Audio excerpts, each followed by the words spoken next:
Okay, and it's that's my going there, so get that off. There we go. Okay. One more thing to do. Give me a second. I got one more thing. I'm getting stuff out, sending out,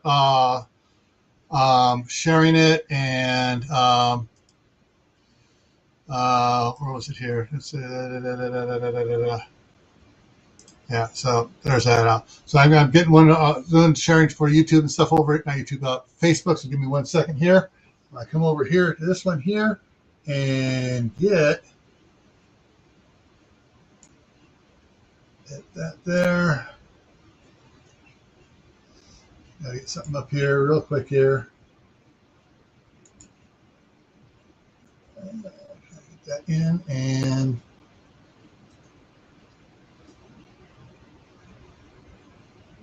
there we go.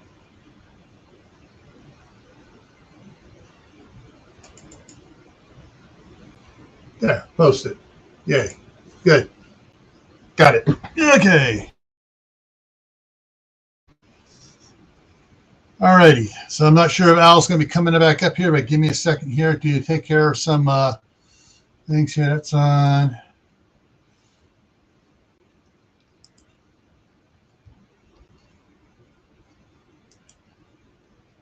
Actually, I need to run this the other way here. So hang on a second here.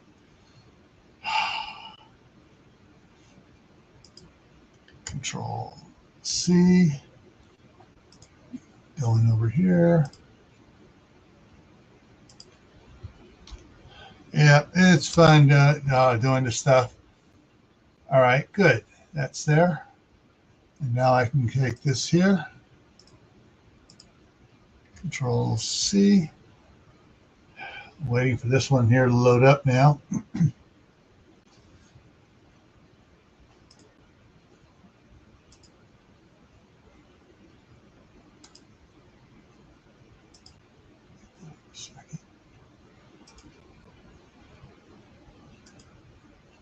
All right, why isn't it loading the chat? It's still trying to load. Oh, well. There it is. Okay, and then message. Actually, I don't want that. I want to redo that.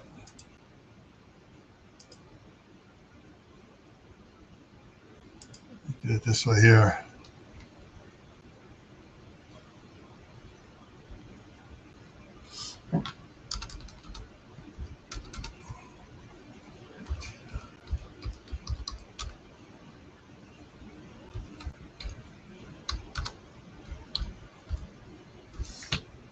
There we go. And move and pin. There we go. I'll keep the other ones out. Okay, we're up to there. Okay, we're back. Comments. Okay, the Kraken's in the house. Woohoo! And now I can go ahead. I did that, so I don't need that up there anymore.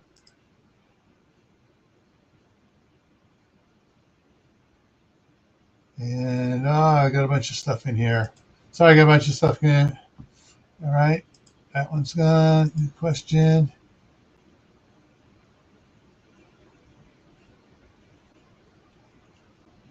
Okay, is Kathy still here?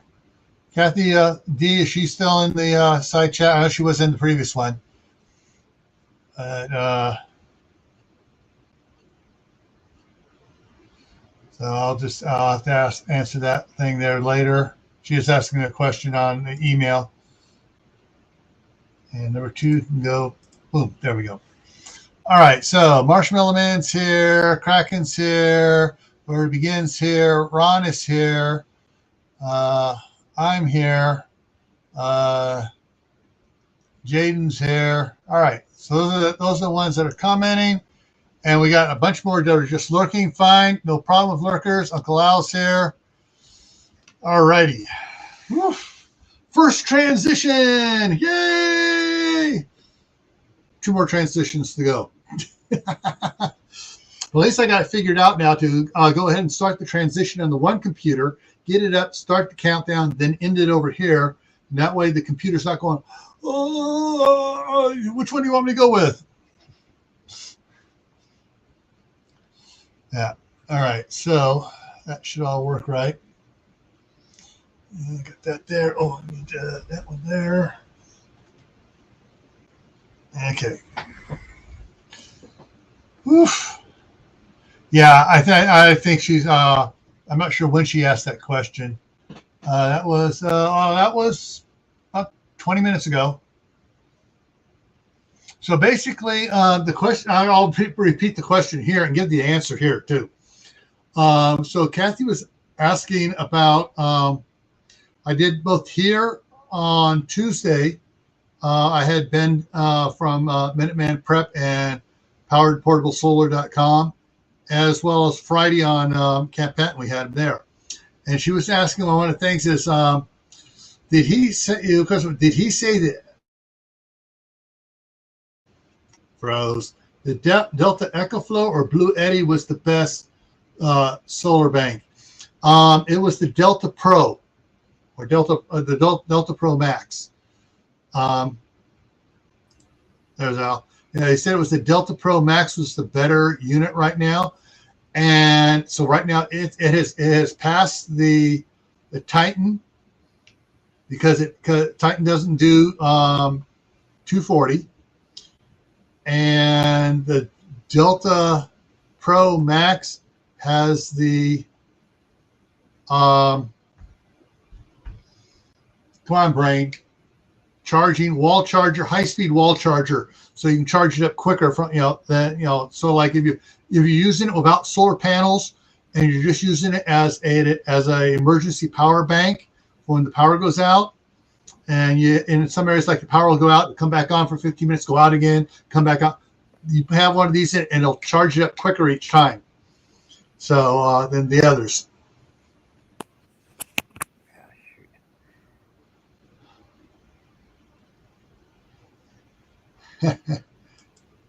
You got that right, Kraken. Getting old is not for wimps. Yeah, that's why we all use. What's that attachment you put onto the tractor that splits wood? Well, there's several of them. There's one that is just a hydraulic splitter. There's also a new one for the postal digger that has an attachment to put it up there, and it just augers into the wood and just blows it apart. Yeah, that one's. You gotta get that one, Kraken. A lot easier on your back. Yeah, you just sit in there, or you just rent yourself a big 235 cat excavator with tiger teeth on the bucket. And you just go to chunk, to chunk, to chunk, and it just splits and busts everything up.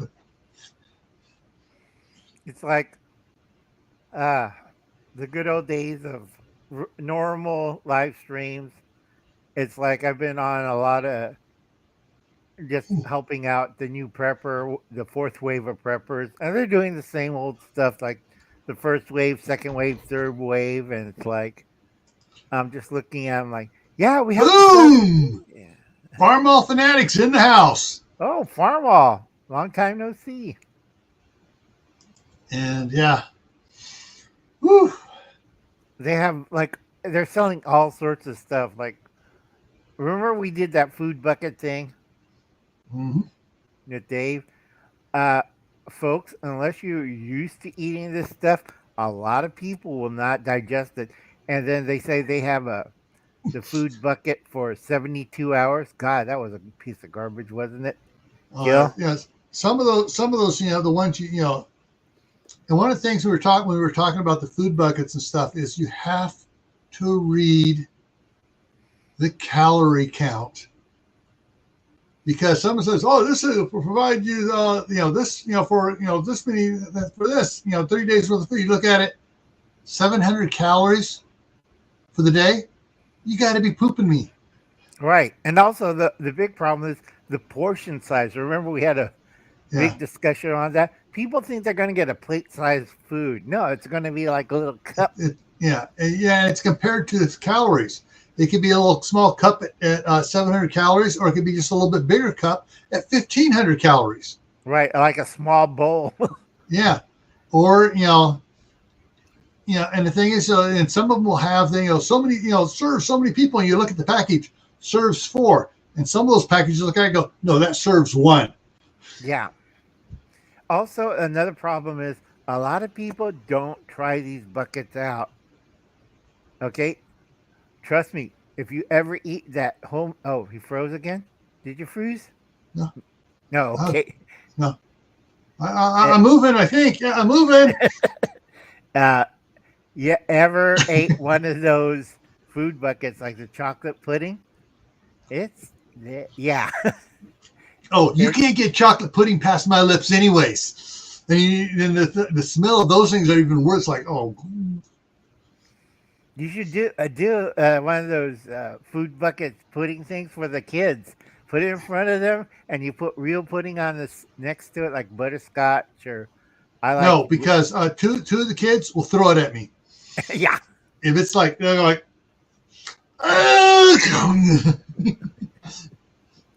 So, like I said, folks, please test out all these food buckets. Do not fall for the sham. A lot of new preppers are pushing their version of food buckets or their companies. Yeah. The other one that, remember when we first started out, they were pushing flashlights. They still are pushing flashlights. Yeah. The thing is with the food buckets and stuff, it's just because it has a big name on it and they got a high budget for marketing doesn't mean it's good. Right. Mountain House is good. I've been eating Mountain House for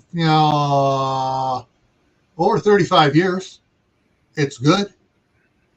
I have some things here that I found that are almost 35 years old, still good. Because back then, Mountain House was the first, one of the first ones putting nitrogen into their bags, displacing all the oxygen. Some of them, however, had a very lousy stuff, and they had to change the company name. Right. And also I'm not saying how wise they were, but right. Also they had a few problems that things were on the bottom of the bucket that you weren't supposed to. Yeah. Like, oh God, get the raid out. Yeah. But as far as if you even with the we bought several of the Mountain House buckets. For me, it's like, okay, I'll eat all this except for those. The blueberry dessert thing. I don't like that. My youngest son goes, I'll eat them. Okay, fine, we're covered. He's eating those. I'm eating these. We're good. And that's the thing. Sometimes you find out what thing you sample simple ones. You buy a simple pack one. Find out if you like it. Okay, that one gets a yes. This one gets a hell no. This one goes and you find out what you like, what you eat, and that's what you store. Right. Now on the simpler side. And Ben and I were talking about this as well. Ben talks about he likes to do wet pack canning and stuff for the storage, like buying the cans of the tuna, the roast beef, the chicken and stuff. Because unless that can is damaged, it's good for years and years and years beyond the best buy date, because that's best flavor date. And you got that stuff, and if you do have the packages of pasta, pasta lasts forever and ever so long as it's sealed right. And if you have the pasta, okay, I got pasta, I got meat.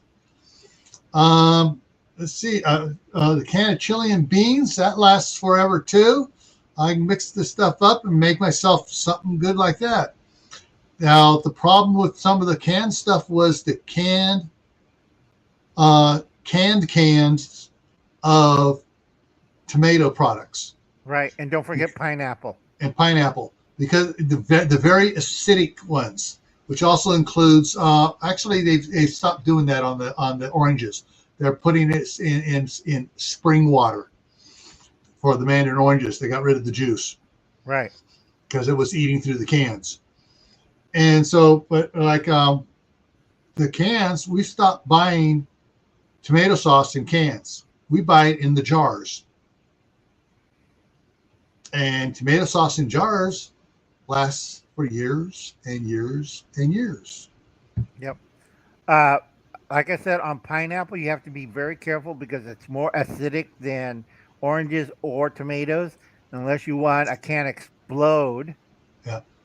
in your pantry, I had it a couple of times, and I that's horrible because it'll rot, it pressurized, and all of a sudden, boom! Yeah. Let me bring it back up here. That's one of the things Ben was saying is it's cheaper to over panel than it is to buy bit extra batteries. Because, all right, example in the panels here. Let me bring this up here. Over here in Amazon. And let's see what I got here in oh,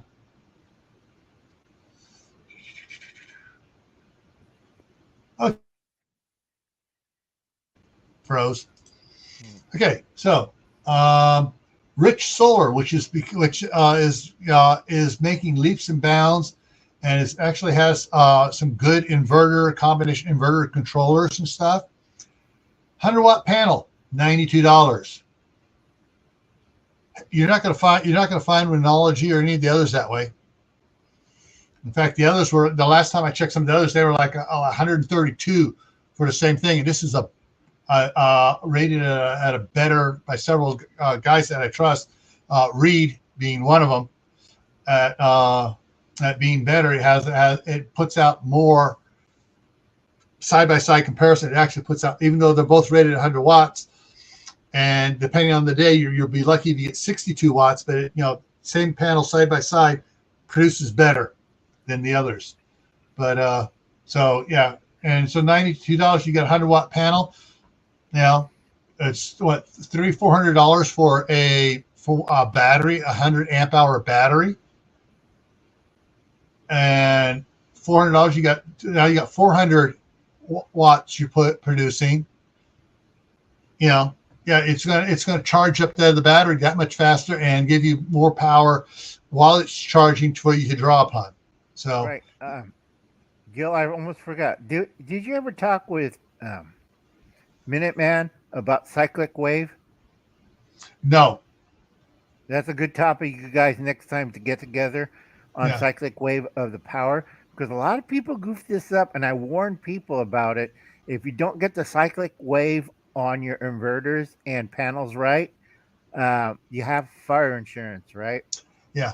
Well, he was talking about some of the problems and stuff, and he may have been including that in there. Is that the way the inverters are improving so much lately, and the panels it got there's stuff that's making it that makes if you have one that says one does the other, it actually corrects and matches with the new charge controllers and stuff.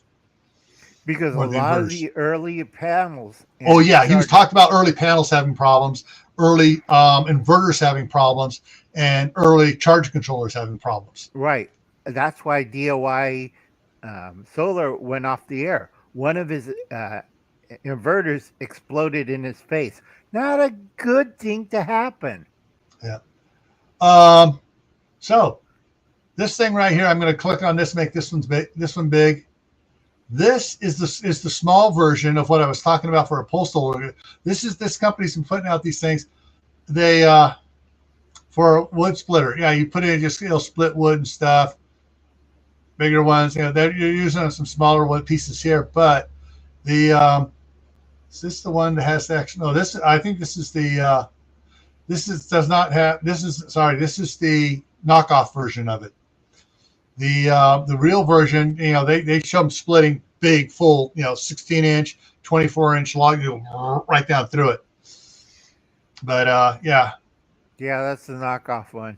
Yeah, but still, it yeah, you want to split wood without having to swing, or you just want to go on and just pop stuff on the ground and let the kids pick it up. That works. Hey, Brian, welcome. Hi, Welcome. Brian. So yeah, there's a lot of things out there. Let me drop back here to the two of us while I look at something else here. Anything new on? Let's see, volcanoes, earthquakes, tornado. Well, we all know about We had tornadoes. the Rat Island up in the Aleutians had a 6.2, and they upgraded it about 30 minutes later to a 6.3. There was an unusual 5 down along the coast of Mexico on the Pacific side. Hawaii is still bubbling. So long as it bubbles, it's fine. We don't want it to start spurting. Right. But Anything on the the coast? the sun. I haven't had a chance to watch it because I went live. Different Ben Davidson, on Suspicious Observers, said there was 13 flares off the sun from yesterday morning to this morning. So there, how many of those were aimed at Earth? I didn't go in and watch the video yet. Hey, Backroads Hillbillies. Yep. Hi. I like that, Hillbillies. Like I said, Let's heal everybody up. Get them safe. Right. Hey, Shift Kicker. Hey, Shift Kicker. The big thing with solar flares and earthquakes and volcanoes, it all works together. So also it screws up your internet. That's why I had trouble earlier. It's called the electromagnetic circuit, and which just some of the climate people are just starting to recognize. Some of them are, not all of them. Are like, okay, yeah, we can see you should have tons and tons of it. You have more evidence for this than we had for global warming. Yeah.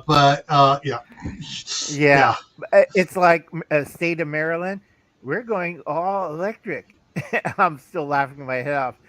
Like California, didn't you tell people not to charge their electric cars during peak hours?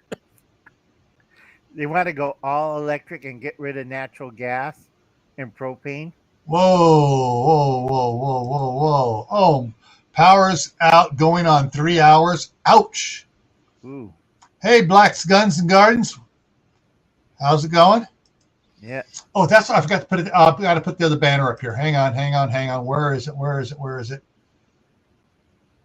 There it is. Boom. Okay.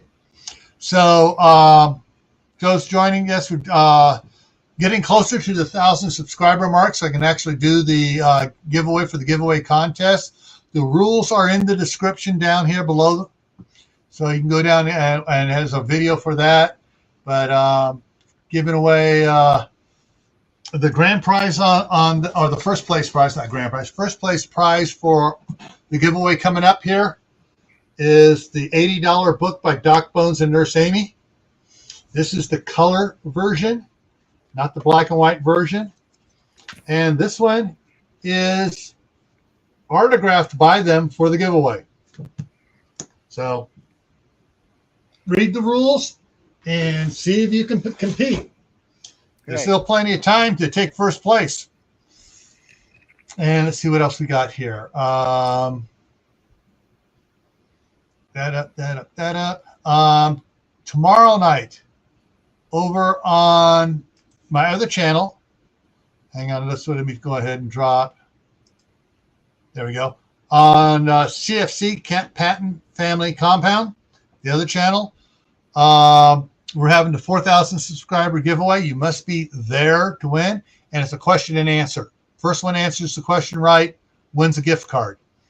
Right. Farmel has a question. Start of a new channel.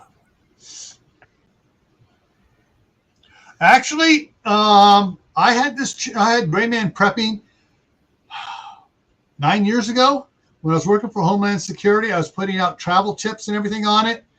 And my boss saw what I was doing. He goes, That's a great idea. Let's get TSA to put their own travel tips out. Let's get Customs and Border Protection. Let's immigration. Made everybody else put their own travel tips out. And it's like, fine, I don't have to do this anymore. And I just totally forgot about it.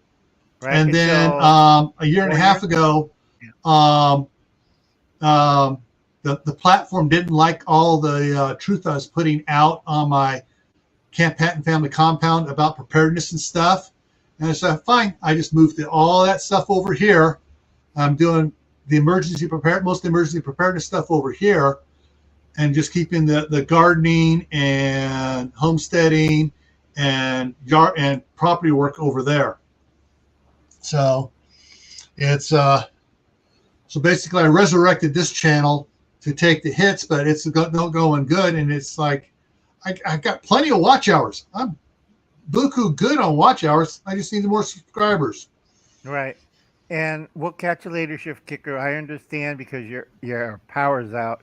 Yeah. Remember, folks, if you're in the line of this massive storm, it's coming. I told Snowpocalypse. Snowpocalypse is here. I'm going to throw up the couple of screen things here in a second here. But just for tomorrow night, it starts at 10 o'clock Eastern p.m., 10 o'clock evening on Camp Patton Family Compound. We're doing the giveaway. And let me get the right one here. There we go. Share. So these are some of the questions I'm going to be asking, like, how many kids do I have? First one that answers that question correctly gets $5. What are their names? Oh, win another $5. How many grandkids do I have? What are their names? All the answers to all these things. Froze again. Yeah, I've talked about all these answers. I've talked about many times in my videos, live streams, and other ones as well. So the information's out there.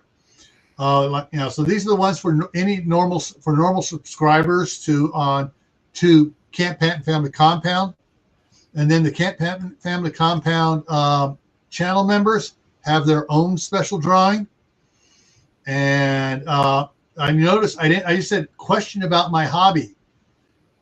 I got questions about my hobby, and they're going to be more difficult questions. I already got them written down. And then there's a bonus question at the end, a question about my wife. Whoever answers that one right, it's $100. It's the first person to answer it right gets a $100 Amazon gift card. You see who pays attention when I'm talking about my lovely wife.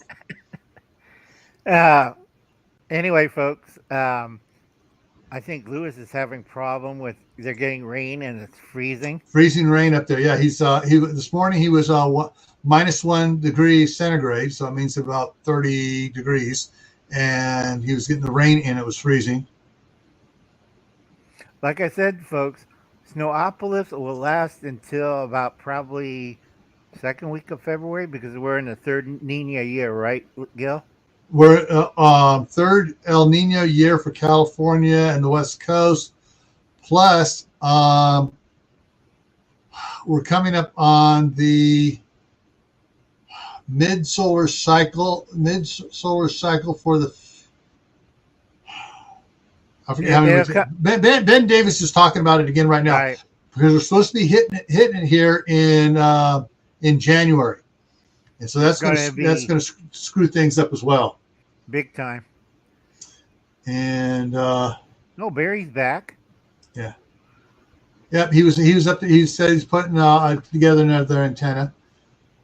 I'm going to show one of my wish lists here off Amazon. So I've been doing shopping, and as I find cheaper stuff, I take it in and out. Tenergy AAA batteries. Those are the rechargeable ones, right? Rechargeables, yeah. 24 pack for $17. So you're like 80 cents a battery, and it's rechargeable. And I just tossed the case in here for storing them and stuff. Then you got your the other company here. This is a little over $1 for this one, but you got to look at here, like this is 1100 milliamp hours. This one here is 1000 milliamp hours. So this other one's a little bit better, but is it 30 cents? I mean, is it 27 cents better? Don't know. chargers for both AA and AAA, and for different size chargers and stuff. But okay, so and the Zippo lighter, that's a plasma arc lighter. That's great. But one of the other things I want to look at, solar down here. Here we go. This is the first time I've seen this on Amazon. It's a bi-axis tracker for solar panels. All right. And so let me open it up in the full tab here. Boom, boom, boom. Wait for it to finish clearing. So it tilts multiple ways. So let's see what here. So it tracks on an axis with the sun daily, and it tilts as the sun changes, weekly, as it rises higher or lower, and so it tracks both ways. Right. So I think that's more for like California climate. I would not try it like where Gil lives. Actually, for here, it's not bad because it'll tilt all the way up vertical. Mm. So I turn it all the way up vertical at night. And if it snows at night, the snow doesn't sit on it. And then in the daytime, then I can tilt it back. Right. You seen what happened to Hubble's cat last year during the first Snowopolis? It had so much snow and it just... He fell down because he didn't tip it up to keep the snow off and clean it off. And that's the other thing, too. If you have solar panels, you get one of those big floor squeegees with the soft rubber for cleaning cement floors, getting the water off it. Get the long pole and you just get snow off your panels. Don't right, say... Because how much weight those things can't take. Yeah, that's it. You don't let your panels cake up. You get the snow off of it for two reasons. Froze. Weight damage for one. Second one is if it's covered with snow, it ain't producing electricity. So, all right. Ben and I were talking about the different batteries, and the Power Queen is actually has the better battery. Which one is it going to be on? And one of these lists all of them, one of them doesn't. This one does. Okay, so, and we were talking, and it kind of got mentioned kind of in passing here, but the 51 volt is the best battery to a inverter, and you get the 48 volt inverters is the best combination out there right now. But he also said there's another company, and I forget the name of the company. I didn't look it up here. I don't think they sell their stuff on Amazon. I got to get with Ben again. But they've been out longer, and they actually work a little bit better than this, but it's a little bit more expensive.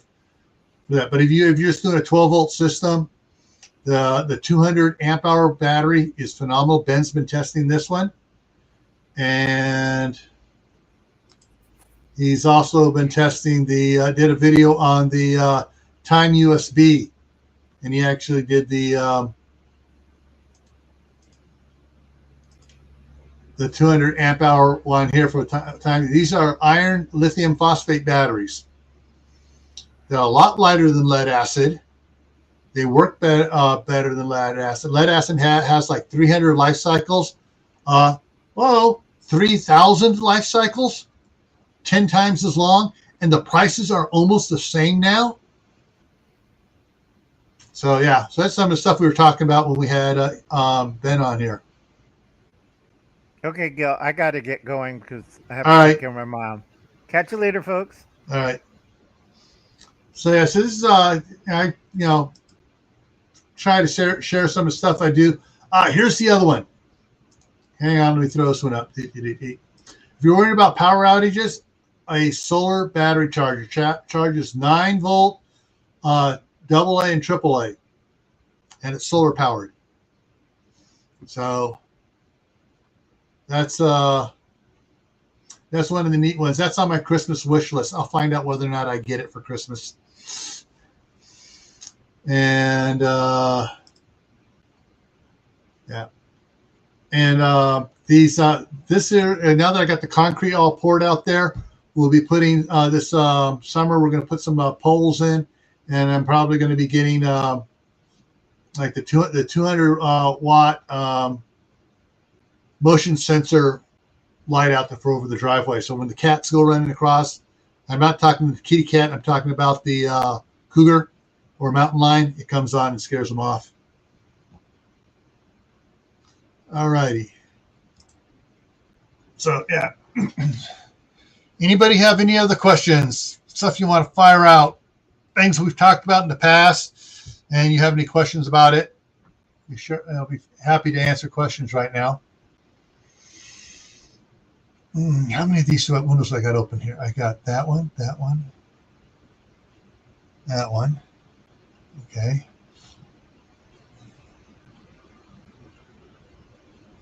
All right. Sorry. Things changed. I was just checking things out here. So nobody's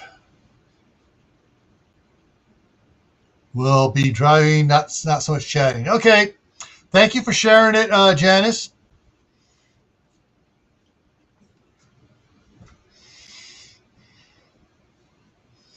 So, anyways, anybody else? Like I said, if you're any of the normals, I got the link up there.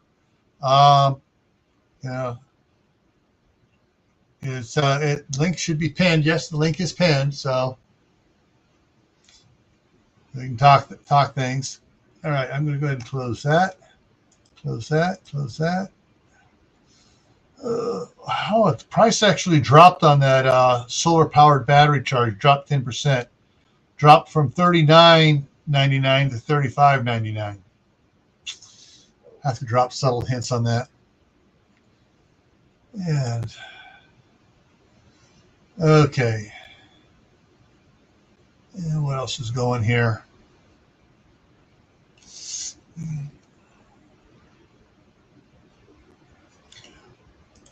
Good question.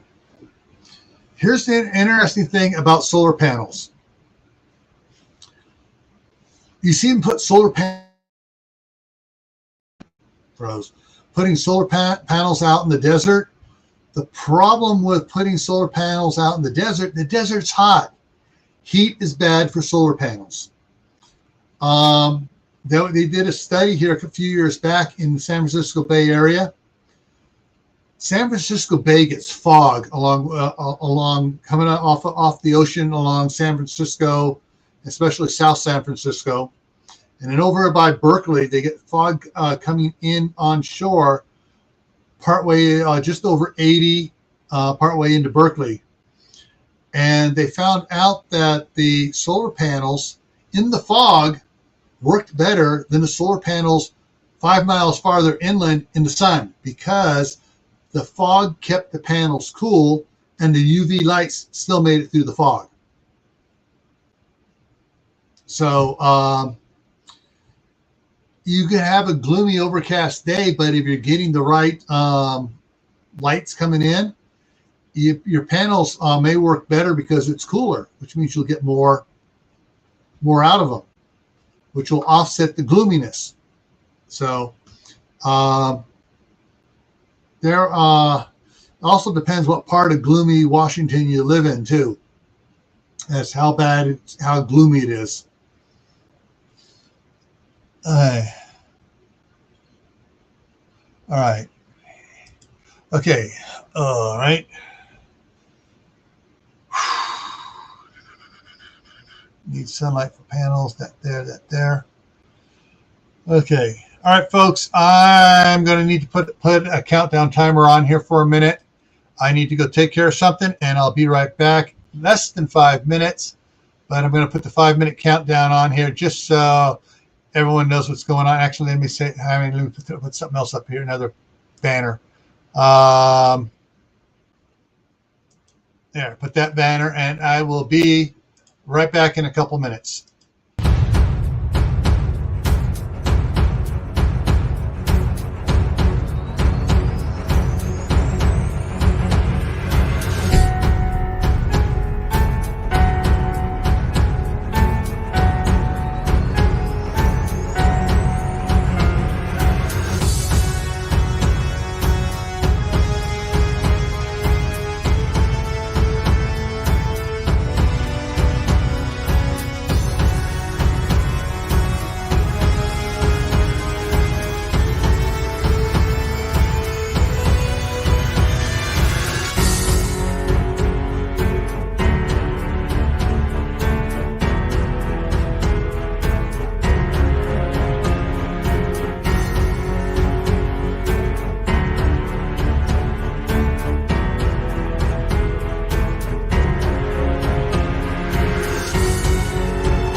Okay, that was quick. I'm back.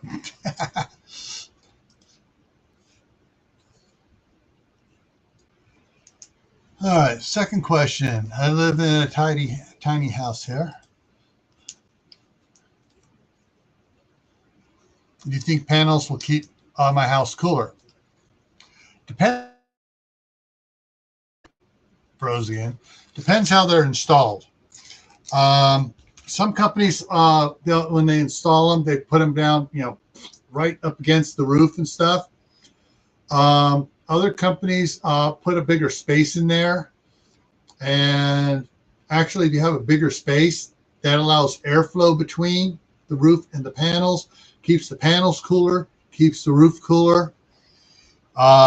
So I say installation on that is one of the ones that makes the determining factor on that.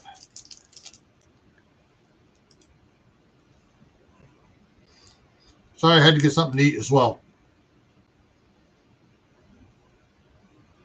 So one of the things to with what's going on economy-wise right now, all right, in one of my get my tongue untied here. In my first video of the Your Prep for Today series, I talked about a notebook, getting a notebook. Every time, take a notebook. My mom used to call it her brain book.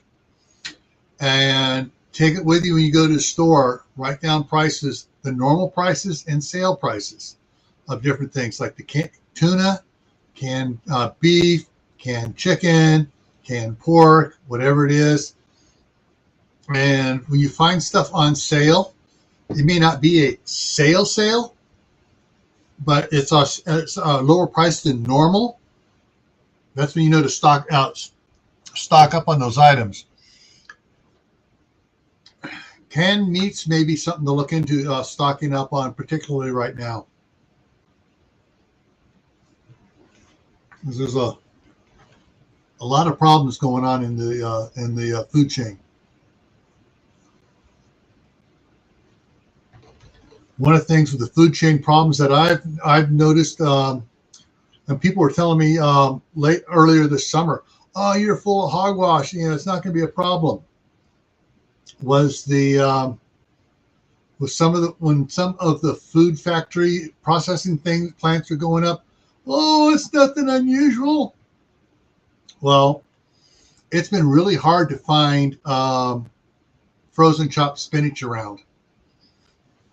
I mean, fortunately, I had several bags of it, but it's that I'm just about gone through all I have, and I'm having a hard time finding it. And what I do find is triple the price of what it was last spring. That's because the one food processing plant in Monterey, California, that county processes like 75% of the food coming out of California. And this was the largest plant in the county. And we'll have it up and running again in a short time, but we'll use the plant down in Yuma in the meantime. Yeah, well, a lot of that food they trucked from California to Yuma, Arizona, a lot of stuff went bad. So they didn't have it to process. They got there, it's like, garbage. Okay, we can use this. Garbage. So yeah, spinach was one of the things that took a hard hit. So what the heck just popped up in there? Oh, okay. I'm sorry. I got on that monitor over there. I have the YouTube up so I can type in comments on it. But something that just reminded me over there. I actually spotted on YouTube some of those reaction videos and stuff, and the big one that seems to be a big reaction seems to be to Roy Clark. All these guitarists and stuff, young guitarists. Well, I've never heard. This is a new artist here, Roy Clark, so I'm going to check him out. And it's like, I'm laughing my butt off because a lot of Roy Clark stuff was back in black and white TV. All right. And these guys are looking at it like, wow, this is in black and white. Why is it in black and white? And the guy's playing it and they go, wow, that's pretty good. And then when they finally play his one, I can't pronounce it. Remember, it begins with an M. It's the flamenco dance song he did, about 4 minutes long. And these guys go absolutely nuts over it. And some of these guitar instructors and teachers are going, how is he doing that? I've been playing for years and I don't even know how he's doing that. And I think it's absolutely funny. Let's see if I can bring this other thing up here. And the other, see if it'll show the one here. So I can tell you the name of the song he did. Showing everything but that one. Okay, we'll just do Roy Clark. Okay, Roy Clark, I can't pronounce it. Malaguena.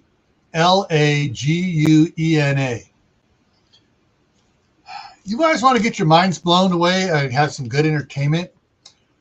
Go watch that video. It's a 4 minute 40-second video, and it's from a live performance. And what he does on that guitar is amazing.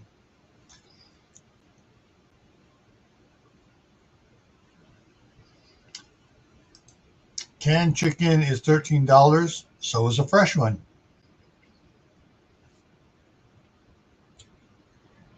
So if you get canned chicken, it's canned, it's ready to stay for longer. But a fresh chicken, you get all other pieces to it too.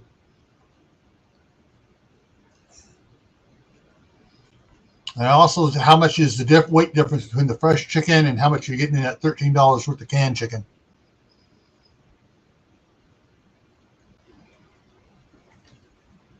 And that's one of the things when you're stocking up on food supplies, you got to pay attention to price per ounce. And not so much the price per serving, but price per ounce. Because you're dealing weight-wise on the different things here.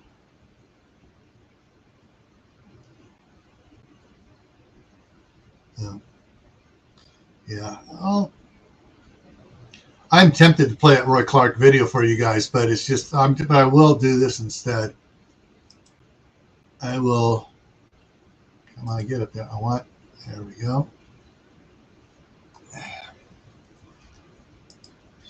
See if this should be Control C.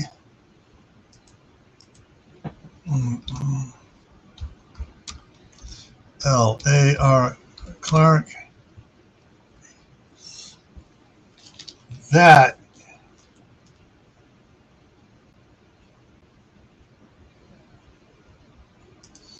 all right, there is that Roy Clark video I'm talking about. I've watched it 3 times in the last 2 days. It's just that good.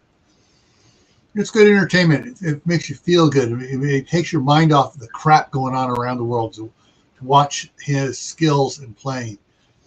Most people don't realize, and on Jimmy Dean used to have, the sausage maker, used to have a TV variety show, country stuff, and he had Roy Clark on there a lot. And the one video clip there, he has Roy's playing the guitar, and then it's like banjo. He sets the guitar down, gets the things on his, starts going nuts on the banjo, and then he hands him a fiddle. And Roy Clark gets on the fiddle and just goes absolutely nuts on the fiddle. If it had strings, Roy Clark could play it. So, any other questions and stuff? Or I may just hop back and start reading some more of the novel. So, let's see here.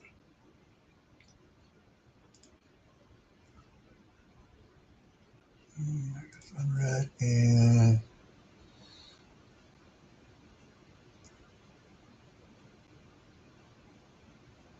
So I just got an email from YouTube. An easy way to engage your audience and turn them into fans. Yeah, what is it?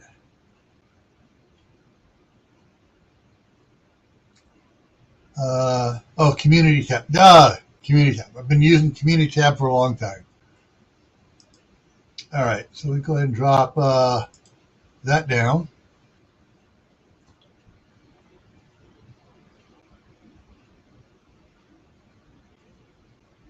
Gil, can we have your email at the bottom of the description of every video? It's in there.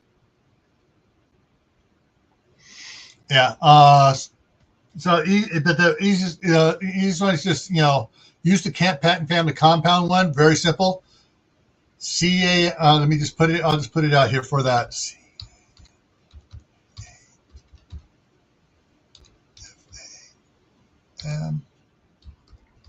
Family OMPOUND at gmail.com.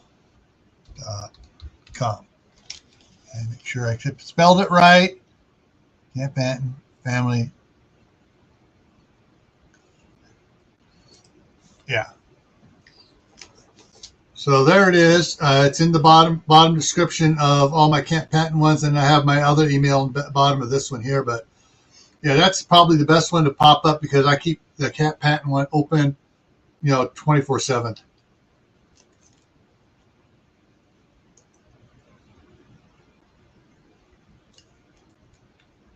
Yeah, Steve Martin's pretty good on a banjo. But Steve Martin will tell you he cannot touch Roy Clark. Roy Clark was one of Steve Martin's idols.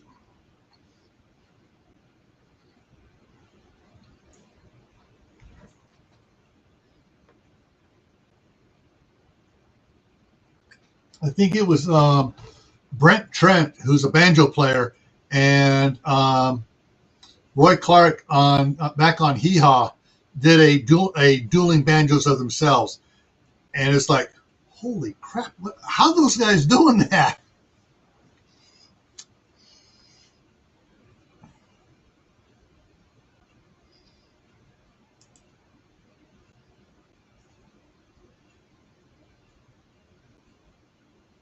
Yeah, Camp Patent Family Compound at gmail.com.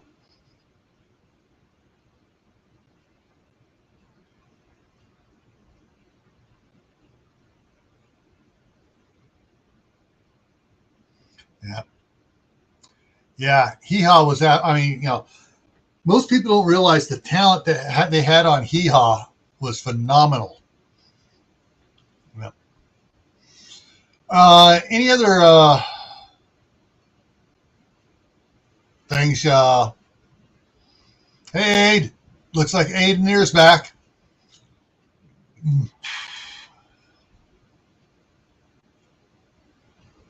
Trying to think what I ate yesterday to make my tummy upset.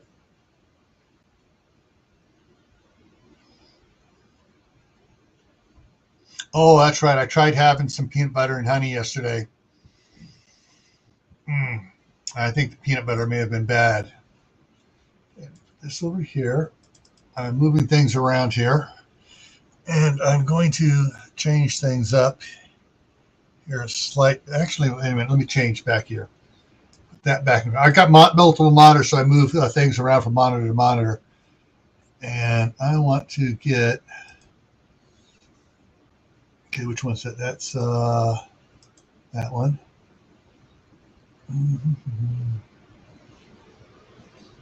Oh boy.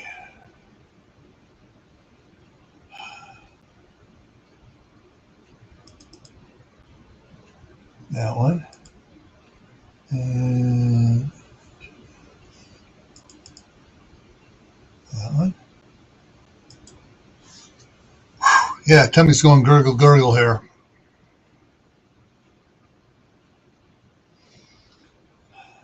All right, what else we got here? I want to talk about here.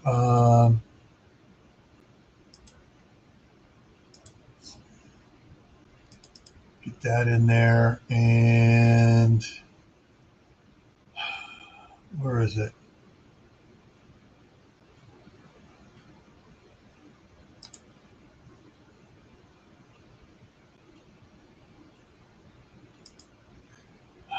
Come on. Yeah, put it in images.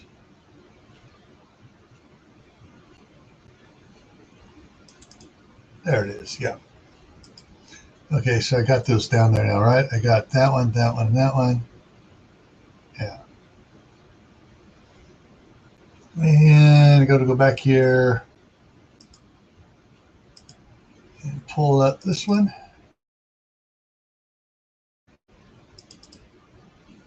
Yeah. Okay, I'm getting ready to pull some stuff up over here to show you guys.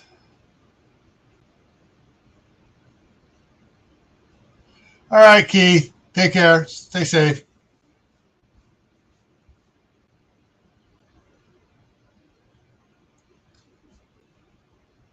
Back to Santa at work.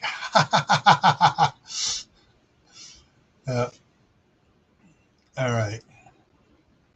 So what I have here, change that. One of the things I was doing earlier, for those who just weren't here earlier when I first started out doing this here today, I've been reading excerpts from the blah, blah, blah, come on, brain, work. Against the Wind novel I wrote. And so let me get that there. And so what I had here, I was just showing people what is some of the artwork and stuff as well from it. But so I've read basically either read all of or glossed over most of the first 4 chapters, or first 3 chapters, sorry. The first 3 chapters of the book. And for those who came in late, the book deals with a 20-year-old, starts off dealing with 20-year-old Walt Rogers, who inherits his uncle's cattle ranch in northern Idaho, and all the different things that happens to him. You know, basically is the first bit of the book, it says prologue, and it's titled "Making of a Man." And it starts going all the different things that makes him the man he is. And so, and he's wound up inheriting the ranch. He wound up being what's the proper word I'm looking for? Not finagled, not blackmailed.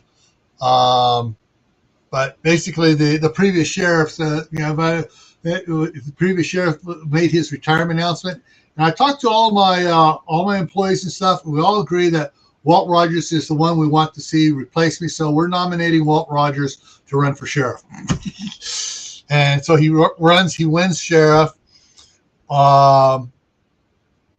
He finds a girl who's gaga over him, and he kind of likes her too. But there's other problems develop and come up where they're having to keep putting off their affection for each other to get things done. So it's sort of like a sad love story in the background playing out there too.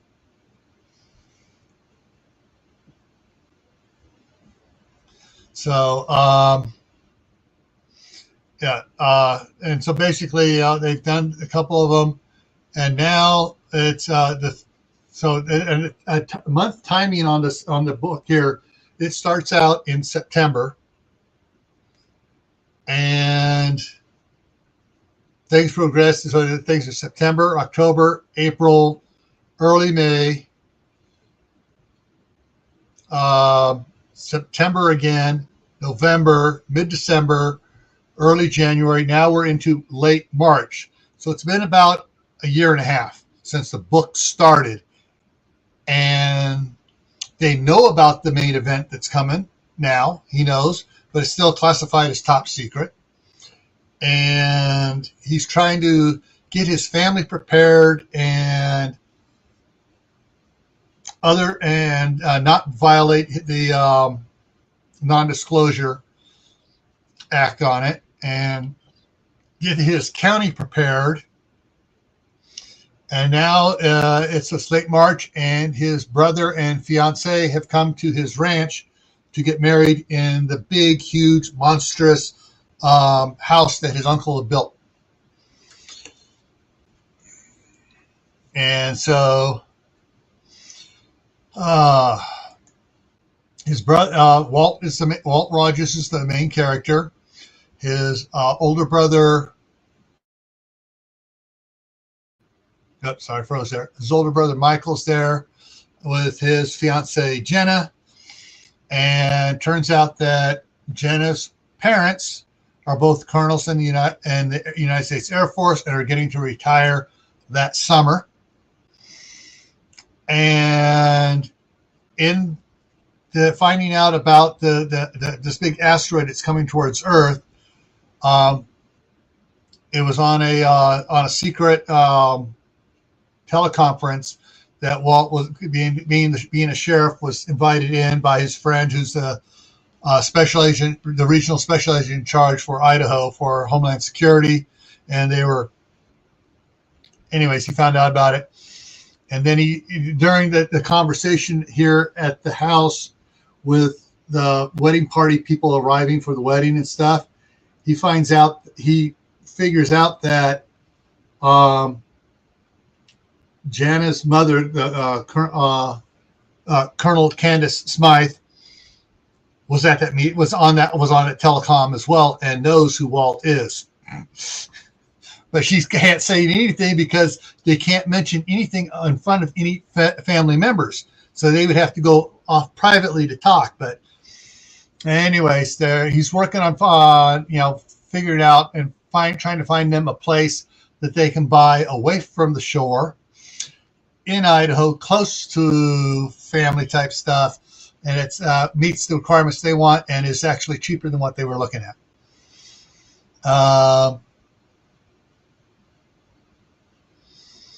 And so,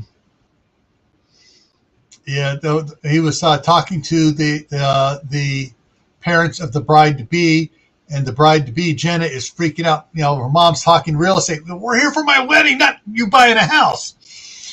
And so, as he's leaving with Jenna's parents to go back to his office to show them the place, the listing for it, he goes, don't worry, your wedding will be very special. We have all day tomorrow to rehearse. You should be relaxing. Go have a Magnum bar. And all the girls goes, where are the Magnum bars? Tells them it's the chest freezer. They go running after the Magnum bars out of the chest freezer. Hey, Black Sheep Survival, how's it going?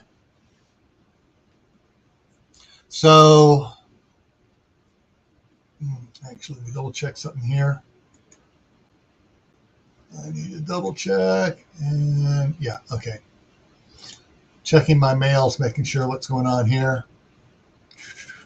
I don't need a Costco ad. Thank you. Goodbye.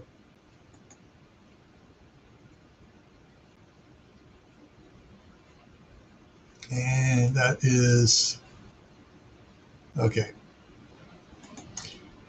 And so, anyways, he goes in the office. He pulls it up for Kurt and Candace to look at.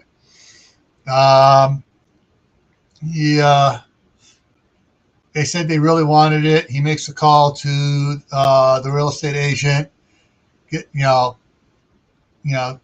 offer put in on it, and Walt tells them that he'll carry the loan for them on the condition that Kurt does as his wife asks and retire before August 1st. So all he's saying is, hey, your wife's been telling you need to retire by this time. I'll carry the loan if you retire. Because, hey, they're going to be sort of like outlaws, in-laws, and he's trying to keep all family together without telling them what's going on. And so picking up there about 9 o'clock that evening, there was a knock at the side door, followed by a female voice calling out to Walt and Anna. Sarah walked in through the kitchen into the grand hall in her full cowgirl regalia and announced that an RV was slowly heading up from the road. Then she asked Anna if she could borrow the 5-gallon hot pot for the night for the Venture Scouts that are camping out on Walt's ranch. And she tells her to go ahead and gets it. She goes to get it. 10 minutes later, the RV arrives, drives up, gets all the way up the driveway to the house, and Walt's brother and sister, David and Sally, come in with 6 other people. They introduce David's girlfriend, Nikki, and Sally's boyfriend, David.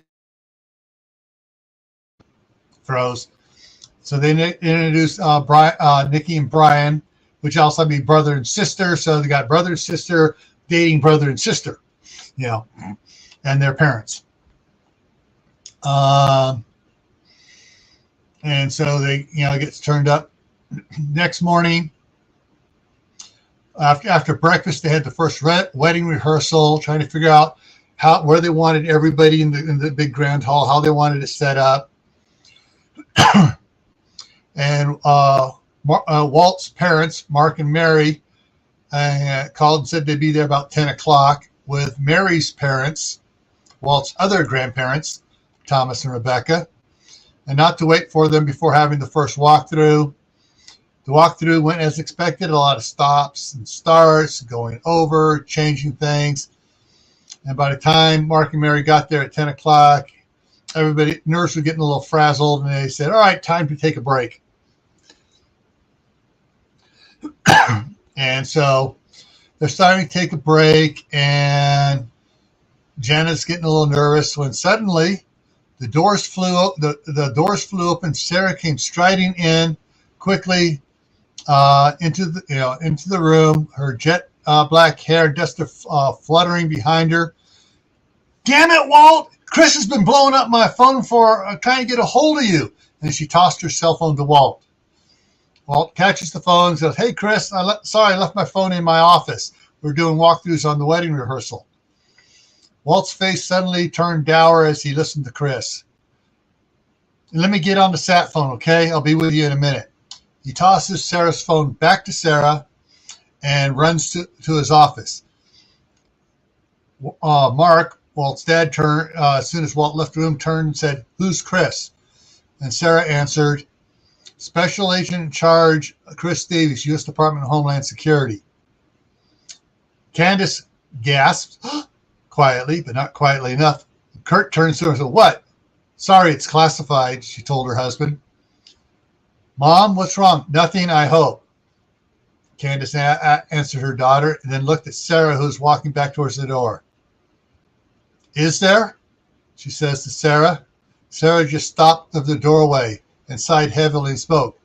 I don't know for sure. It's just that Marston's stirring up trouble in town. And she walked out again, and as she closed the door, she says to herself, I should have shot him months ago. Back inside, Mary suggests they take a break for early lunch and get back to the rehearsal on a full stomach. With tensions as high as they were, everyone readily agreed. After lunch, they had a couple more run-throughs, and that went a lot smoother than the morning rehearsal. The last one went so well that Jenna said that's good enough. She didn't want to do another run-through. Stan was so happy he offered to give a tour of the ranch. That's Walt's father's father. And as he gave the non-family guests a tour around the property, he highlighted the solar-powered system, the hydrogen production systems, how they're able to keep the barns and all the pull sheds warm for the cattle and horses. Candace and Kurt, to some extent, were especially interested in the reason for using hydrogen instead of batteries to supplement their solar system as backup. And he stated simply that Dan had crunched the numbers, and the cost of battery replacement every 5 years or so was too expensive, and hydrogen doesn't go bad. It keeps forever. And that the heaters that burn the hydrogen last longer than heaters powered by electricity, and they're therefore cheaper to use in the long run. And he continues the tour. When it was time for dinner, Walt insisted they have a barbecue on the patio using the outdoor kitchen Walt's Uncle Dan had built there. The patio was about 70 feet wide and went from the house to the gentle slope of the hillside, some 80 feet away. Hillside sloping up. There were 2 octagonal gazebos that had every other side was open. Gazebos were 16 feet across and had a 6-foot round pedestal table in the middle of it. A bunch of chairs lining outside. Just to have an idea of what's going on. People are sitting around doing things. It's going pretty good. Anybody that wants to come up, we can stop talking about my book and we can just talk about other things. Got the link pinned up above there for those that are on the normal suspects. Anyways, when Walt led everybody outside, they were surprised to see the Venture Crew cowboys were busy cooking. They had the raised smoker pit going with 50 pounds of brisket and a dozen large Dutch ovens in the recessed fire pit, and with 4 of the duster drab Ventures moving Dutch ovens and coals around like a dizzying fluid ballet as they checked their contents and adjusted the heat for cooking. And Walt goes, these are the members of the Venture Crew from town. They started coming out here as part of the Future Farmers of America, working with the rescued horses that Anna gets. Nowadays, I let them camp out anywhere they want on the ranch, and they help out taking care of the fences, livestock. Tomorrow morning, they will decorate the house for the wedding. And one of the other parents asked, "What's a Venture Crew?" And before Walt could answer, Amy Young spoke up from the fire pit. "Ventures are the co-ed high adventure branch of the Boy Scouts of America." And then one of the other girls, Amy Gray, continued, "Our ages are from 14 to 21st birthday. We run the program, but we'll have adult supervisors who help us out and keep us from doing things wrong," Danny Rourke added. "We do all sorts of things like cavalcades, whitewater rafting, rock climbing, and other such cool stuff," Cindy Montoya added. "We gentlemen acquiesce to the higher intelligence of the fair component of the species to achieve an elevated consequences of our endeavors," Randy Cassidy chimed in. "Huh?" all the adventurers said as they shook their heads at Randy. "Randy, that was mighty nice, but if you don't stop using those $20 words that we don't understand, I'm going to make you clean all the pots by yourself," Jerry fired off. "Now say it again in common tongue." And Randy smiled broadly. "I said us boys are smart enough to let you smarter ladies make the decisions, because you always get us better and funner results in any activities we do." "Well, why didn't you just say that in the first place?" Amy said. "Because it's more challenging to put those $20 words together and have them make sense." So, yeah, the kids like having fun. Jerry walked over to Randy and put an arm around him and gave him a quick hug. "Sorry I jumped on you. Good job." As she walked away, Randy beamed like a lighthouse, and it caused the wedding party to chuckle. "So, crew, what's all for dinner?" Walt asked. Tammy Watts walked over from the fire pit. "Besides the brisket you provided, we have wild honey baked beans with cornbread, fresh biscuits, corn on the cob, cooked in garlic butter, overloaded mashed potatoes with sides of sour cream, smoked bacon, and 4-blend cheese, chopped kale cooked in butter with red vinegar and a hint of molasses, bow tie pasta with pesto, diced grape tomatoes, and monkey bread for dessert. That's a heck of a spread, but hey, my scouts actually used to do that stuff. And only the bride and maid of honor can pass on seconds if they want to, that is, Danny added with an evil grin. Very good. I think this is one of your best spreads yet. Oh, got a typo there. There we go. Walt said, and hit save. Thank you, Tammy. Saying it was the largest meal I had to plan by myself, but I couldn't pull off the cooking it without everybody's help. Amy said, "You lead, we follow your directions. You planned it really thoroughly. That's the hard part." Thanks, Amy. It sure is warmer than I thought it would be, Diane Thomas said as she followed Brian and Nikki, who were being led by Sally and David, to one of the tables. Stan pointed out that the patio had radiant heaters suspended 12 feet above them and were using the hydrogen, not propane, to heat the patio. They'd be warm enough for the next several hours. Several of the ventures suddenly started moving Dutch ovens to one of the gazebos. And I froze again. Started moving Dutch ovens to one of the gazebos, and a couple others pulled the slab of brisket from the smoker. "Grab your plates and line up for dinner. It's served," Danny shouted. Danny is a female, by the way.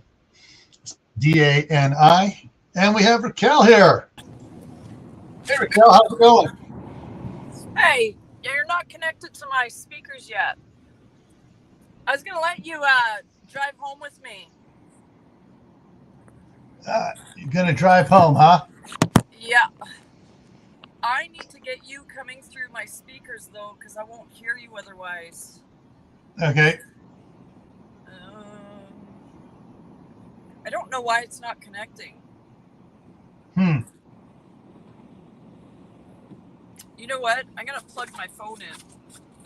Can you see what it looks like here? At times, as your phone's bouncing around.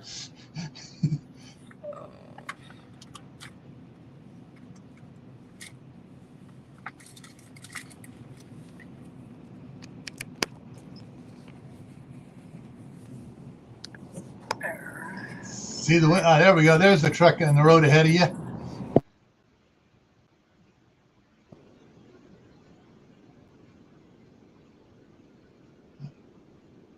Not sure if I lost your microphone or not. Can you hear me? I can hear you. Can you hear me? Okay. Yep. Yeah, I finally got you coming through the speakers. But this isn't going to work too good because I don't want to have to hold the phone. Yeah, okay, it's probably. I gotta find something to prop it up. Okay. We are currently doing 50 kilometers an hour on the highway. That's 39 or 50 kilometers. That'd be what, 42? Okay, what about this? What does that look like? Oh, that looks. I see. I was seeing the trucks, but it bounced up high. So I see the wires overhead you're driving under. There, I can see the two trucks up there.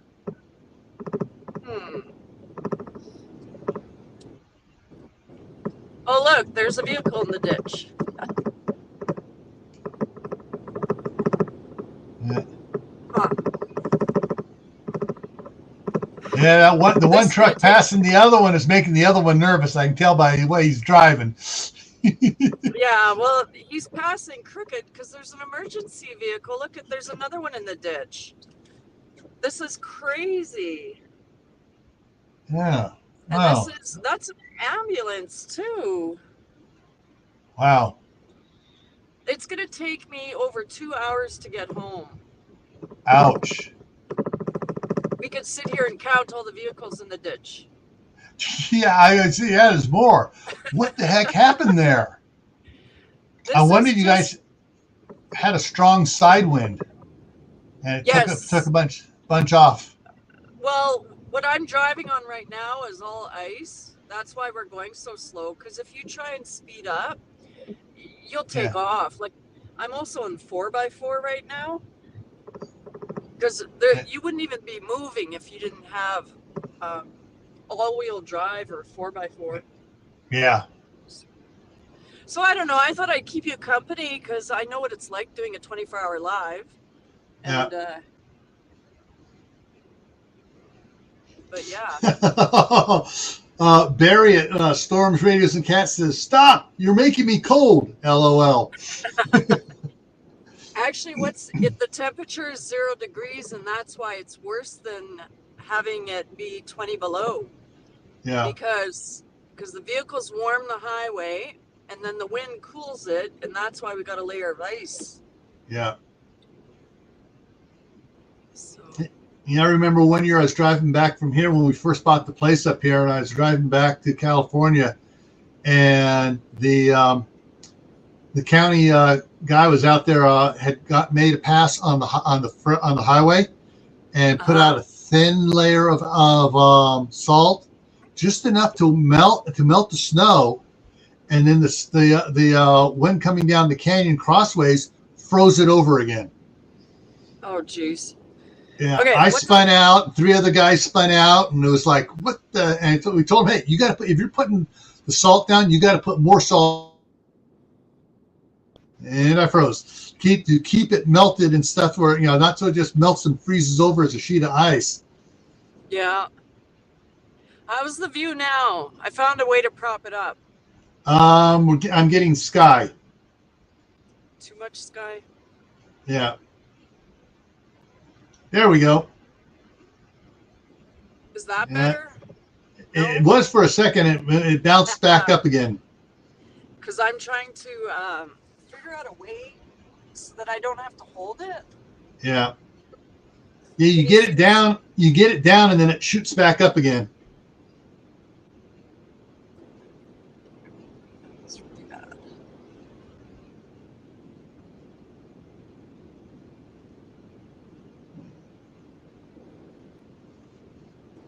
Need one of those dash holders. Yeah.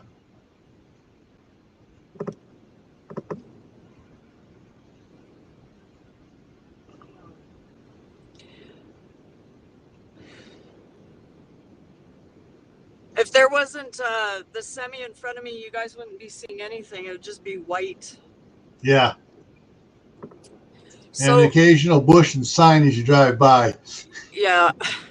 Well, because right now we're to the north and south of me is all farmland anyway, so it's all bare. Yeah. You might see the odd house, but I was with you this morning. So how did your morning go till now? Morning went okay.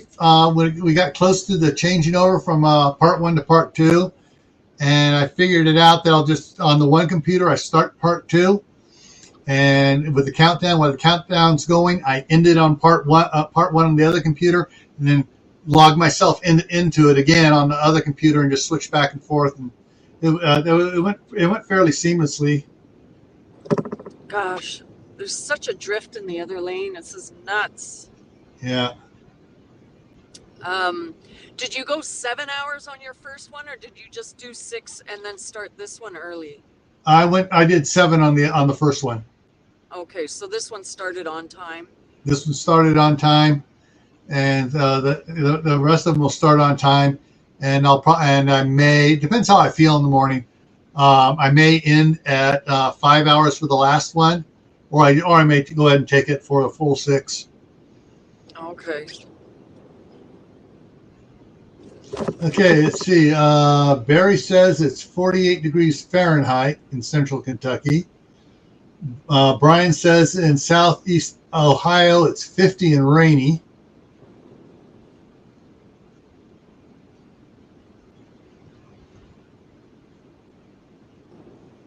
And Black Sheep Survival says it is streaming good on the highway. So getting a good view there.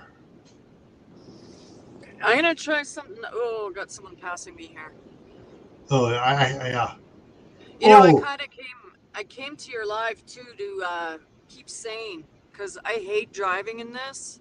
Yeah. And I figured if I was talking to someone the whole way, it might distract me from going bananas. Yeah.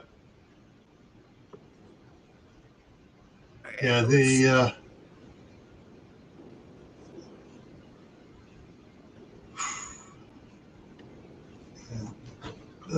Drink some water here.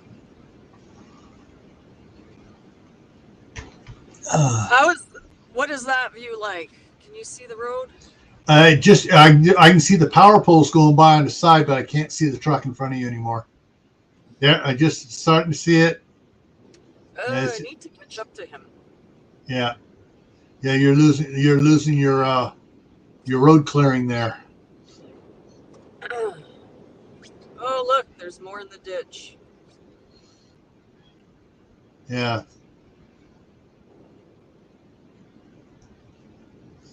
Yeah. What is that now? Like 3? Yeah, there's been a bunch in the ditch there, and that's the second one I saw that had lights on that was stopped in that fast lane.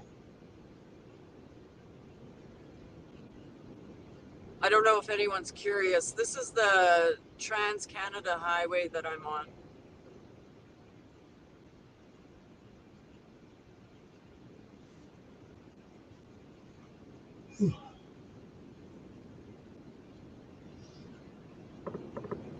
Oh, that looks like another one. Or is that a bush? No, it's just a bush. Just a bush, yeah. Yeah.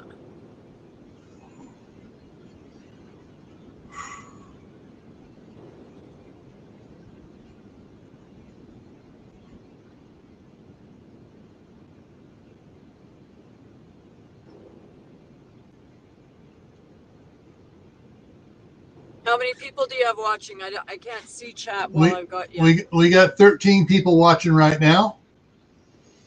And so thank you all 13 for being in here. And do you feel full of energy like you could do 2 days in a row?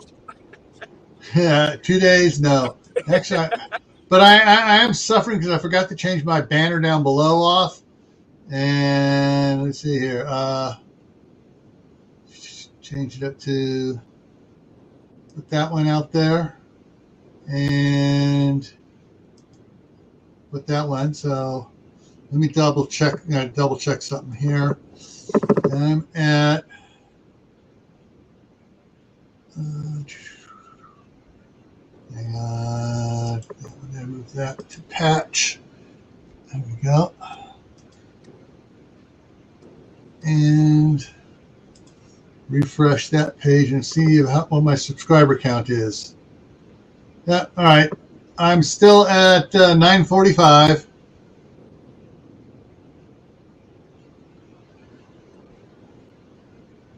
Oh, great. What's that?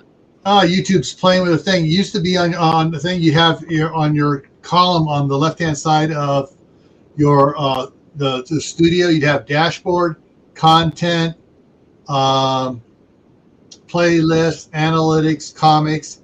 Well, they went and moved it says playlists are now moved to content page. Oh, okay. So let's see what that looks like. Okay, so now they up above, they got videos, live stream, posts, and playlists. Some people have to try to justify their jobs by moving crap around. Yeah.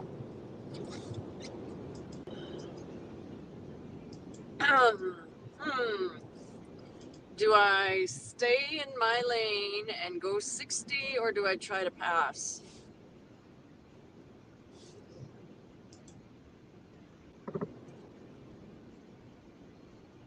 Well, depends how fast you really want to go and how slippery the road's becoming. Well, the lane I'm in is all ice. You probably could skate on it. Got a truck coming. You see, the truck went nice. It's all snow packed in the other lane. Let's see Yeah. how bad this is. All right, everybody, cross your fingers and toes for her. Yeah, I might let go of the phone if I have to. Yeah.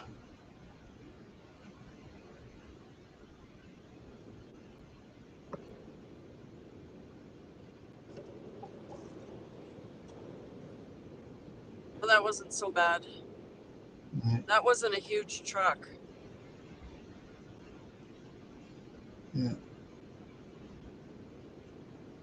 I'm sure glad that I just got new tires, though. Yeah. Yeah, I have a feeling I'm gonna have to take my spare set in, and I usually drive another set on for the winter and one from the summer. I think it's about time to go ahead and change out the summer ones and go ahead and just put another set of. So I have two sets of winter ones and just leave the one for summer driving and the other one for Right. ice and snow. You know, the these tires are rated for 80,000 kilometers, so I don't know the conversion to miles, but I will put that on in less than 2 years. And I figured, there's no point in me switching them out because I need them for mud in the summer. Yep. So I'm just going to wear them right through. I'm never going to buy anything but winter tires from now on. Yeah.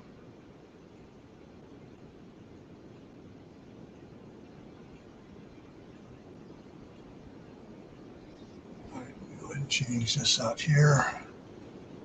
There. Let it bounce this around. Have you had anyone come up and visit you yet? Yeah. Uncle Al of Jai Bullfrog 79 was up here for a little bit. Okay. And Ron Netzel, the Green Wizard, is going to come up in a little bit and do a giveaway of his book. And it's probably going to be about another hour and a half.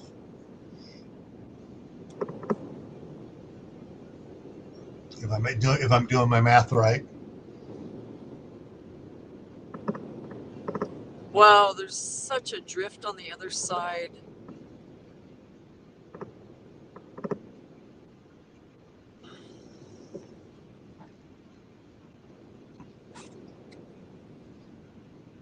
Okay, so now I got that up and bring this up over here.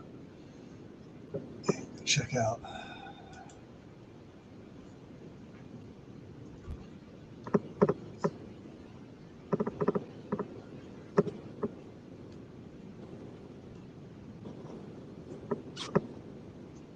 Okay, there's that one down there.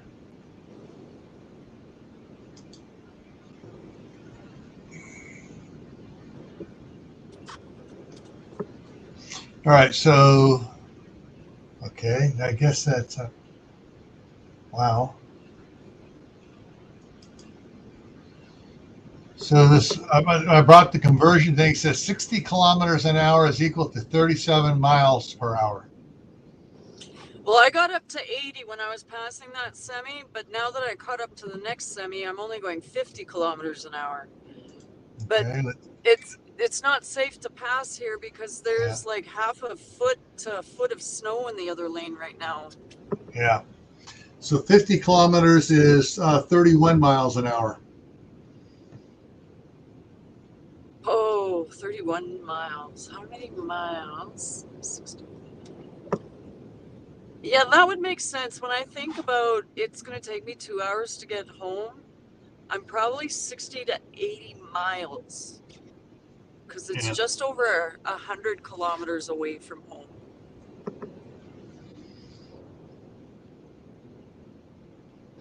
That's the only conversion I understand is 100 is about 60. Yeah. In distance. So we're allowed to go 110, but not today, boy. Yeah. Yeah, we have a law down here for the most states have it down here in America in the United States is that no matter what this posted speed limit is, the thing that takes precedent over that is called prima facie safety. And by the safety of on the face of it, for the safety of the road, that becomes the speed limit. If it's like rainy, icy, snowy.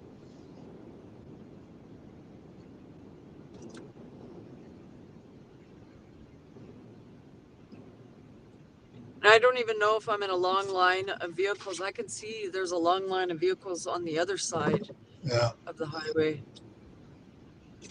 But I'm going to assume when we get really, really slow. Did he just turn on his flashers? Yeah. This guy looks like he's been there for a while, though. It's just that he's finally getting rescued. That's 4 already, isn't it? At least. Yeah, that one had police tape on it already, like the caution tape.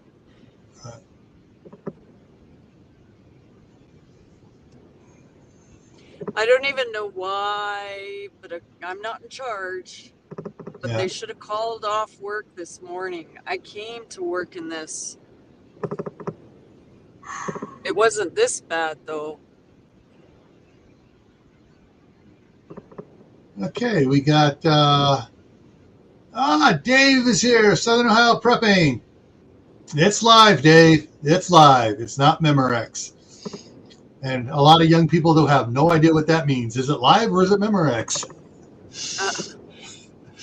And Michelle's Happy Homestead has joined us. And yeah.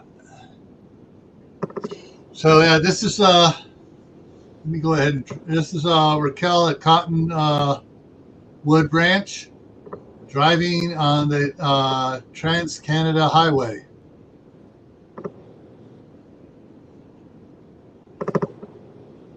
I assume you guys are seeing a lot of white on screen.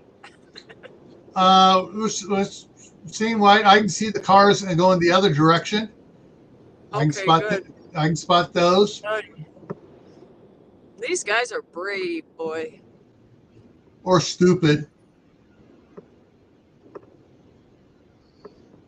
I don't know. I want to arrive at home, and if it's going to take me an extra half hour, 45 minutes to go slow, I'm fine with that. Yeah. Because right now, I do not have you guys got AAA, we got CAA. I didn't pay mine for this year yet.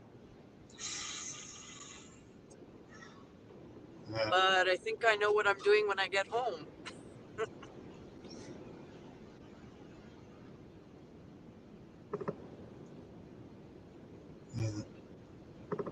Yeah, one of the last times I drove in the snow, heading back and forth from California and stuff, it was like, fortunately the truck had a lot of weight in the truck to keep the back end on the pavement. Yeah. But even then, Toyota trucks are just notoriously lightweight. And it's scary as all get out. I mean, the last time I drove, it's like, okay, never again. Summers only. And I'm not driving that in the wintertime until my wife allows me to buy a 4-wheel drive, 1 ton or bigger. I bought, I used to have a short box crew cab. This time I got the standard box crew cab, and it makes a bit of a difference. You're more stable than the short box. Mm-hmm.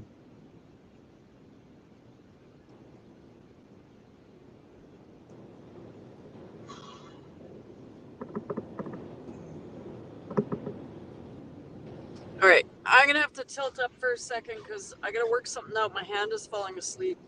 Yeah.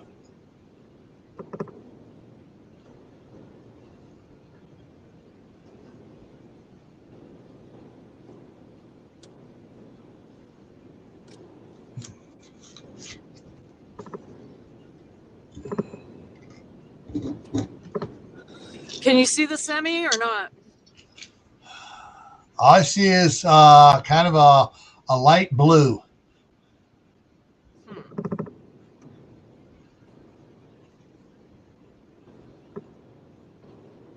They're coming down. Oh, I can see we're turning a curve. There's about 3 or 4 people in front of me.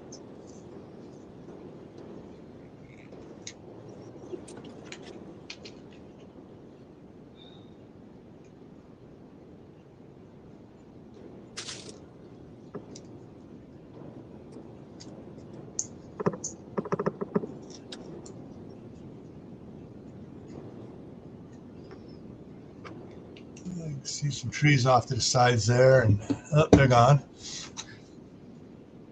Oh.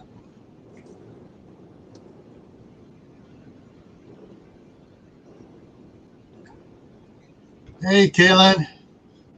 Yeah, it's going okay so far. And it's the Marshmallow Man says, is she somewhere in Canada? Yes, she is. She's on the Trans-Canadian Highway. Marshmallow Man's in Ontario area. Do you see any part of the semi? It's really hard to tell. I'm looking here. I can see some trees down in the bottom right-hand corner now and then. Just went over a bridge, and they're at the riverbank. It's just kind of hard for. I need to get one of those things that clamp onto your rear view mirror or something. So I remember being live with Backwoods Misfit, and I don't remember having this many problems, but it wasn't a snowstorm, right? So they could see blue sky and green trees. And yeah. Something that might work out is like an old sock filled with rice and sewn up on the end, so you have a little pad for it to sit in. You can set it in there to hold it steady on the dash. See, I rarely have a dash in the center. I guess I could stick it in front of my face too. There's a big dip, and that's what I'm trying to put the phone in, but you say you lose sight of everything when I put it there.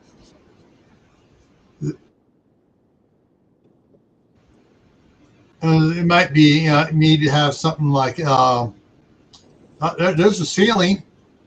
Yeah, I'm trying something else.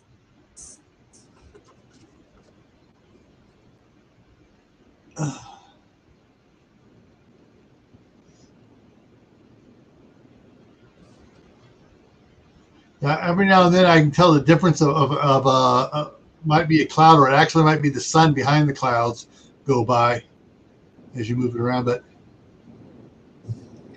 what about that view? I can see the top couple feet of the truck, but I can see the power poles and the other things.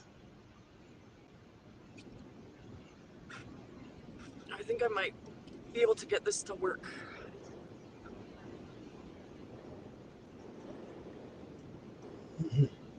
Bear with Sorry, me. folks. It's going to tilt up for a second.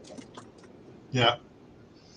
I just yawned and forgot to cover my mouth. I apologize to everybody that saw my tonsils.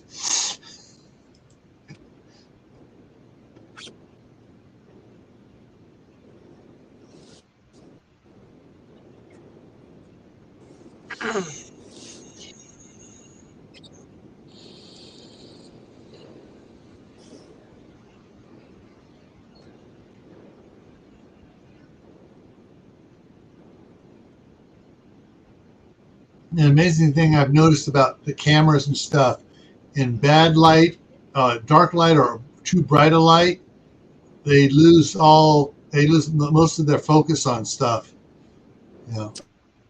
Yeah, that could be what's happening, because it's really white. Like, I wouldn't be seeing much if I didn't have this semi in front of me. I don't know. What are you seeing any part of it? Are you seeing the hydro poles? I saw power lines just go over. I see some trees in the bottom right-hand corner. And I can't tell if the shading I'm seeing is actually mountains in front of you, like out 50 miles or 20 miles out in front of you. No, the shading you would see are trees, because we're coming up on a town. We're going to be going around the town soon. All right.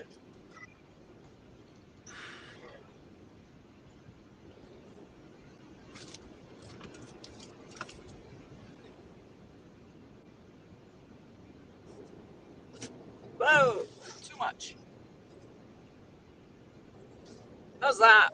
That's perfect. Okay. I just keep shoving stuff in that little pocket to see. I guess it's really pushed up now.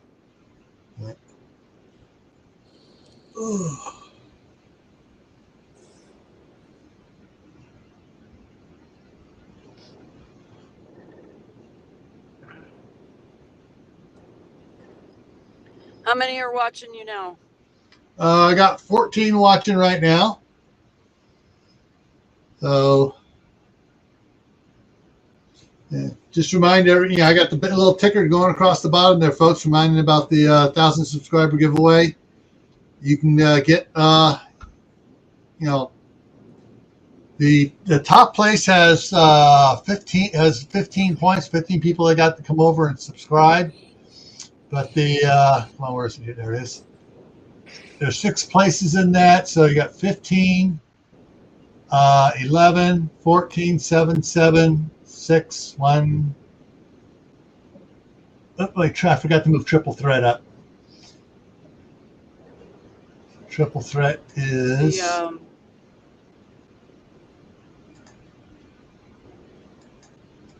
Picked up some more there. I don't know. I'll shout you out again when I get home. Yeah. You think people will be more available once they get home from work? Yeah. Yeah, I've noticed that unless you're scheduled for this time all the time, you don't get a lot of people this time of day. Yeah. But well, I know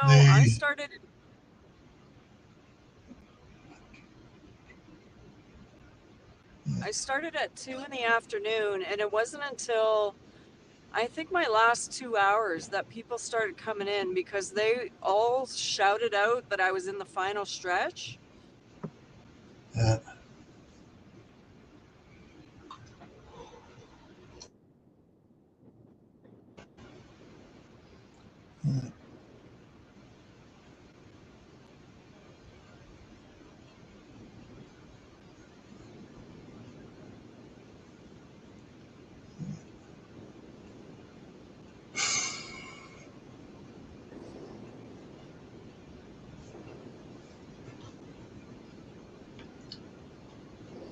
No, someone's gotten impatient.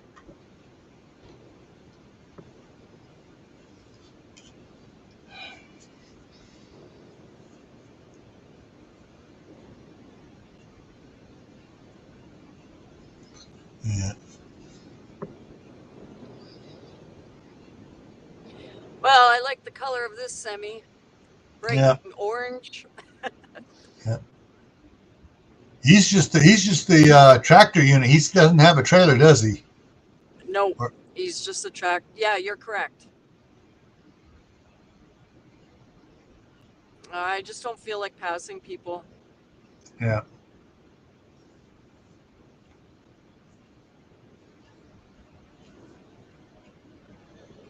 That's the thing too. If something happens to me, I don't have my CAA, and there's nobody for me to say, "Hey, go take care of my animals." Yeah. So I will drive this 37 that I'm doing right now. Ooh, 37. 37 kilometers, not miles. And that is. But the wind is like I could feel it pushing. The truck kind of slides to the side a bit. Yeah. Well, 37 kilometers is 23 miles an hour.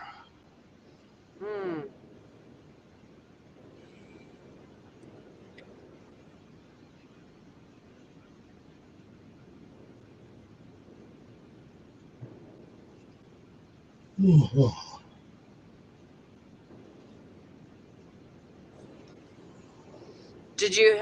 You must have had your breakfast. Did you have your dinner yet? I've just had snacked on a couple cheese sticks, and that's it so far. So you didn't have your oatmeal? Nope, not yet.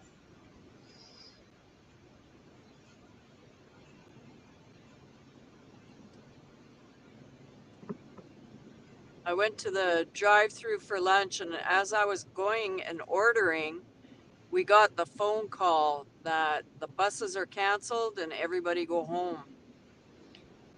But that's the funny part. It's a snowstorm. Everyone went to school. Now they're stuck at school until their parents pick them up.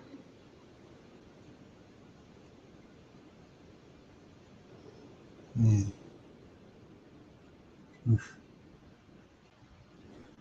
Yeah, that made me nervous. That tanker going Yeah, by. if I go silent, it's because I got two hands on the wheel. There's another one passing right now. Ugh. And I don't know what the guy in front of us is doing.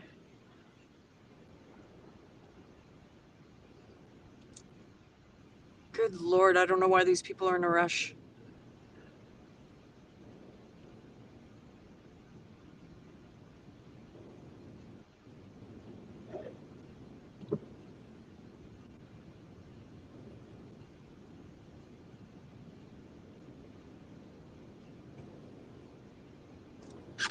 I'm on my best behavior because I get road rage sometimes. Yeah. Yeah, driving in California, I learned a whole language of sign language.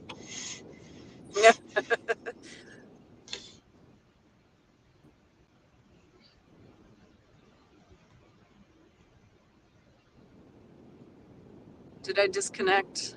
Nope, you're still there. Okay, because it got quiet. Yeah. This is going to be such a stress relief to get off this road. Yeah.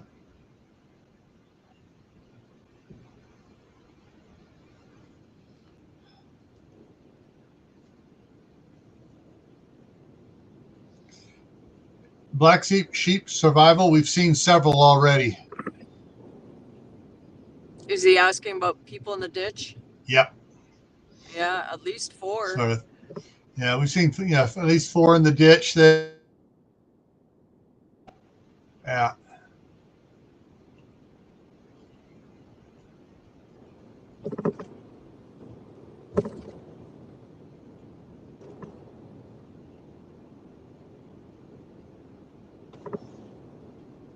Oh, I'm actually going 70 now.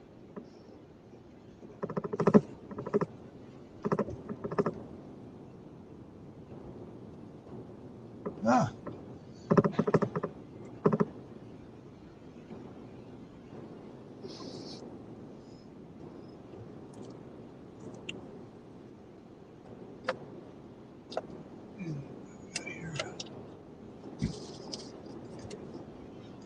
Pop-up notifications. What do I got popping up here? Oh, interesting. The Broussard Homestead just put out a thing saying major AT&T outage, widespread. What's going on? Where are those people? Louisiana. You're mentioning a lot of homesteads that I'm not aware of, and they're your subscribers, or you're subscribed to them? Both. Because I'm just curious, because it'd be cool to connect to them. Yeah. Yeah, I've been connected with Brett. He's one of the first ones I connected with. Number 5 or 6 that I subscribed to. I've been on his live stream a couple times. He's been on mine. He's a firefighter down there in Lake Charles, Louisiana.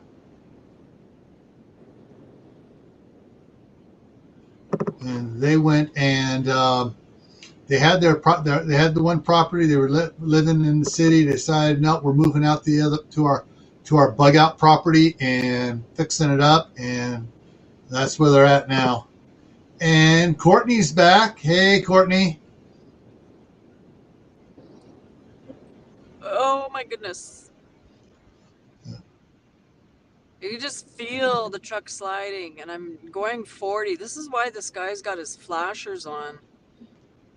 Yeah, he feels the little, I saw him do a little dance there. It's like, he's going to slow down. I'm skating right now. Yeah. one of the channels I follow, Arms Family Homestead. He retired now, but he was a Oklahoma State Trooper, and I know that name. I'm not connected to him though. what he would do, he drove his patrol unit home all the time, kept it at home because wherever he was at, and he goes, all right, it's time to change tires on it, and he'd go out there and he'd pull the regular tires off and put the studded tires on his patrol unit. So I'm trying not to take my eyes off the road, but I'm also wanting to put my hazards on, and that's one thing I don't. Trying to learn where your hazards are at. Uh-oh, you froze.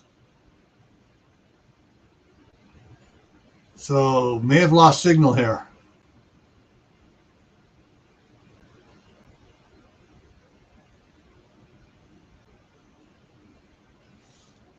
All right, so I got the link pinned in the comment to the top of the comments there. You know, for the if anybody wants to come up, and hopefully she's okay. There wasn't any movement of the camera, like she spun out or anything. She just froze up.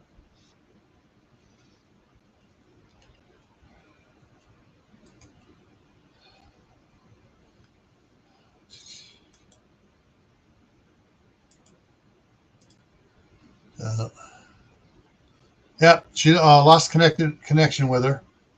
So, yeah, so that's Rachel at Cottonwood Ranch, driving home on the Trans-Canadian Highway, and she has probably another hour and a half to go to get home. Oh, fun. And let me check something out here. I just got a notification here, so that goes there. And check out the channel analytics, and it says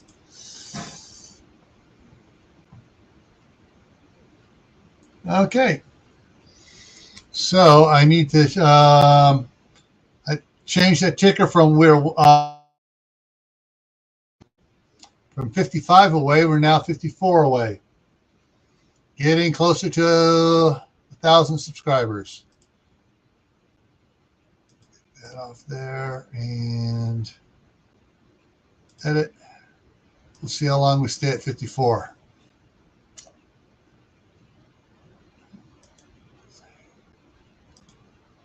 There we go. So getting closer here. The for the 1,000 subscriber giveaway, the gift card prizes are start at the second place prize is $75. The third place is $50. Where is it? Here, get on the right tab here. Fourth place is $20. Fifth is $10. Sixth is $5, and the first place prize is an $80 book. Pull it up here from Doc Bones and Nurse Amy, the Medical Survival Handbook, the Essential Guide for When Help is Not on the Way. This is the 4th edition, and this is the winner of the Excellent Book Awards. This is 1/3 larger than the 3rd edition. It's got that much more information in it, and this is the color version. Ooh, and this has been autographed by Joe and Amy. So this is, they sent this to me to give away. So this is the giveaway item for the first place of the 1,000 subscriber giveaway contest. All right. So, hey, my daily alarm tell me to take my vitamins. But so what I'm going to do here, folks, I'm going to quickly run in the kitchen, turn on the hot water kettle to start heating the water for my oatmeal cereal, and I will be right back. So I need to get, where is it? There we go. Don't leave. I'll be right back.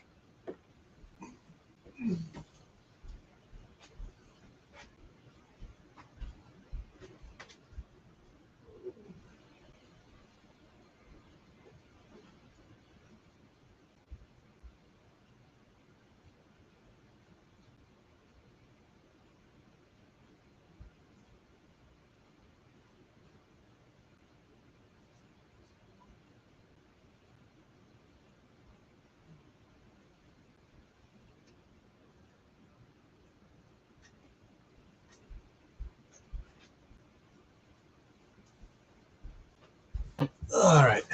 There we go. Binga bunga. All right. Tomorrow night, over on my other channel, Camp Patton Family Compound, we're doing at 10 o'clock Eastern, 8 Mountain. We're doing a giveaway, our 4,000 subscriber giveaway for Camp Patton Family Compound. There we go. Glitch there for a second. And hang on. Drop that down. And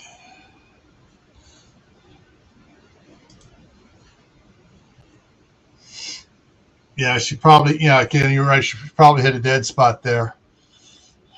That's the word we didn't want to use while she's driving in that snow.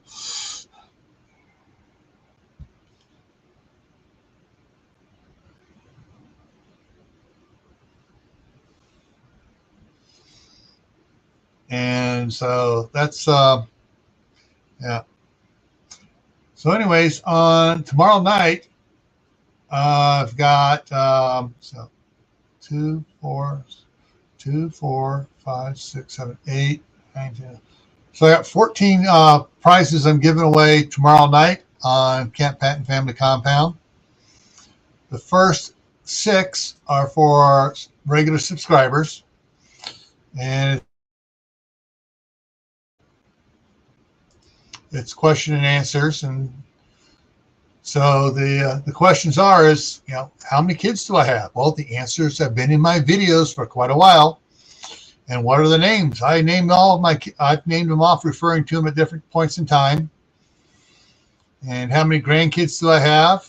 And what are their names? I name them off quite often. Of course, a lot of times I'm naming those over on Courtney's White Family Farms live stream at night, talking with Carol, because my oldest grandson is on this autism scale as well.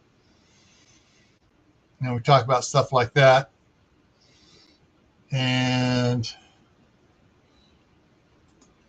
close that one out there. And Wayne is back. Hey, Wayne. And then, their names, and question about when did I buy the compound? And actually, since last Friday, I've mentioned about 5 times on live streams. So both here on Gray Man Prepping and over on Camp Patton Family Compound. And when did I buy the second property? Well, I'll tell you this. I'm looking for years. But if you know the month as well, then you may get a bonus one. But yeah, so that's been mentioned too. In fact, I actually did a video when I bought it for a walk around video, and it's over on Camp Patton Family Compound, which is what the questions for this is at. And then for channel members, I got 8 questions. What's my wife's nickname? And the first one to respond tomorrow night in the chat when I asked that, it's a $5 gift card. How old am I? And no, I'm not older than Noah. What is my hobby? And I got 4 questions about my hobby I'll be asking. And I've talked about them then. I've talked about those a little bit today. And so, and then the last question is a special question about my wife. And if anybody can answer that one, or the first one that answers that one, it's a $100 Amazon gift card. So drop that back down and drop that one back down.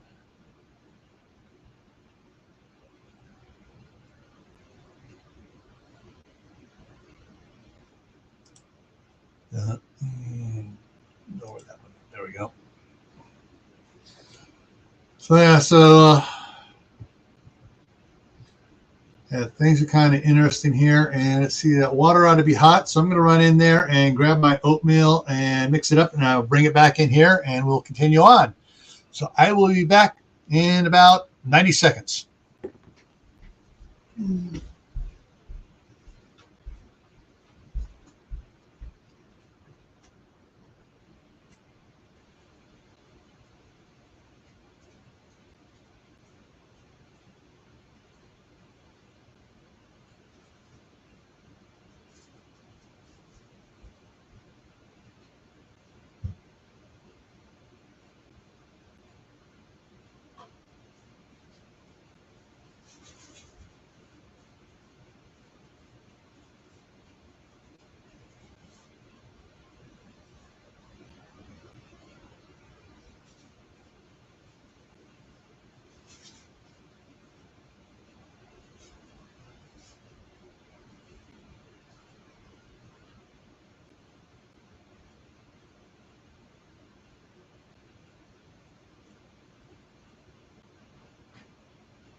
All righty. I'm back. Oh, she's back. So let me bring her up here. You're unfrozen. We can see you moving. You know what happened? Was I just sitting there frozen? You were sitting there frozen for a little bit, and then it dropped off. My phone overheated because it's sitting up. I had the defrost on the window, so I shut that off. But the only reason I left was because my phone overheated and shut down. Right. So, yeah, there was no accident or anything like that. Yeah. Yeah. And then never passed any more accidents. That's a good sign. Just passed a vehicle parked on the side of the road. On the other side, though. Yeah.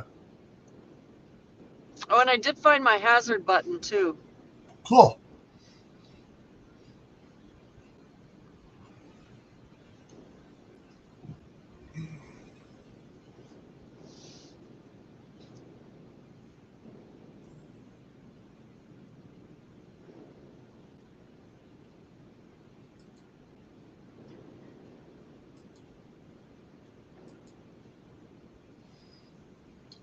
Did you go get more water?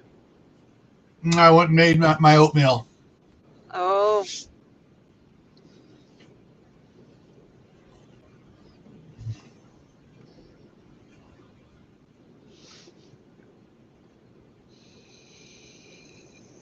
Yeah.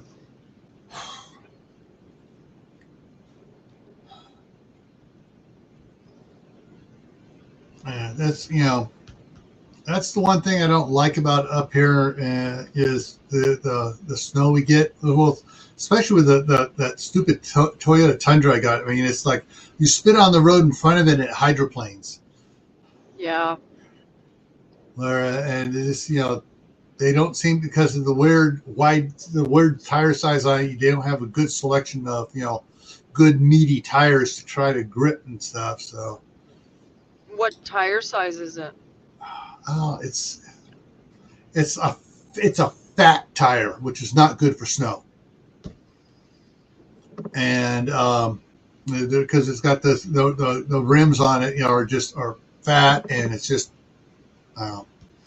But we picked it up at a really good price. It was like 2 years old when we picked it up, and yeah. I'm really looking forward to when the wife says, "Okay, we're getting 4-wheel drives," and it's like, yes. But it isn't? No. Well, No, what is it? It's a California yuppie car, a yuppie truck. Is it all-wheel drive? Nope. Because that's Two-wheel. that's what most SUVs are, right? And all-wheel is just like 4x4, is it not? Yeah, but this is just a regular pickup. But I guess if you're in California, it's not like you're going to be out in the snow, right? Well, it's a lot of stuff in California is your brake going Mr. Robotic and breaking up. There you go, back. Ooh. Whoa, that was interesting. It looked like you started freezing and slowing down.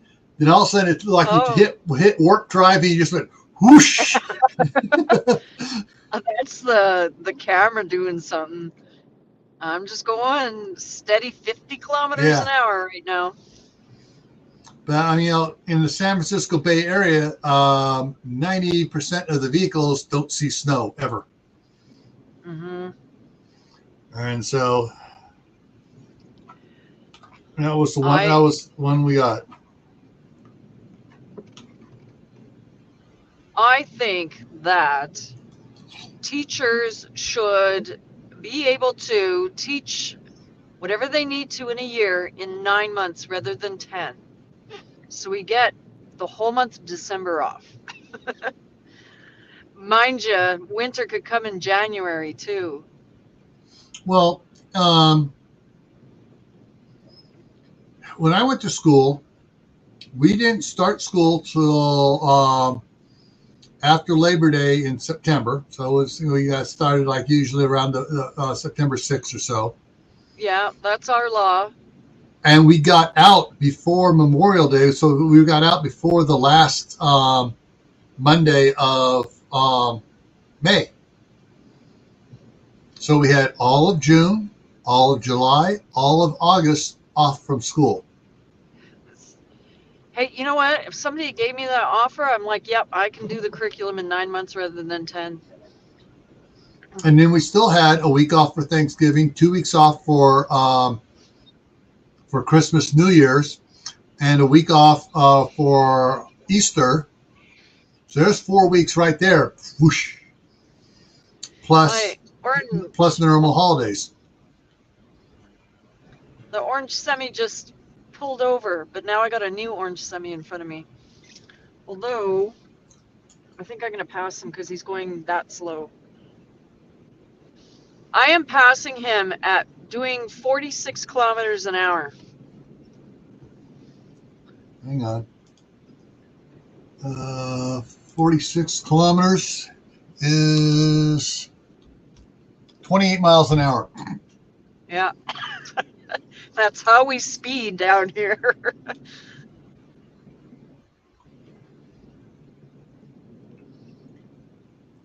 I'm getting closer to home though, and the road is more familiar.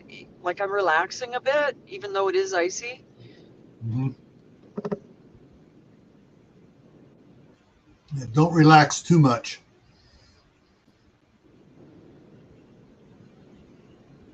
The closer I get to home though, the more sheltered it's gonna start getting. Like I'm still traveling through a lot of agriculture land. Mm-hmm.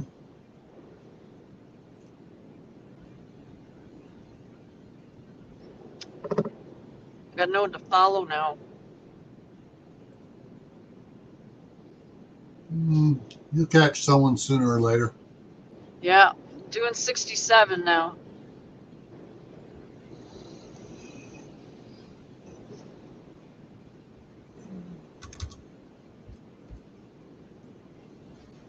That's 42 miles an hour.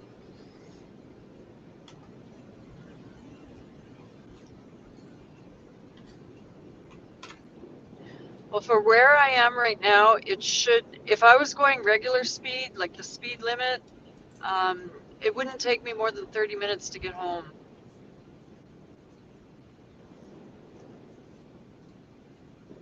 I'm hoping to be home by, it's 1:18 here. I'm hoping to be home by 2.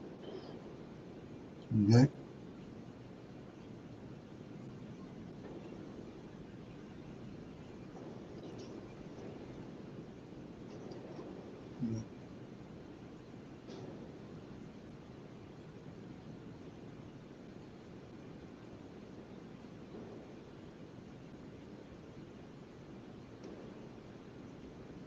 Yeah. Yeah. Oh, I just,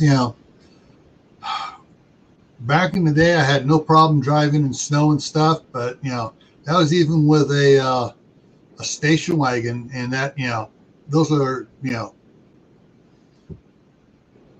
totally different thing. But that old station wagon we had, the 71 station wagon, was better on the road than my Toyota Tundra pickup. Yeah, well, cars used to be made out of metal back in the day, right? Yeah, now it's plastic. As my dad said that when they were kids, or I don't know what age he was, when when they'd get snowed in, they used to hook up the horses with 2 poles and drag it down the road so the car tires could go in the ruts. That's how they cleared their road.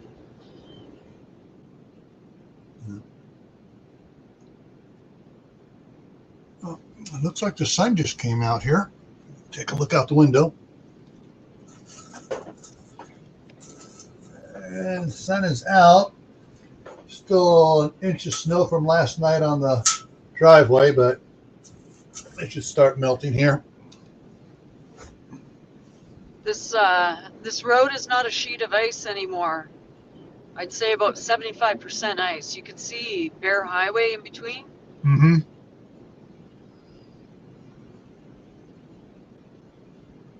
Well, I'm heading west, and that's where our storms come from, the west. So Mm-hmm. maybe the worst has passed over. Yeah.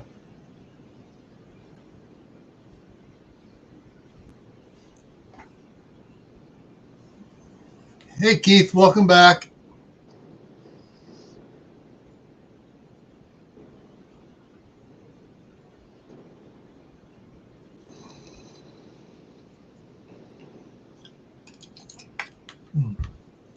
Take a look at something here.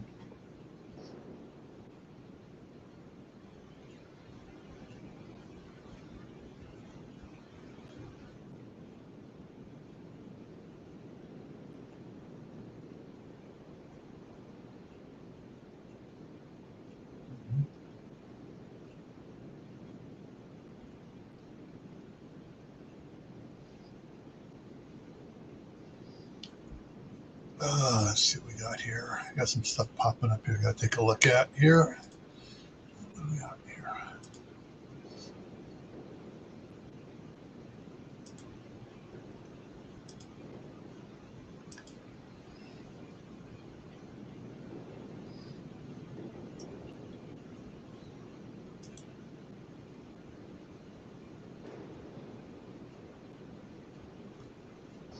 those books you were reading about, like the ones you said you're writing, Mm-hmm.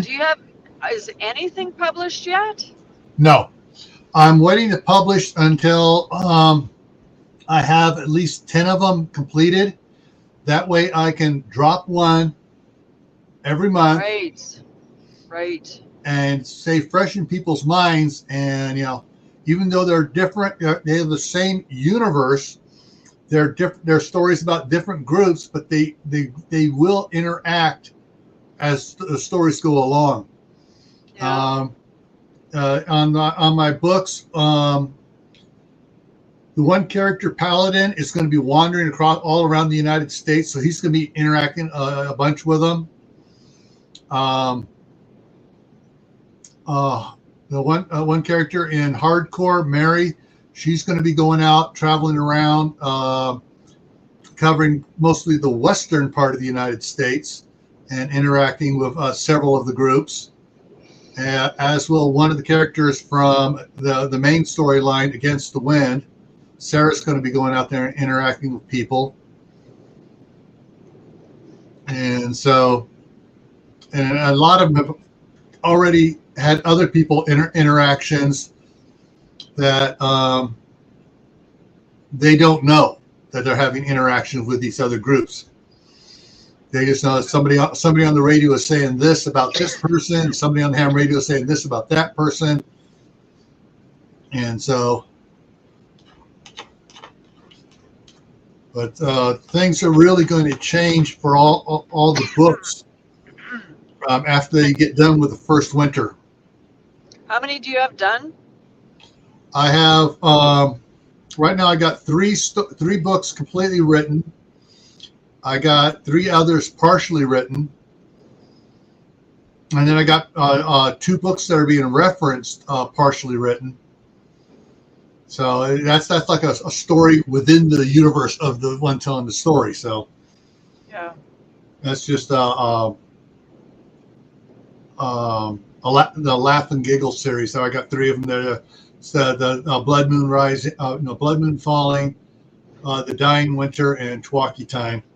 That's just going to be a 3 series book only.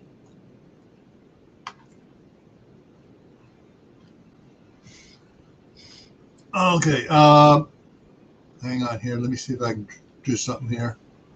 Banners, and if I take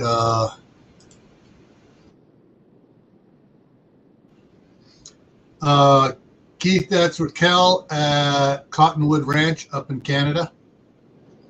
And she's on the Trans-Canadian Highway. And what's Keith's name? What's his channel? He doesn't really. He's just he doesn't. I don't think Keith ever puts out videos. It's Keith Kronk. Oh, okay. But he's around with a different thing. Oh, and we have Rachel Knight. Just Rachel, that's not fair. Rachel says, I have 0 feet of snow. She's in Hawaii. Oh, jeez. That's not the channel Just One Night, is it? No. Okay.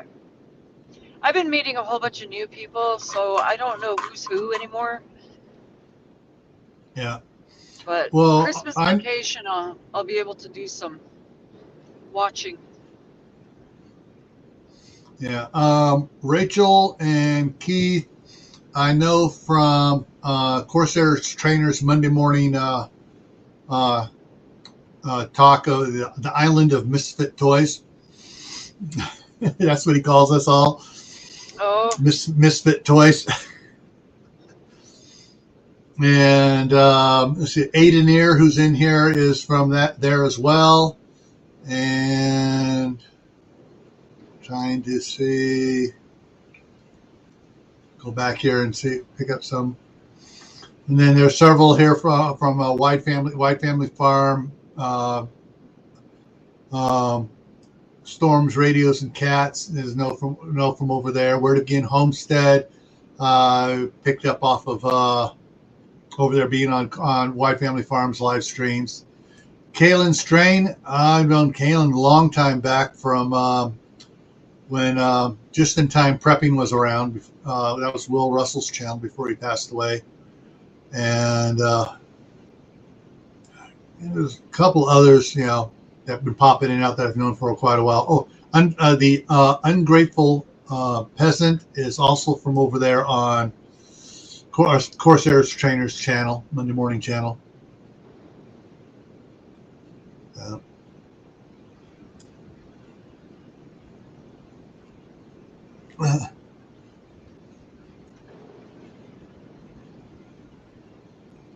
Oh, Keith was over on Will Russell's as well.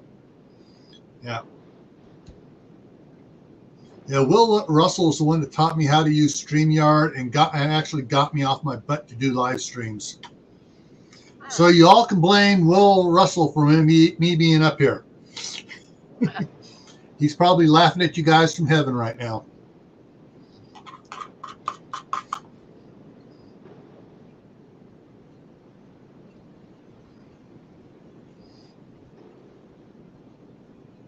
Yeah, it's getting a bit more normal. I'm able to do 90 now. Up to 90? Wow. Yeah, like when I look at the highway, I can see that it's not solid ice anymore. Yeah.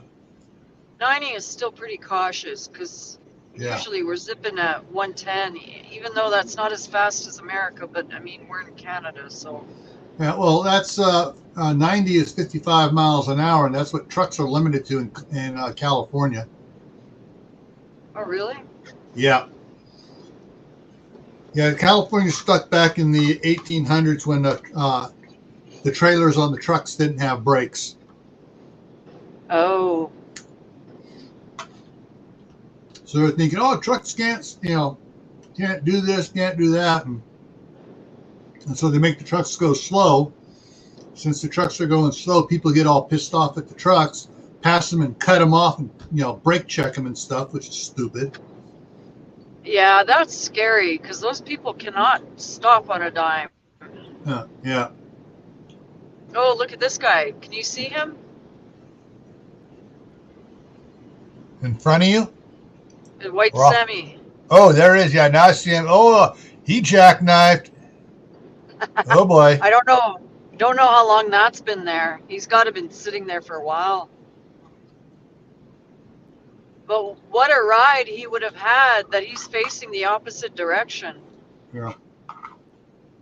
And I didn't, as fast as you went by, I didn't notice any damage to the tractor or trailer where it hooks up. So he may just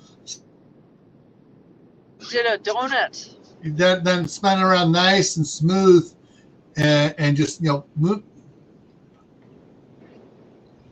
Because I've seen a few of those where the truck's going down and his back end, he goes to tap his brakes and his back end says, nope, I'm going to go past you.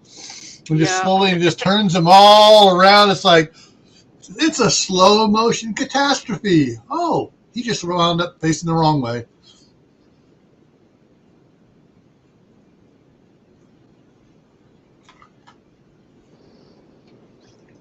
Yeah, I still got a question. Like, people see a storm is coming and it's not that great in the morning. I don't know. I would just be one to call it off. Yeah. Well, instead of making people go out and, let's see if it gets worse. It's.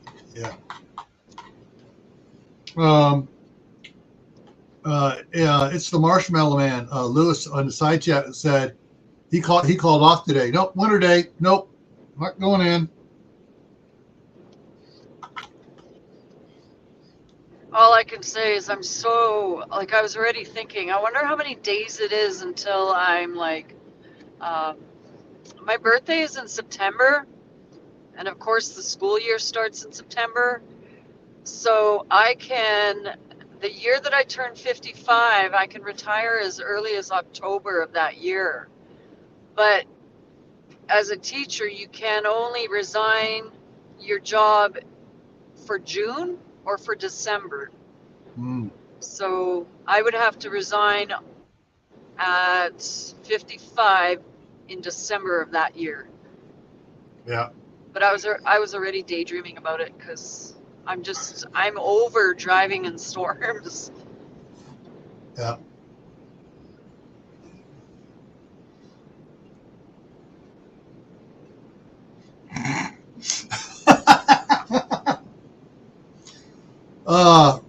Keith and Rachel are carrying on a side chat here in the side chat, and her final comment was, "Keith, don't lie to me. No, don't tell me lies. I miss the snow so much. Drinking hot cocoa isn't as fun when it's 80 degrees Fahrenheit."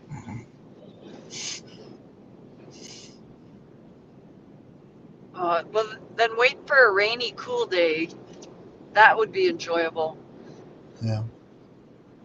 That's why I told my daughter, I said, you're going to be miserable when you come back, because she's in Indiana right now, Mm-hmm. and she's coming back in 6 days, well, about a week. And she's coming back to this. Well, Indiana's been getting some stuff too right now. But rain, maybe? Because they don't get snow, do they? Mm-hmm. Indiana will pick up some snow. Oh, look at, there's another one. Yeah. Do you see him? Yeah, I see him. Now, he made contact. That one made contact. There's a crunch on that one. Jeez.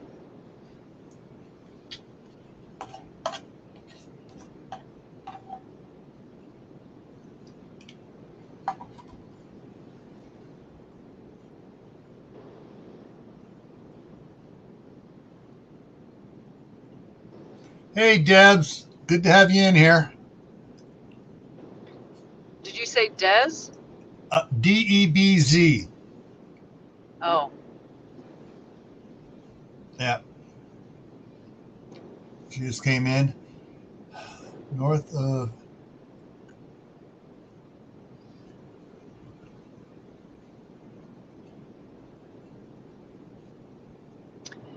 You know, it's still snowing. This isn't just blowing, so starting to think about tomorrow. I wonder if they'll call it off.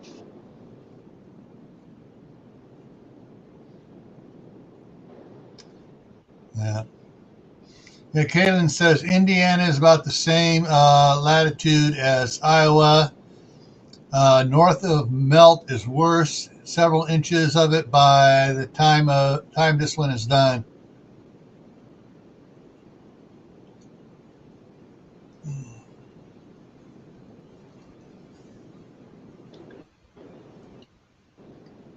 And Ron says, send it to Ohio. Yeah, Well, Ron drives the snowplow. Ron drives the snowplow. But aren't those guys gonna get this storm? But somebody I can't remember who I was watching, said, "Are you ready for the lake effect snow?" Do they get that in Ohio? In North Ohio, yeah.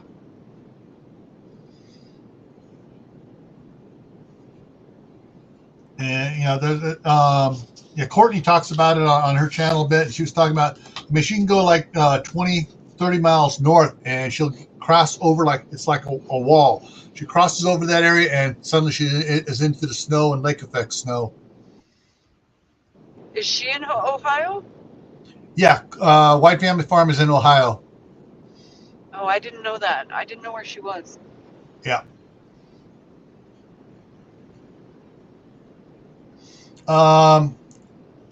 Lewis, it's the Marshmallow Man says to tell you it's raining in Ontario. Whoa, this is a super bee. Can you see that? Yes, I see that. He's like right across the whole ditch. Oh. And then the truck is right. Oh, wow. Yeah. Now those things are scary passing in a storm. Yeah.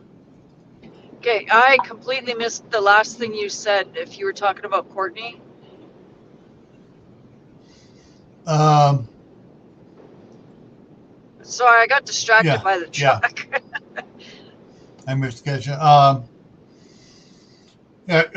Courtney's there in Ohio, and she right now she's doing it as a side hustle. She's doing the DoorDash, And Okay. they got one where they were heading north a little bit, and when they was nice where they were at, and they got this one delivery out there, and it got ugly, and they were had to drive really slow because of the snow and everything.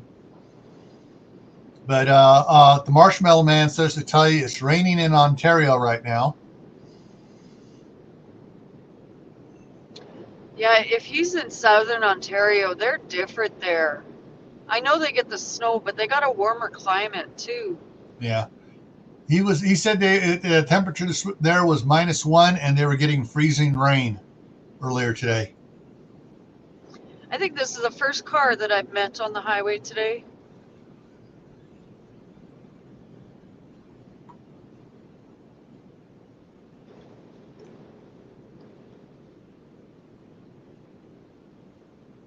Kaylin says this storm is basically from one end of the continent to the other.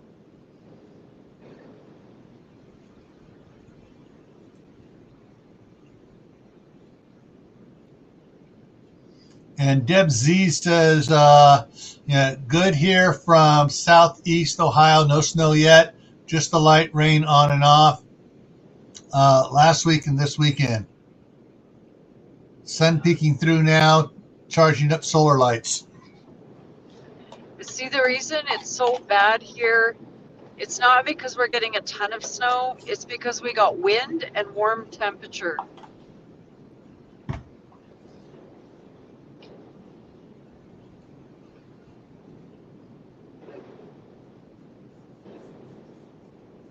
Like it's only -5 right now. Yeah. What are we?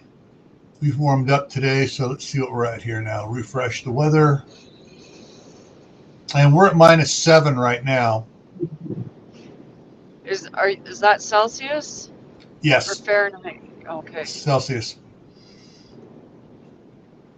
And so 19 degrees Fahrenheit. Our high this afternoon is supposed to be 21 degrees Fahrenheit. And it's saying, ooh. Yeah, just one tiny spot.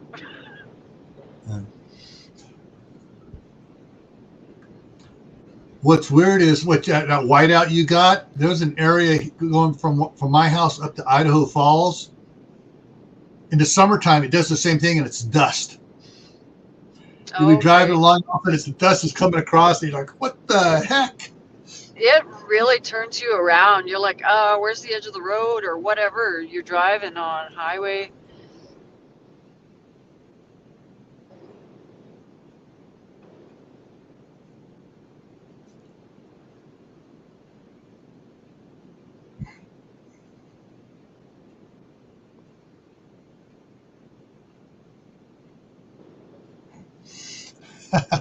All right. Janice, where to begin Homestead says, and I froze. She goes, this reminds me of growing up in Pennsylvania. -6, 6 inches plus snow, go to school. Here in Kentucky, they call it off of less than ½ an inch of snow. And our school was not called off this morning. It is now, but yeah. But it takes this much. It takes people being in the ditch. You know when they do call snow or school off, is if the highway is closed, that it's so bad that it's illegal to drive. So then they have no choice but to call school off. Yeah.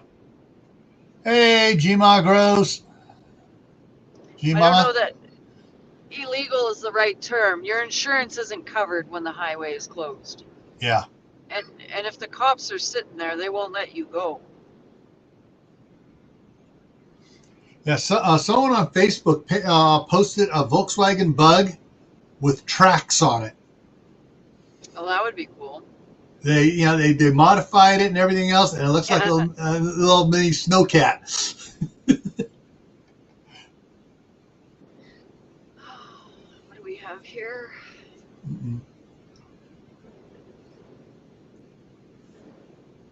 Oh. Yeah, see the flashing lights. Yeah, because I think it looks like he's sitting on the side of the road. Maybe just rolling. Yeah, he's moving. But we're behind a snowplow, that's why.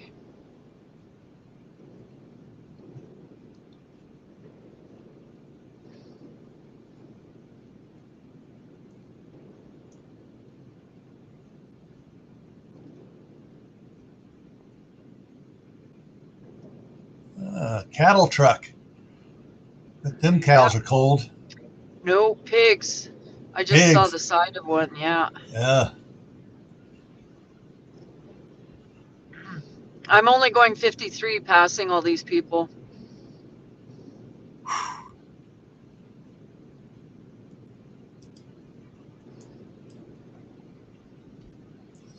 That's 32 miles an hour.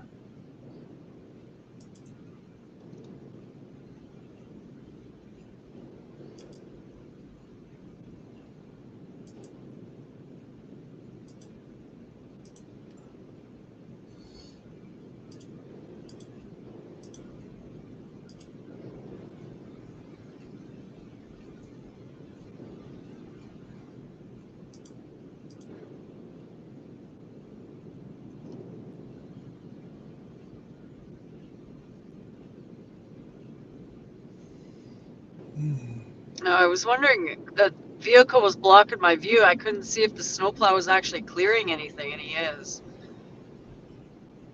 It just doesn't look too clean on that side. Yeah.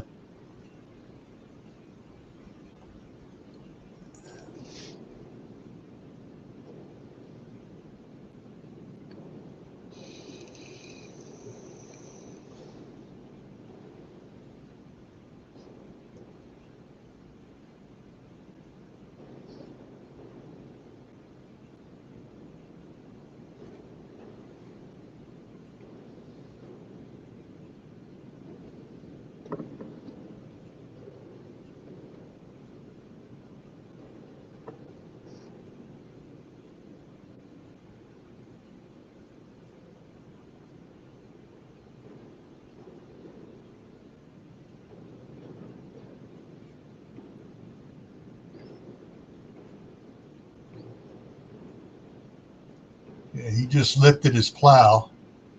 Oh, did he? I'm Yep. driving on the I'm driving on the shoulder right now. Yeah.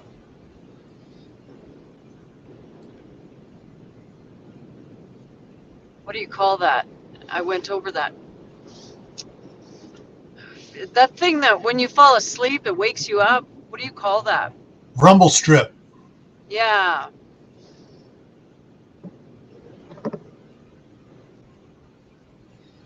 Yeah.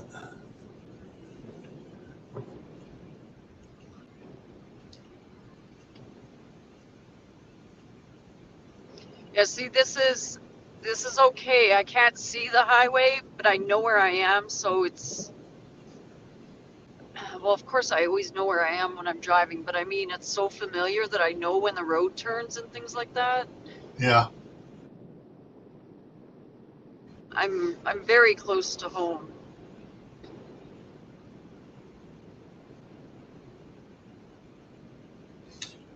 Debs asked, what are you driving?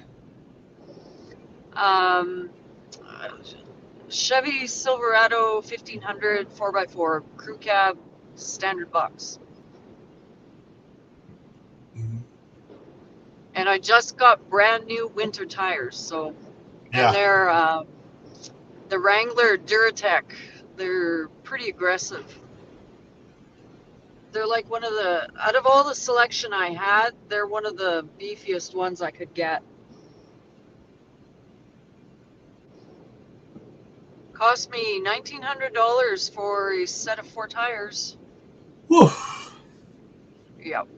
But our we call it auto pack here. The car insurance has a Mhm. program that if you buy winter tires, you can take 1, 2, or 4 years to pay them off. And I needed that, but I don't need the 2 or 4 years. I said I'll do it in a year, but I plan on paying it off faster than that. Right. But I mean, at least they have these programs so poor people could actually afford to get new tires. Yeah. Like I don't know. Like you end up paying, if you go the whole term that you chose, you might end up paying an extra $100, but it's worth it when you can't afford it. You're right.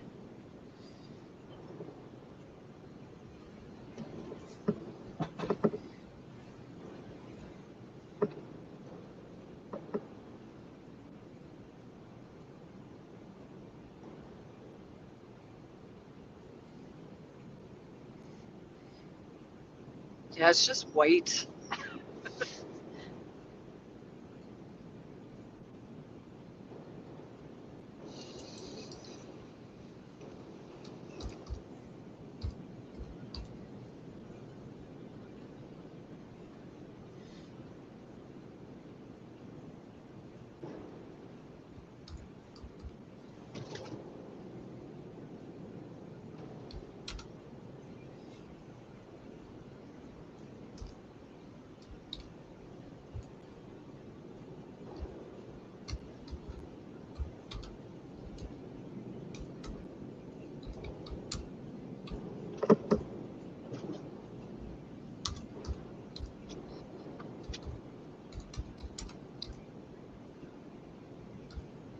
Oh, there's another semi in the ditch. He's on the other side though. Yeah. Were you able to see that? Yeah. The red cab. Yeah. Yeah. Yeah, I'll have to rewatch your live to see what you guys saw, because all I see is the back of my phone. Yeah. Storms, Radios, and Cat says, I gave $400 for 4 new tires on my Jeep 2 years ago. I feel robbed, really. $400 for 4 tires? $450 for 4 tires on his Jeep. Why would he feel robbed? I don't know. Gosh, I was paying $400 per tire.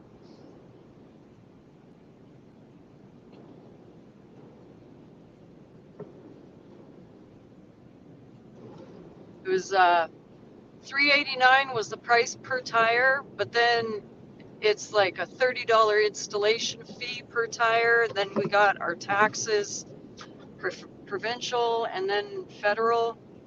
That's why it comes out to just under $2,000. Oh, I lost you. Yeah. I put the brakes on because all of a sudden these semis are going slow. And I'm not going to try and push my way in front of them because we are going up a hill. And at the top of the hill is where I get off this highway. So I will wait. Yeah. I think I'm like a mile from home now. Yeah. Well, they're going excessively slow though. We're doing like 25 kilometers right now. Ouch. Hang on. 25 is 15 miles an hour. Yeah. Well, I've got 10 minutes. Remember I said I wanted to get home by 2? Yep. So it might take us 10 minutes to go this 1 mile.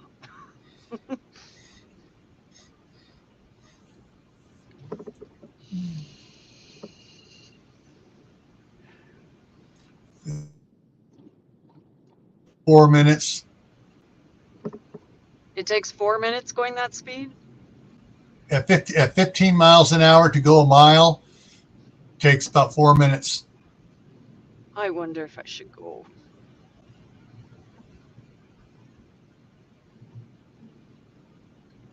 That's the thing though, when I'm going up this stretch here, when there's a semi, I don't like jumping in front of them because all of a sudden I turn my blinker on. Yeah. And I don't like being rude to semi truck drivers because then they have to switch the lane. Yeah. Oh, Barry says they were off-road tires, but they suck compared to the old ones. Oh, why he Took it feels off. ripped off. Yeah. But where is he? What state? Tennessee. Oh, so he's. Was he driving off road a lot? I don't know, but I bet they get floods, muddy roads and stuff there with the mud washing onto the roads. Mm. Oh, Kentucky. Sorry, Kentucky. You said Oh. Kentucky. I was remembering the wrong ones. there's so many guys, so many ones I know are in Kentucky and Tennessee, and I get confused sometimes. Hey Barry, I'm a senior citizen, okay? Well, if anyone's ever paid attention and saw my dog Jessie, I went to Tennessee to pick her up. That was about 5, 6 years ago.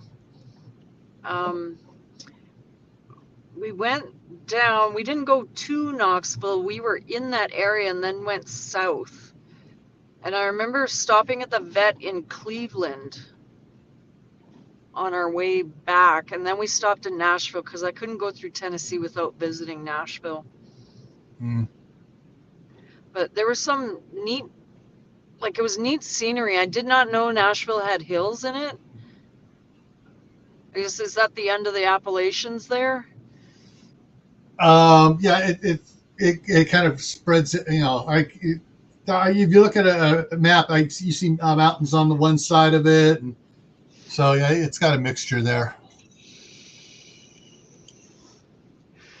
And that was the first time I ever saw an armadillo. He was walking along the side of the road. I don't know if you guys call those highways interstate highways or something. Yeah. Yeah, we have county roads, state highways, and interstates. So what is an interstate highway? What's the definition of? Well, an interstate highway, is laid out by the federal government. Goes from point A to point B, and they provide funds for the states to maintain them. And it's part of an interstate highway system. It was originally set up with because Eisenhower loved the Autobahn when he was over in Germany for moving stuff around. And when Eisenhower became president, he pushed hard for the interstate system, so that originally the interstate system was supposed to be where the power poles weren't close enough where you could land any military aircraft on the interstate. Was what it was supposed to be. And originally, like the interstate roads that cross the interstate went under. Well, I don't know. We were able to travel pretty fast on that highway. It was like what I just came off, like 2 lanes. Yeah. But I have no idea what kind of road I was on. Yeah, I've seen interstates down to at 2 lanes, and I've seen state roads at 3 lanes. So it depends who's footing the bill and where it's going. I was kind of in a panic because we were following whatever the GPS told us, because obviously I don't know where I'm going. But the speed people get on the highways just outside of Nashville, and everything merges and you got to be in the right lane to get your exit, that was a heart attack for me because I'm not used to that much speed. Yeah. Yeah, it's going from here back to my wife's house in California. We come out off the Sierras, off of Donner Pass and stuff. Once we get down to Roseville and stuff, all of a sudden the cars think, oh, sign says 65. I'm going to do 90. So this is my lane. All right.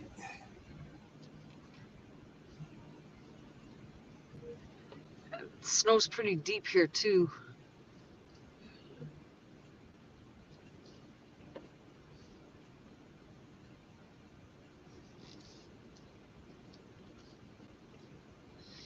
Yay, all the shoveling I get to do.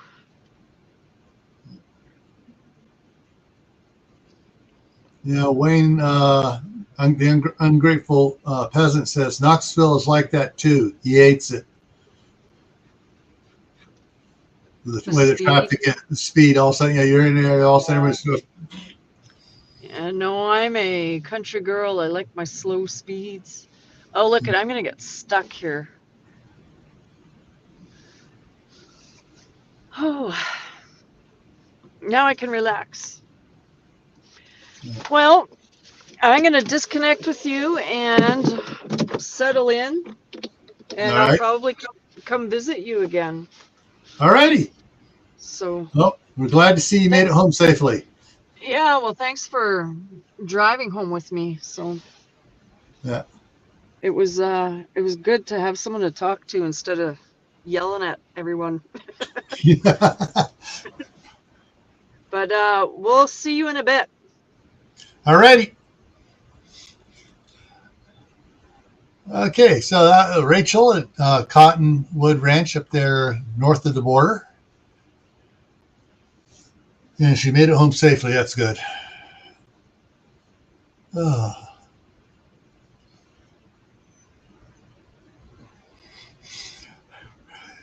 Yeah. I was getting nervous there. I was really getting nervous here watching some of those trucks go by her, especially when that one tanker passed her. It's like, I hate it when tankers pass me. Because they, I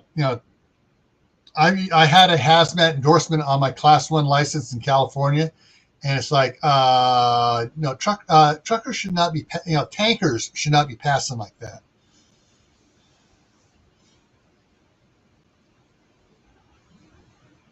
Oh, all righty. So, let's see what we got here. Okay, it's 1 o'clock Mountain Time, 3 o'clock Eastern. And so I've been on for 10 hours. Oh, wait, sorry. Oh, man.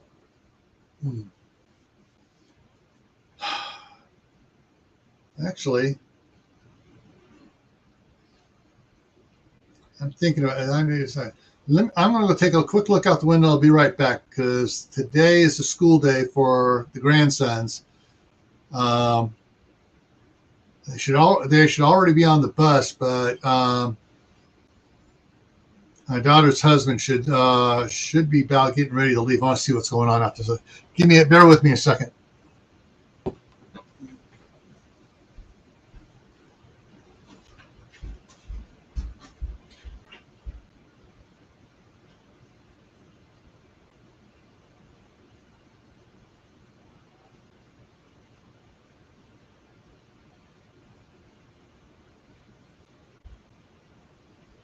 All righty, that's not bad.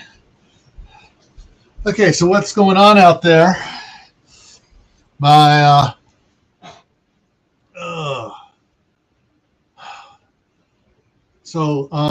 Eli's home from school, and his worker. He has a worker that comes over on Thursdays, and she's over there working with him. Aiden and Danny are off at school, and it should be that Oliver is down for his nap, and everybody else, so both Megan and Andrew are home. So,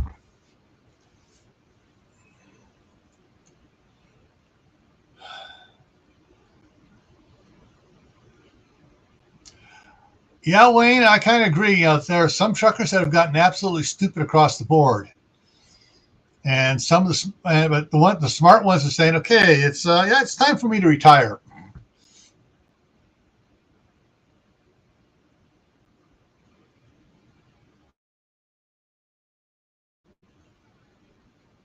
Yeah. Oh, Missouri has whiteouts. Yeah.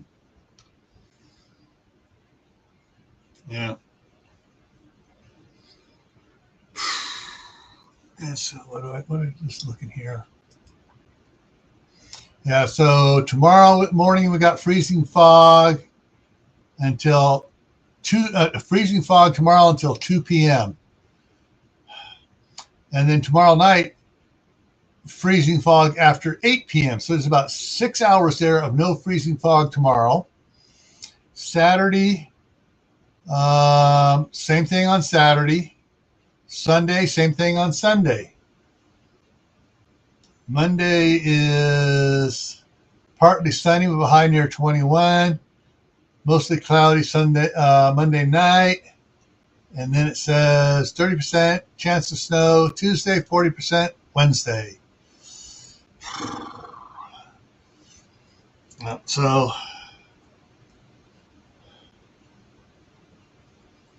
yeah, dang. Really, 12 notifications.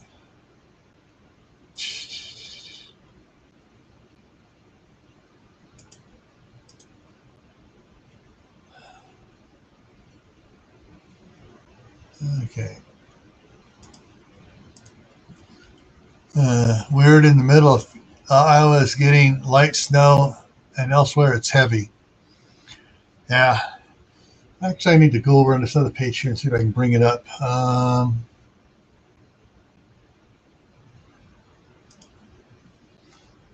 Over here. And I want to find Jetstream.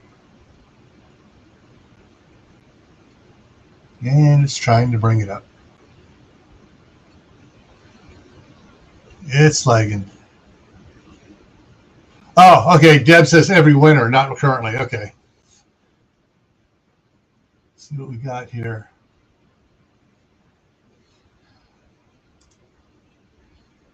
All right. So this is as of 7 a.m. Eastern Standard Time today. This is what it looked like. And 1 p.m. Eastern, 7 p.m.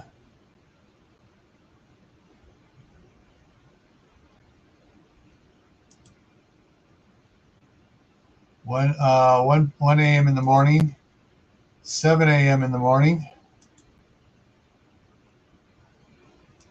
1 p.m., 7 p.m. Yes, so it's moving across.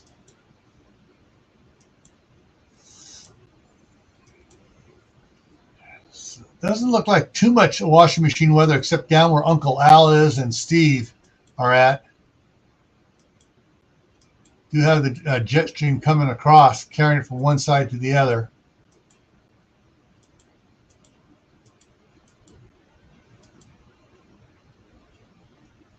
And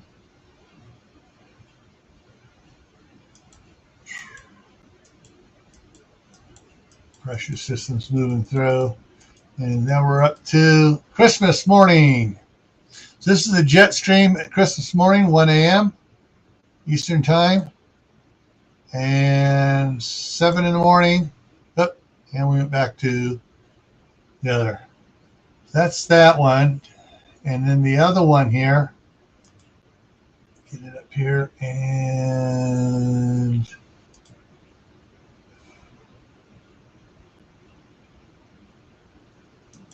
yep. See what the temperatures and wind speeds are looking like. Oh.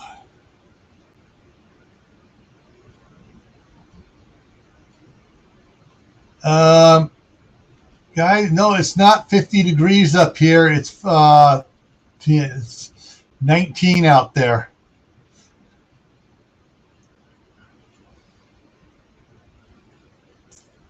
Yeah, definitely not 52, 50 degrees around here. Whew. That's 2 meters above ground. Let's go up 750 meters. The reset speed, temperature, what stuff increased over here? Oh, I'm moving the cursor across. There's a possibility of picking up some tornadoes through there, especially right around here. The way that cold air mass hits this warm coming up here. Not good. That then cuts up into Ohio, pushes north, but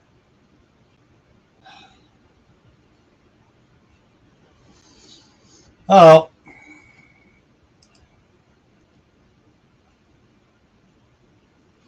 All right, 52 in Kentucky, 27 in Des Moines. Yeah. Oh. Today wouldn't have been so hard if I could actually have gotten some sleep last night. Oh. Whew.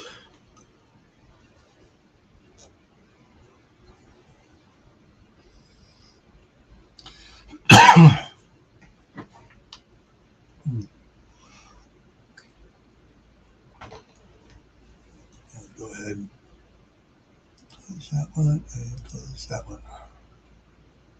Yeah. Yeah. Oh, well. I guess my weather's not as bad as it could be.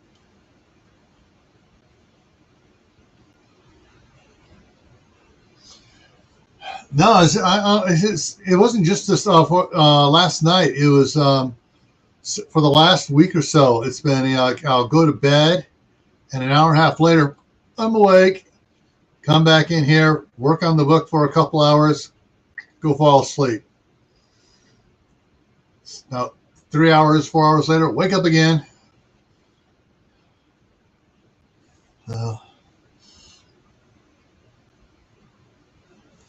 All righty.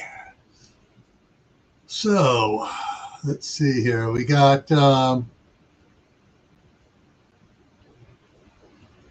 3 more hours before we change it over to the other one for the next one.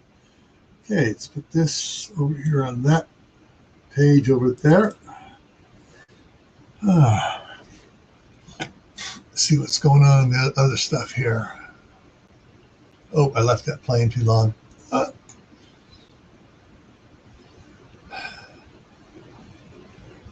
I'm going to pull something up here and listen to it. I got it up there still. Let's see what we got going. So you may hear sounds in the background. And got a commercial playing on that one.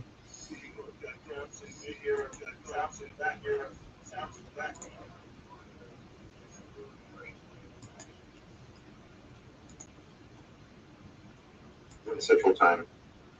I guess about 2 hours ago, nearly 3 hours ago, our AT&T services went down, and it looks like we're still on Wi-Fi, so we're able to communicate with a lot of people that way.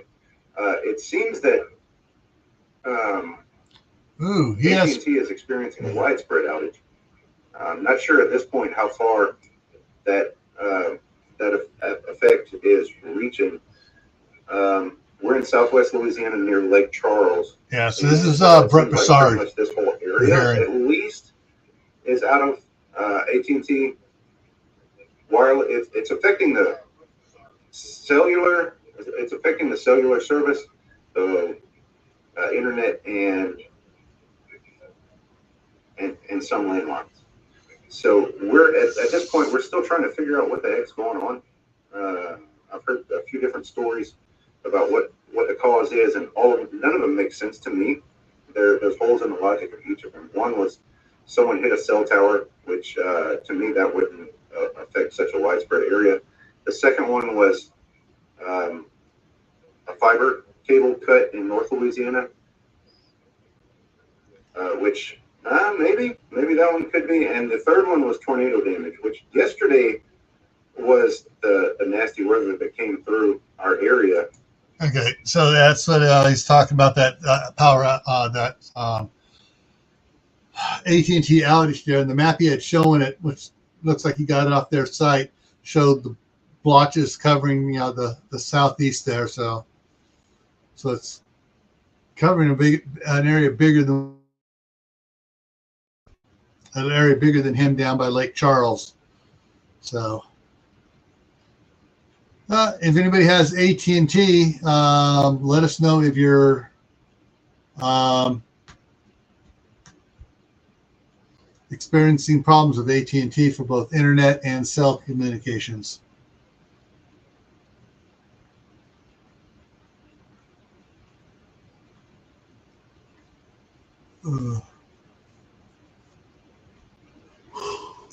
Excuse me. Maybe I ought to go make myself some hot chocolate or something. Anyways, let me pull this back over here.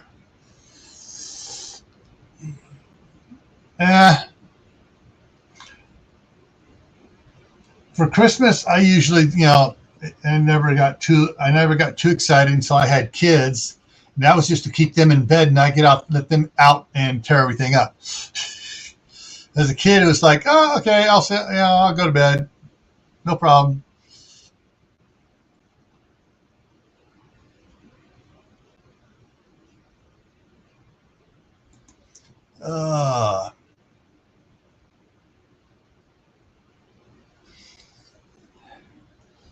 Oh boy. Well, good thing I have to replace my 18 phone anyway. Not that I use it that much, good to know I'm not missing anything. Yeah.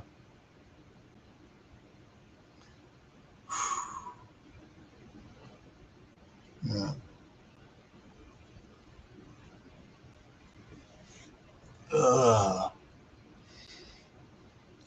Let's see, where was I? Oh, okay. Back up there in the book. The Ventures were serving dinner to the wedding party the night before the wedding. And Danny called, grab your plates, line up, dinner is served. One of the Ventures grabbed the metal triangle, went to the corner of the house and started ringing it and shouted towards the barn, come get it before I eat it all. Several of the wedding party chuckled. Don't laugh, Walt cautioned. I've seen him eat. He can eat a side of beef by himself and better keep it on your plate. Oh, Sheriff, I said I was sorry. I thought you were done. And everyone laughed. Okay, moving on to the next one. Next following morning. At 9 o'clock in the morning, Sarah and the Venture crew came into the grand hall carrying boxes of decoration and started putting them up. By lunchtime, everything was decorated and ready for Michael and Jenna's wedding. They had decorated the patio and cleared an area for dancing. They swapped out the clear light bulbs in the overhead string for festive color ones. After a lunch of leftover brisket, cornbread, biscuits, baked beans, Jenna noticed that the Venture crew started to leave. Jenna asked them if they weren't going to stay for the wedding. Sarah explained that they were going to get changed into their Venture uniforms, and they would take care of the valet parking for the guests and act as ushers. Then Sarah and three others went out the doors and headed down to the horse corrals. At 2:30, the first guests began to arrive. By 3:30, everyone was seated and the ceremony began. There were about 80 guests in the grand hall, not counting immediate family. The grand hall was about 3/4 full when the Venture started filing quietly and filling the back row. Michael and Jenna shared a unique sense of humor. When Michael asked Walt to be his best man, Jenna asked him to wear his dress uniform as sheriff. Walt, in turn, agreed only if he got to pick one of the groomsmen and invite a couple guests of his own. Reluctantly, Michael agreed, and during the rehearsal kept asking Walt, where and who was the mysterious groomsman? Walt would simply say, don't worry, he would be here. 30 minutes before the ceremony began, Walt snuck Michael's high school buddy, DHS agent Jesse Carter, in his dress DH uniform into Walt's office, where they were using it as a staging area for the wedding procession. When Michael turned and saw Jesse, he about came unglued with joy. Michael grabbed Jesse in a bear hug and wouldn't let go for over a minute. Where did Walt find you? And Jesse said, my team arrived in town when Walt had to froze. My team arrived in town when Walt had to rescue the FBI agents when they let their prisoners get loose from him.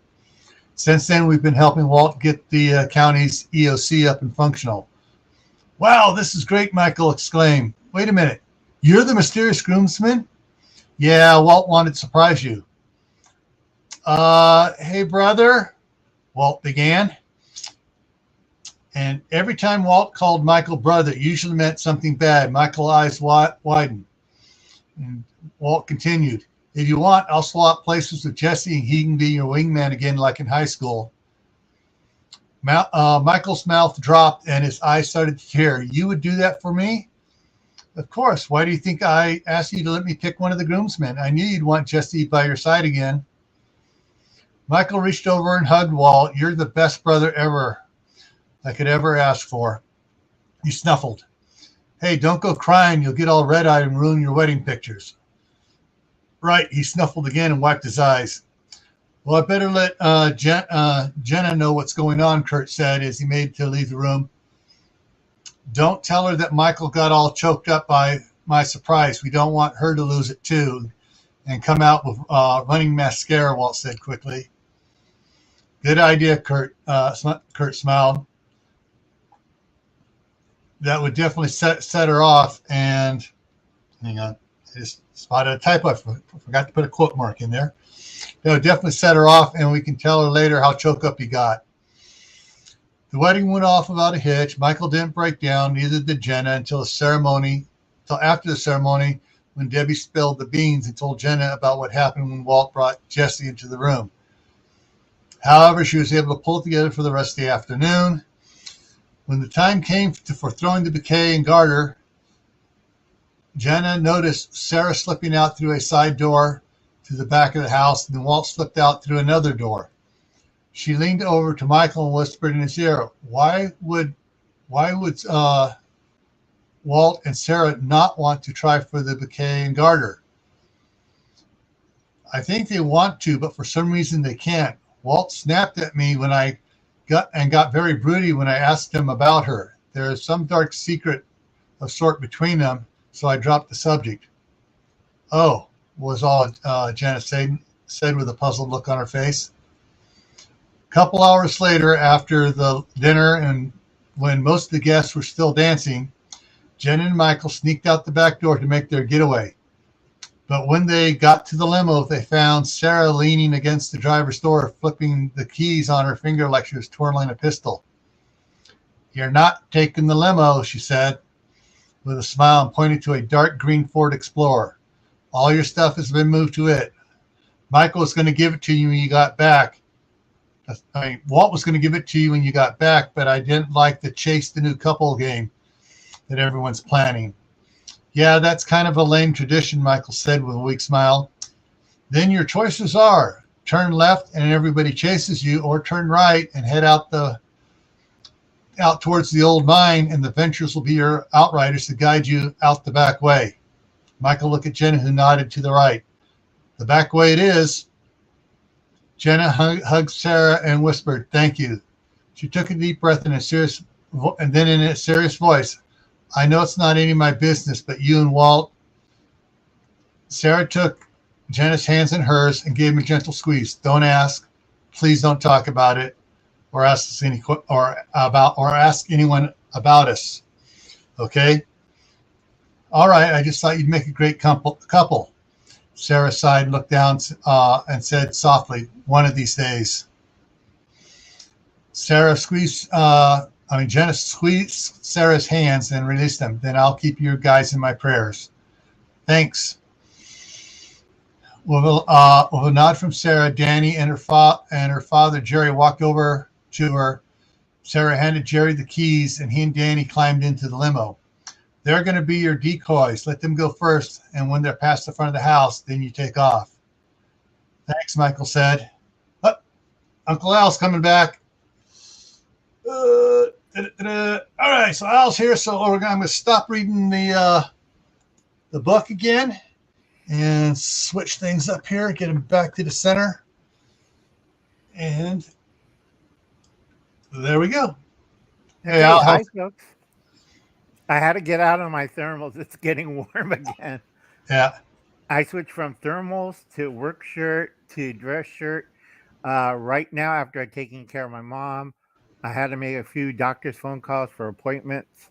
I always like it. At this time, our automated system is on.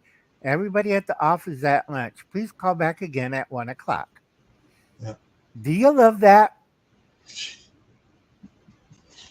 Uh, Gil knows what I'm talking about. Oh yeah, there's a lot. Some businesses are just screwy. Yeah, and also I love it when if you press this number, you will get the language you want to speak. Oh, Dave's here. Hey, Dave. Long Yep, time no see. Dave's here, and let's see who else here.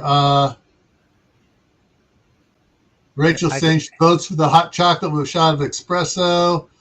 Oh, CB's in the house. Hey, I was CB. busy. I was busy reading. I didn't see her come in. And Galen? Kaylin's been around here for a Yeah. while here. Jamie's Country Living is here, Hard to and garden? let's see how to. Yeah, Glenn came in. How to garden Right. and caught up here. All right, cool. Welcome everyone who came in. Yeah. I just double checking on my connections. I swear it's like, I have your channel on, and for some reason I get interrupted. It either goes into like a little circle, Yeah, or the chat's on and your screen's blank. It's like black. yeah. There's something going on with the. Yeah, we got 20 in the house, Ron. Yep. There's there AT&T is having problems back in Louisiana and in that area around there because the map was showing the several red spots there in Louisiana, Alabama, over into Georgia and stuff. So they may be having problems there. And then so whenever a carrier has problems, it trickles over to the other carriers. Right. The nice thing is, I did my long range forecast for Idaho. By Christmas time, no, less stormy. It'll be spotty, 1 or 2 Mhm. showers or snowstorms.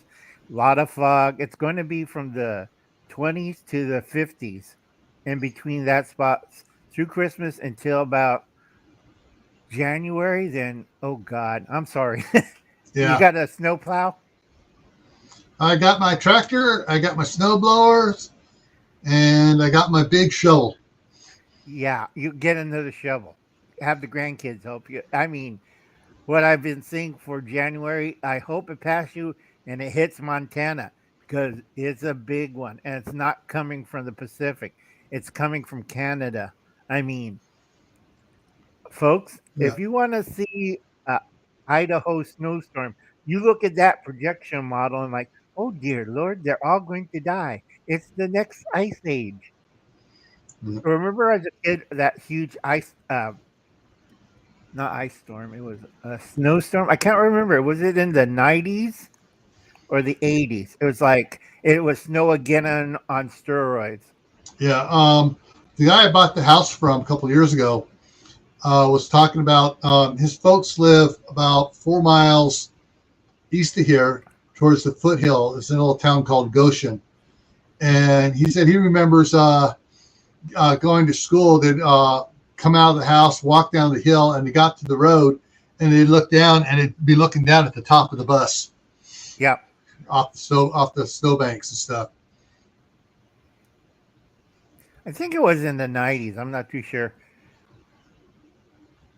But anyway, like I said, I'm keeping busy. On uniformity, folks, I have to tell this because all the new preppers keep doing it.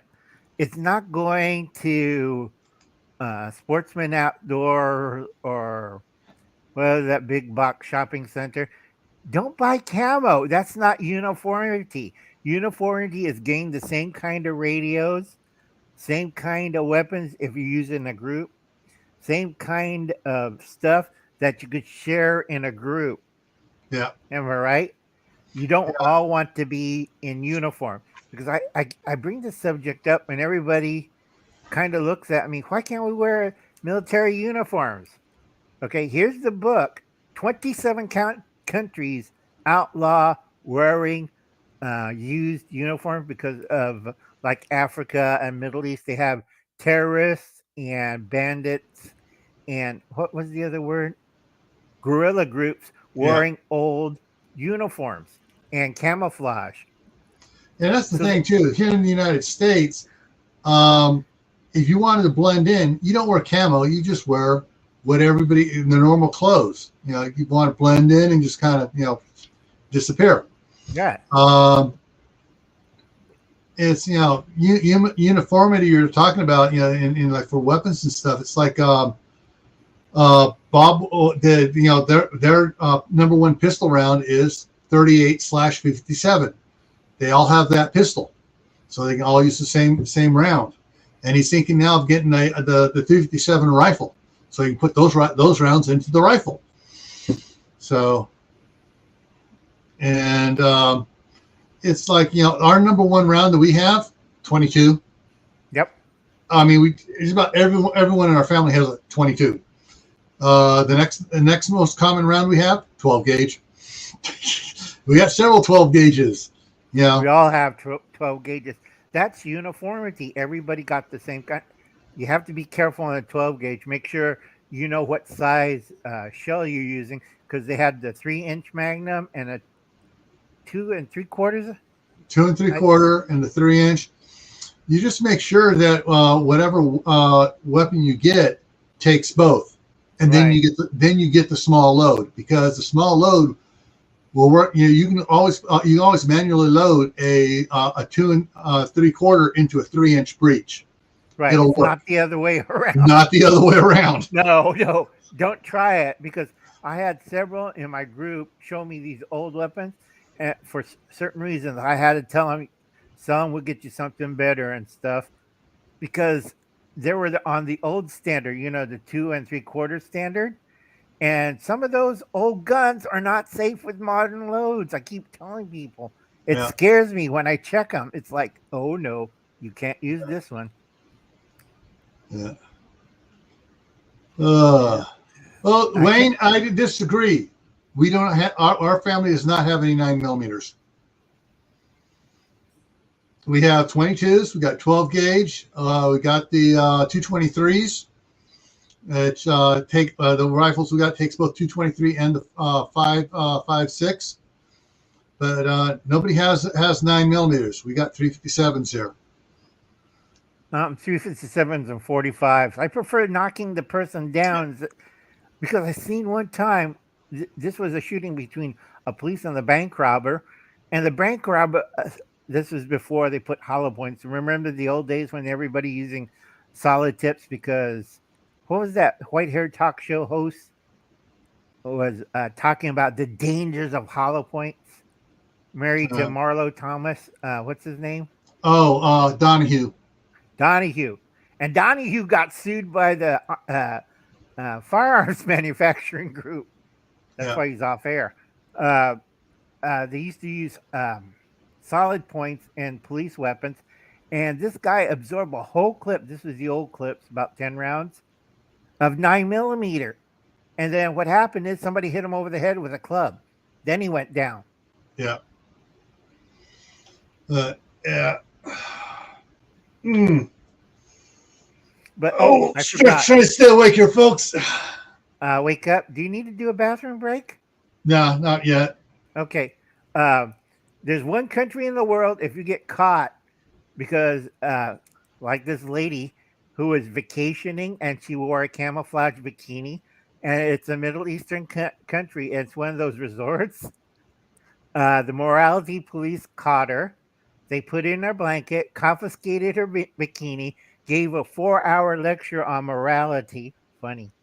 And they told her she was very lucky if it was a guy in a camouflage swimsuit, you know, briefs or whatever. Yeah. In that country, you could get castrated. Yeah. Because you're wearing camouflage clothing. I don't think you want a vacation in that country, folks. No. Oh, let's see here. Okay. Oh, like I said, I was talking about Sportsman Guide. They sent out their Christmas flyer. Uh-huh. Everybody has a 22. Yeah. You see the chipmunk? Yep. Yeah. And then you also have 22 pistols.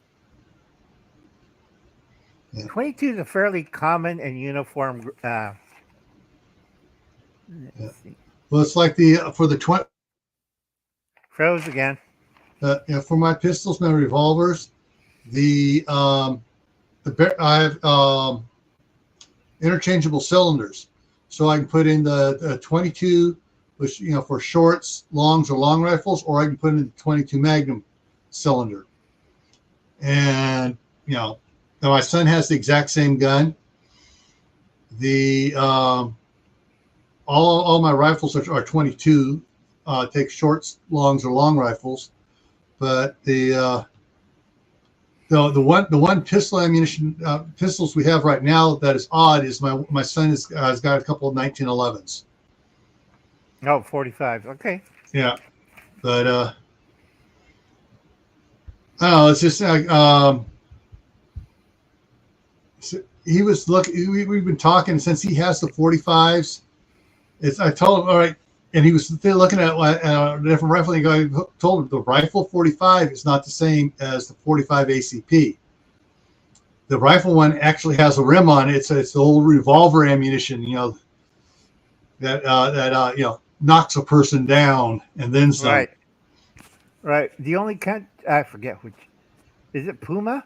Is it Puma or the other guy? It's the South American Taurus.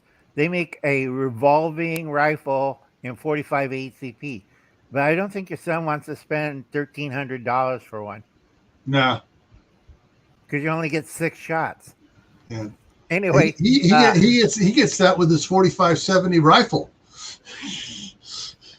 Now, right now, you see that Winchester, their M22.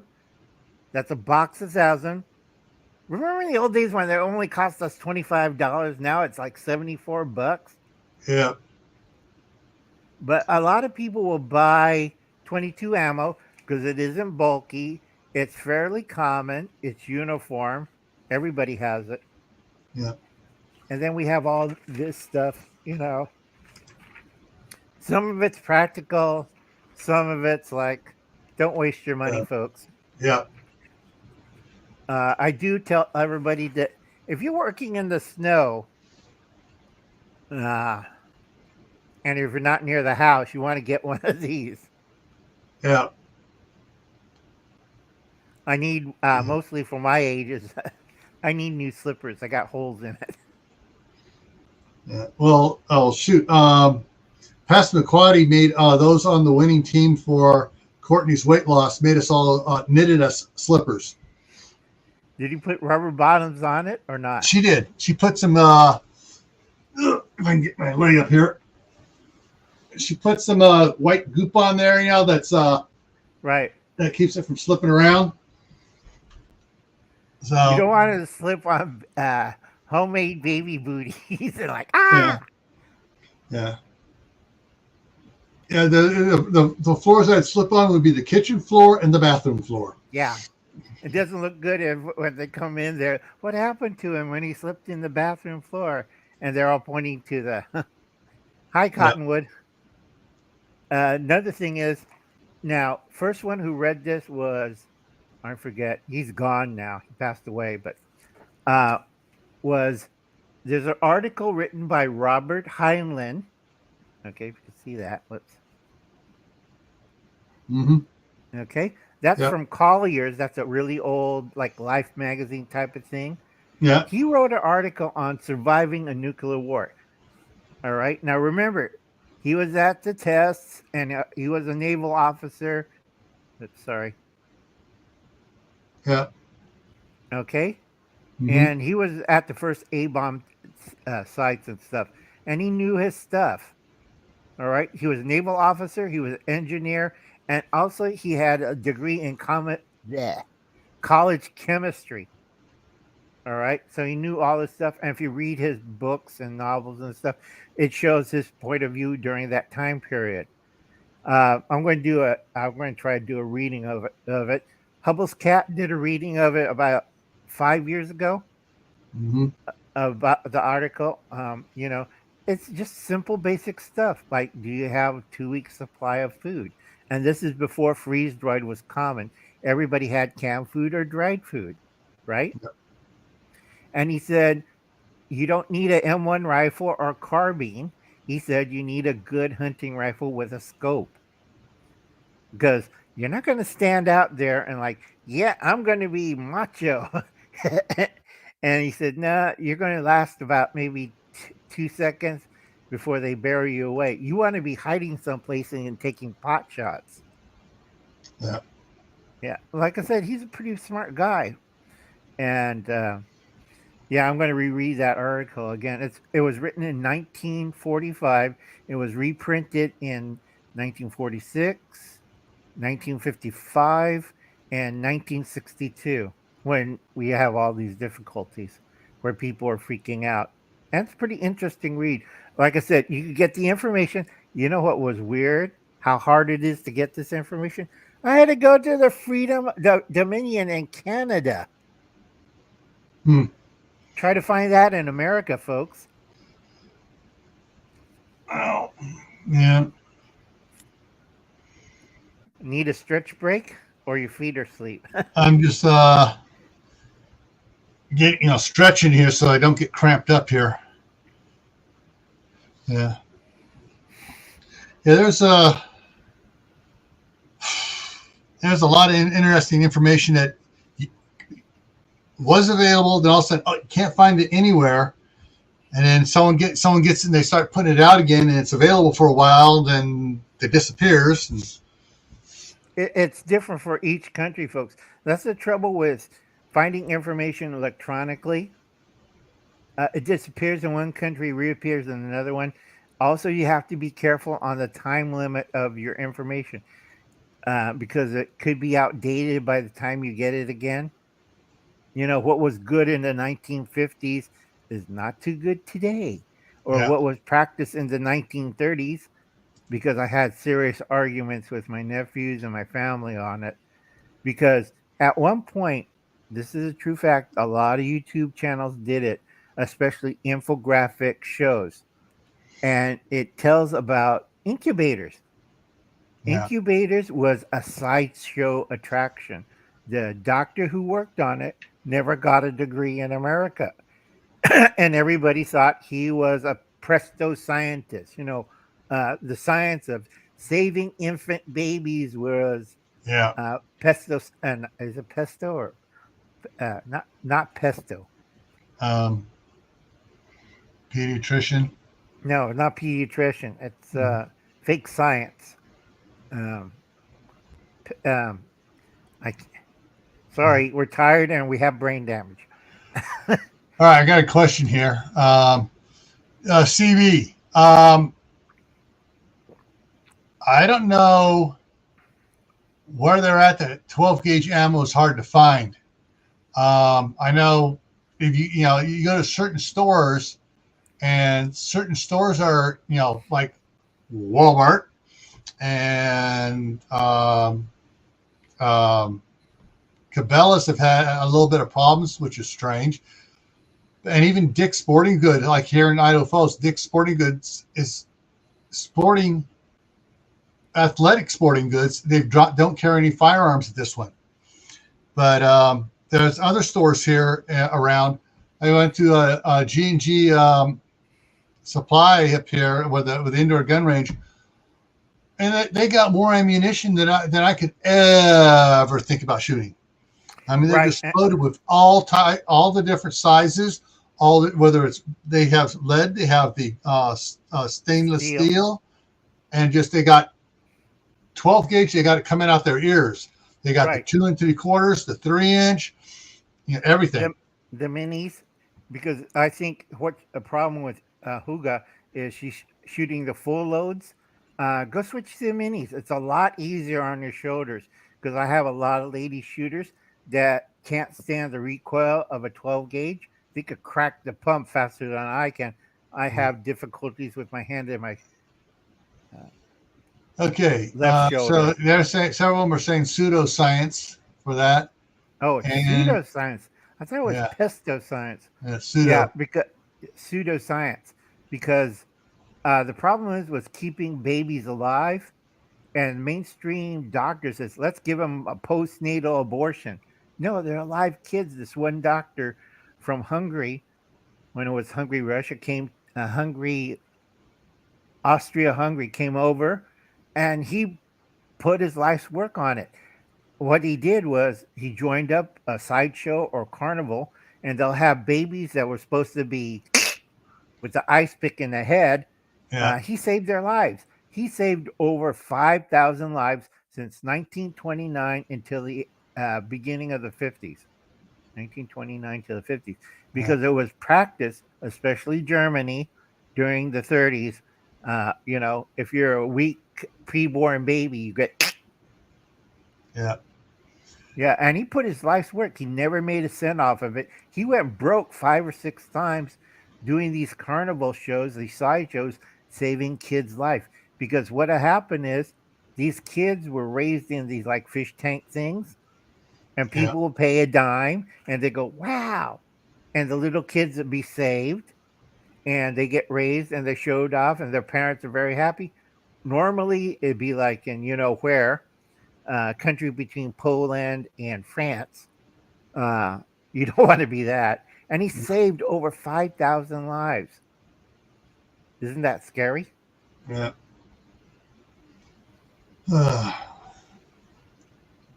Yeah, I can go something scary, but I don't want to go political science here right now. Yeah, true.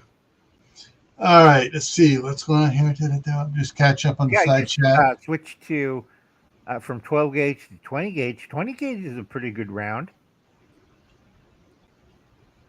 Yeah, just this, we got 6 people to come on board. Yeah, I got to put out some more shorts here as well. I'm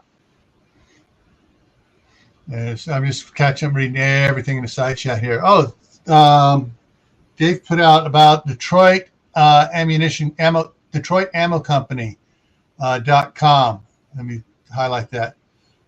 So there's a link for a company for doing the shotgun ammunition. Yeah. Yeah, I got about 20 minutes before the office opens up again. I could scream on the phone, "I am here. I am not a bot. Please press 2 for Spanish." I got to go through that again. Yeah. But like I said, on uniformity, if you're in a group, you should have the same radios. And Gil did, what was it? Was it Green Man Prepping when you were talking about the radios?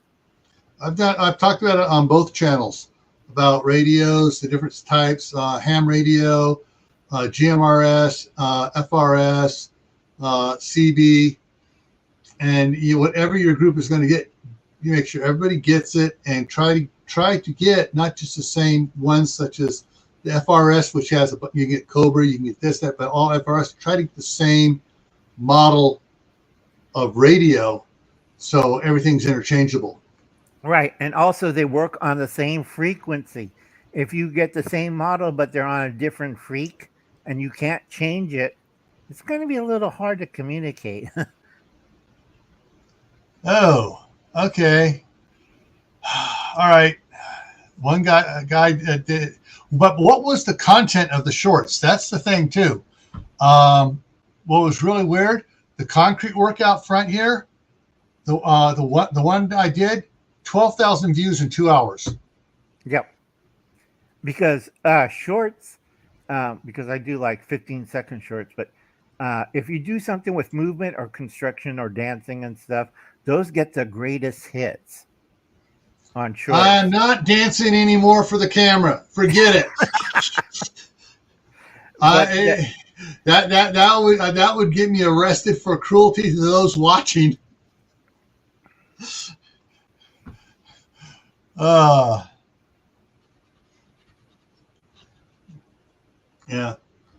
Actually, I was thinking about changing up as soon as I get things squared around here with the and with what I've got preloaded into the system here. And get some of that. Is just start doing see what happens if I start putting out a 30-second your prep for today, or 45-second your prep for the day. Just start popping those out. Right. Yes, boyfriend and I have the same phones, laptops, electronics for years. Makes it easier to figure out issues. Right. Yeah, Wayne is correct. If you don't buy a 20 gauge because of somebody. You could use low recoiled shotgun shells.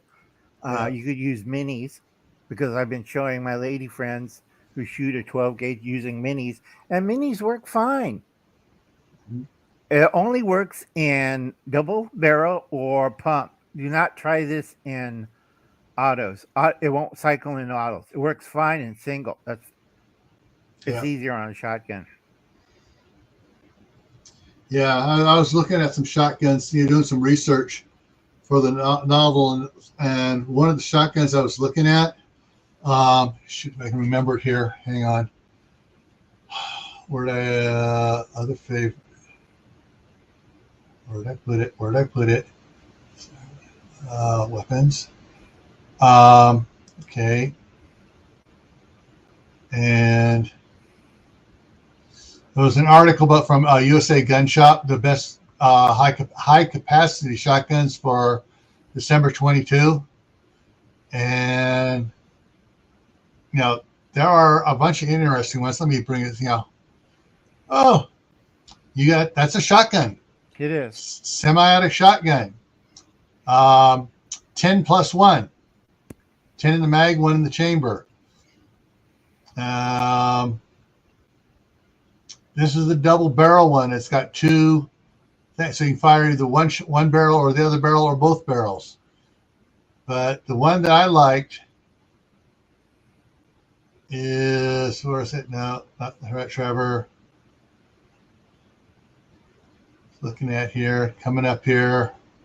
Now, when That you one. use This one, the Fostech Origin,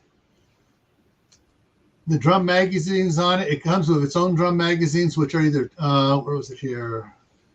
Where's the Fostech one on the drum magazine? A 10 plus 1 or a 30 plus 1 drum magazine, and someone else makes an aftermarket drum for that holds 50. right, but remember, folks, 50 rounds of It was a lot. yeah, and you have to use that can't say it, my mouth won't work this morning. You have to use the right kind of type. You cannot mix and match combat ammo in these shotguns. I keep telling this to people because what'll happen? You'll have a jam, failure to feed, failure to fire, dud. Yeah. But but thing is, this is a $3,000 shotgun. But the report, the thing on it here was very favorable in it. But then there was another one here. Black Aces. You started out as a company that used to customize Mossberg and Remingtons. Now they make their own line of home defense shotguns, and the videos on it are very good. It was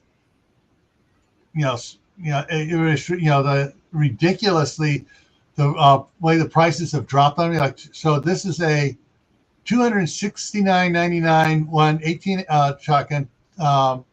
Comes with a 10 round mag plus 1 in the chamber, but it takes what's the name of that company? Shoot, I forget the name of the type magazines that are, and several others we're talking about it here as well. These magazines here, they're made by a different company, and a lot of shotguns are making their shotguns work with these magazines because they're so reliable. Now, if anybody wants to see that in action, that's on Iraqi Veteran. I can't remember what his site was, but it's Iraqi Veteran, and he does the run through of these guns plus different ammos on it. But the and so there's most of these shotguns that have the EVC, it's got that drum on there. They'll take the 2-round magazine, and the 2-round is for if you're going hunting with it, because certain states require that if you're hunting, you can only have 3 rounds total in the shotgun. So you got one in the chamber, 2 in this magazine, and then they got the 5, the 10, the 15, and then the 25 drum and the 50 round drum, all by this one company. But yeah, so right. Wayne put out a good point on the minis, folks. Do not use that for self-defense. I use that to train people with, and yes, there's adapter for it. I have to move this up a little bit. Where was that? By Opso to run Yeah. in a pump. That's both Remington and Mossberg. Sorry, the Turkish ones, forget it. They don't work well. They're all designed for birdshot. Because somebody showed me this gun for like $150. I told them it's a piece of garbage. They have this thing rigged for birdshot only. So if you're going to shoot birdshot, it's a fine bird gun. Anything else like slugs or buckshot, Yeah. this sucker will jam up faster than lightning because there's a tolerance of I can't. Wayne knows the word of it. Shell extraction for the shotgun. Yeah. And after you shoot a full load, double odd or triple odd buck, if it's not geared up for that, what will happen? If you're overloading it, No, it's not overloading. It's standard loads. But certain Mhm. shotguns are not built to that specification. That was the word. yeah, you'll have a failure of the come on, brain work, the mechanism, the receiver and stuff. Right. The a feed. Bleh. We're having that same day. The feed mechanism of the receiver component is not geared up for the shock wave. And what happens is when you try to eject around, it jams up. Yeah. Alrighty. And so that's still up there. Okay. And we are at 18. Okay, we lost a couple people. Yeah, I got about 7 more minutes. Here, yeah, Wayne says the gas system has to be tuned for the load. Right. So you got to make sure whatever load you're using that it's you're set for it. But anyways, yeah, there's a lot of choices if you want semi-autos, large capacity, or even pump. There are a lot of choices out there, but this Black Aces for 270 is amazing. And I checked other reviews on it, and everyone that has reviewed them has nothing but good things to say about them. Right, but I want to know who manufactures it. Here in the United States. It's in the United States. It's and US should be made. all right. Yeah. It should be all right because a lot of the Turkish ones, and I forgot, it's like an offshoot of the Chinese or Yeah. somebody. For $150, walk away. Don't use it. Yeah. But yeah, right now these are on sale. They're usually it's like a 30% off sale. So yeah. But yeah, there's choices out there, But if you're going to go, if you're going to go with a different mix of shotguns, and they're all 12 gauge, make sure they can all handle the same loads. Right. If you cannot afford a pump, automatic, or any of these, get a single barrel shotgun. Learn how to do the Missouri two-step. Or you get the over under, where Right. you got the shotgun below, and you got a 22, or the it's 410, and I forgot the other. Yeah, but I've seen it where it's got the 12 gauge below, and it's got the 3220. Right. Above it. So right. Savage makes another one that's it's either 20 or 12 gauge, and it has the 223 on top. It's a turkey gun.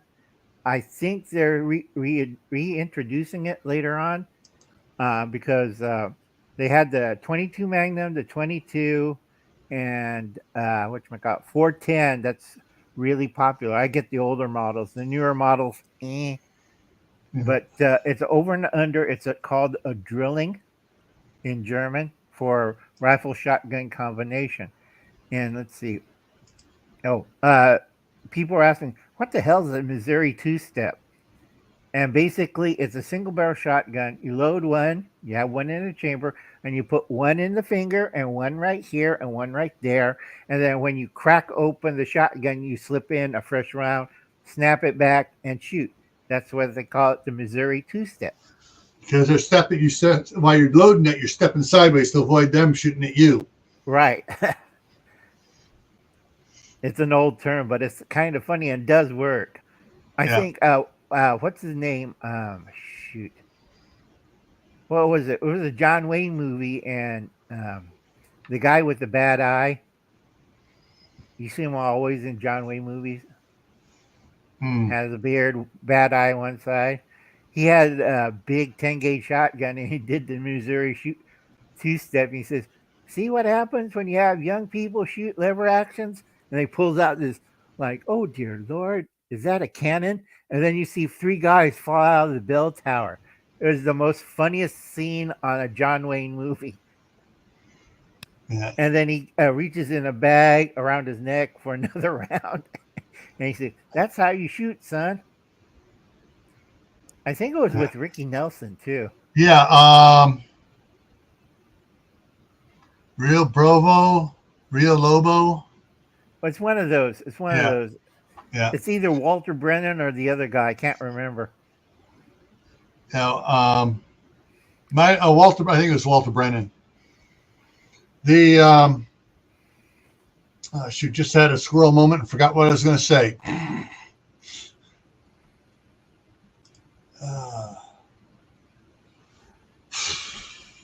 Okay, what's going on? Thinking. Okay, we're coming up on 2:00, so we got 2 more hours to go before we shift over to part 3. And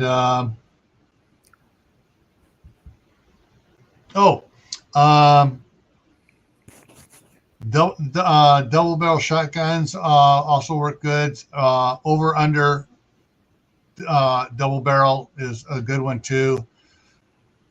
Oh, that's what I was going to show. That's right. Let me get over here, and that is. Open up this one here. I got to Google it here. I don't think it was Van Cleve, Wayne. I think it's the other guy who's next to Van Cleve's. It was one of those movies. I can't think of it. All right. Yeah, because the one with the bell tower, there were 2 of them, 2 different John Wayne movies with the bell tower. One of them had, Honeycutt was the actor's last name. The old engine fighter. And that was the one with Mitchum in it. Right. And he was using a Colt musket, 1858 revolving musket. Yeah, and then there was the other one, which had Walter Brennan in it. I think it was Walter Brennan was doing his cackle laugh. And here, we got Ron here. Walter Brennan's doing his cackle laugh and says, "Here, do you think you can throw this stick of dynamite out there for me to shoot?" Henry, where's it? Henry. Oh, come on. Okay, folks, I gotta go because I have to call the doctor's office. Nice seeing you, Ron. Well, come back, Al. When you're finished with the doctor call, come on back in. You and I can debate. You'll take a break. Yeah. All right. For the shotguns, Henry Rifle makes a shotgun called the Axe, and here it is. It's a shotgun, lever action shotgun, and it's 410. Takes the 2.5-inch 410 shell, but it holds 5 rounds. And my son was looking at this as well. 5-round lever action shotgun. There's none of this accidental getting nervous and shaking the gun like this and accidentally dumping 3 rounds out while you're shaking there, because it's a totally different action here. And that's one here is the lever action shotguns are actually better for home protection than pumps are. All right, and the shotgun movie you were talking about was Rio Lobo with John Wayne. Yes, and the side person with him Rio Lobo was. I'm not sure. I think it was Walter Brennan was the side person on it. But yeah, John Wayne movies are great. I don't care. Just if it just says John Wayne on it, it's going to be a good one. Well, there was that one. He played the boxer in Ireland. Oh, Quiet Man is great. I mean, because if you got to look at the story behind it, if you follow the story behind it, but and then it makes the whole thing work a whole lot once you understand the story behind it about he killed a person in the ring and didn't want to fight again. And so, but yeah. Oh, I don't know how many times I've watched that. I mean, you've put Marino Hair with John Wayne and. Oh yeah, I never stopped watching. Back to all of his stuff back to back, and I would just leave it on all the time. Yeah, Quiet Man, McClintock, Big Jake. Yeah. All right. So how you doing, Ron? I'm good. It's been a busy summer, saving people's yards and getting their gardens going. Yeah. But yeah, it was definitely worth it. You get to see what the chemical side of lawn care, the stuff I despise so deeply. You get to see and understand how that stuff works and does not work, because you're right there in it, personal. Yeah. There's ways to make it work, but I still get far better results from organic. Yeah. Yeah. Deb says, "True Grit. John Wayne wore the eye patch." Yes. Absolutely. Yeah. True Grit, and then the second one with Katharine Hepburn. Rooster Cogburn was the second movie, the follow-up movie to it. But yeah, all right. So you said you wanted to do a book giveaway? Well, yeah, absolutely. Let's support you here a little bit. We've been here 9 hours now, something along those lines. 11 hours. I don't remember. Well, I got here when you showed up, and I don't remember what time that was. Yeah. So yeah, 11 hours of this live stream, everybody. Let's hear it for Gil. This guy's been killing it. Yeah. So in support of that, I've decided that, once we talk a little bit and we get some numbers up, go out there and get your friends, everybody. We're going to ask Gil to run a randomizer, so that we can be fair about this. And obviously, those of you that already have a copy of the Green Wizards Guide, you probably don't want one unless you want to give it away for Christmas, because I will send this thing out tomorrow. You'll have it to be able to hand it out as a Christmas gift if that's what you want to do. But let your friends know he's having a contest right now. Let's get some numbers up. I said at 20. I have 2 computers in here, so that really doesn't count. But I'm just helping with the view time with 2 computers in here. Yeah. Get your friends in here. Get the word out. Shout it out. Do whatever you have to do. Let's get the numbers up over 20, 22 maybe, 23. And we'll have Gil run a contest to give away a copy of the Green Wizards Guide. Yeah, it's a great book. I've read it about 3 or 4 times now, and every time I read it, I pick up something else a little different. I'm sorry, I hid stuff in that book deliberately, and I tried to make it funny to the point that it's not an educational book. You're actually laughing at me the entire time, and then you realize, wait a minute, he talked about this. Let me go back and see if I can't find that tidbit of information, and there it is. And it's supported with all the college research and everything else that would normally go with it in a boring book. And that was the entire point, was to give you guys and give everybody the understanding that it's living soil.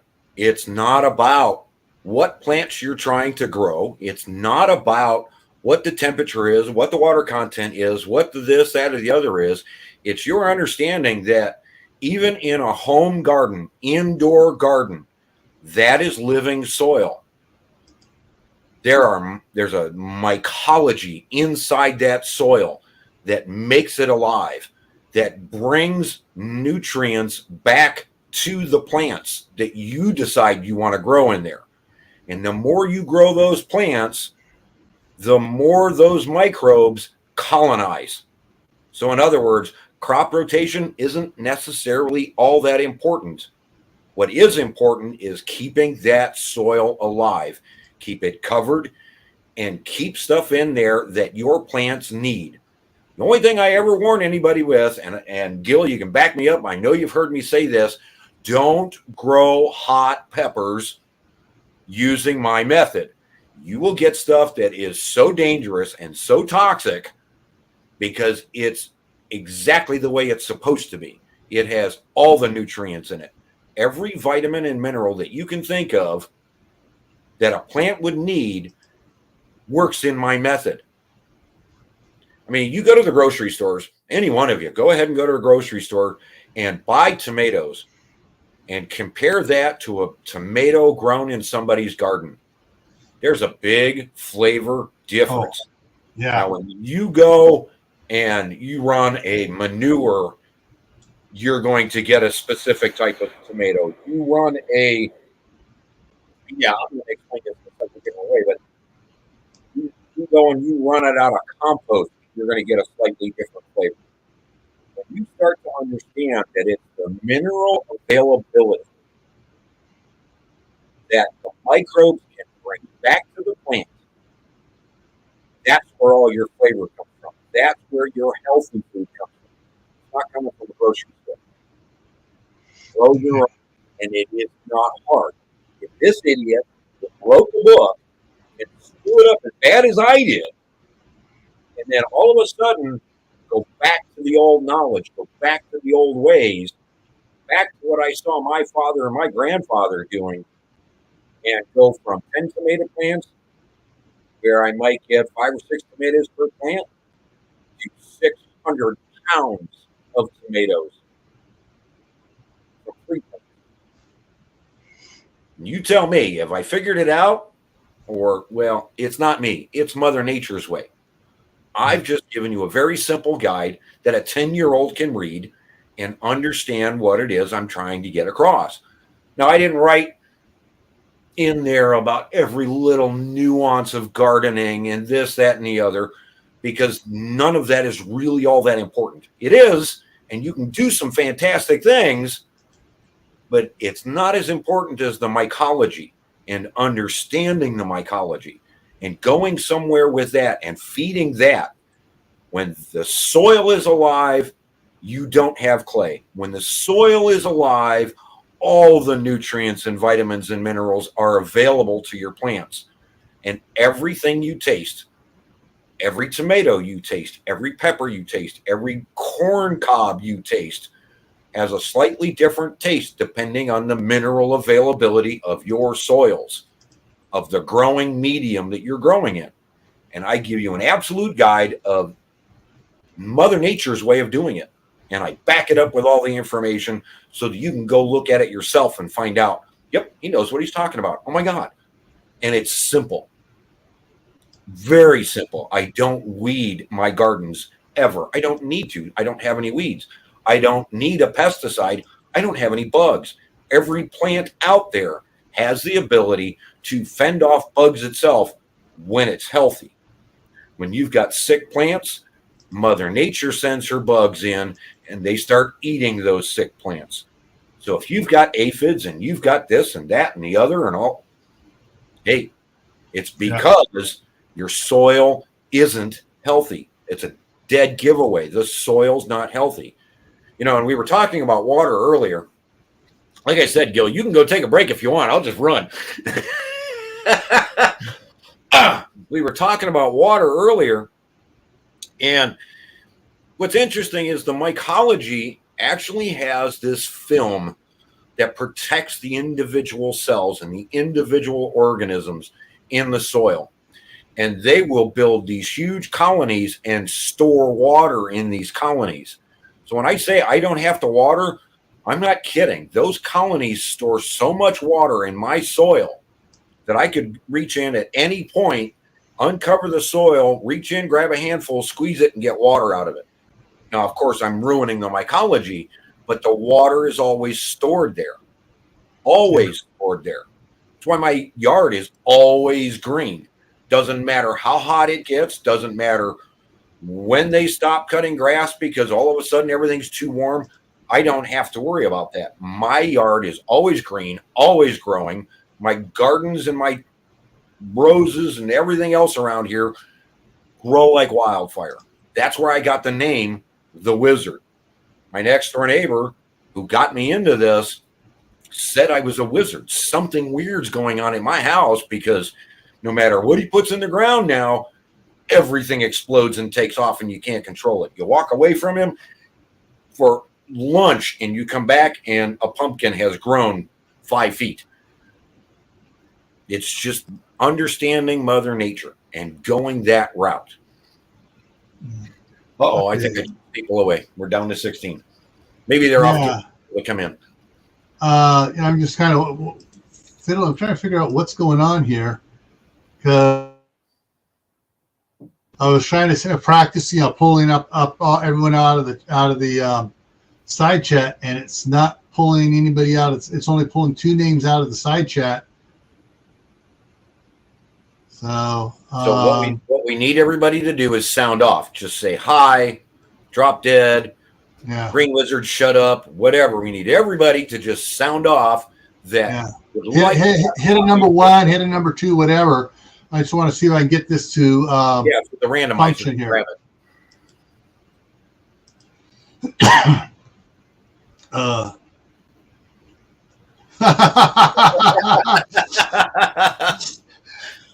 No, I will not sound off. Okay, let's see what it shows here. Okay. Well, absolutely. Gear Grinding 19's in the house. Hey. Absolutely. Grow a food forest. Absolutely.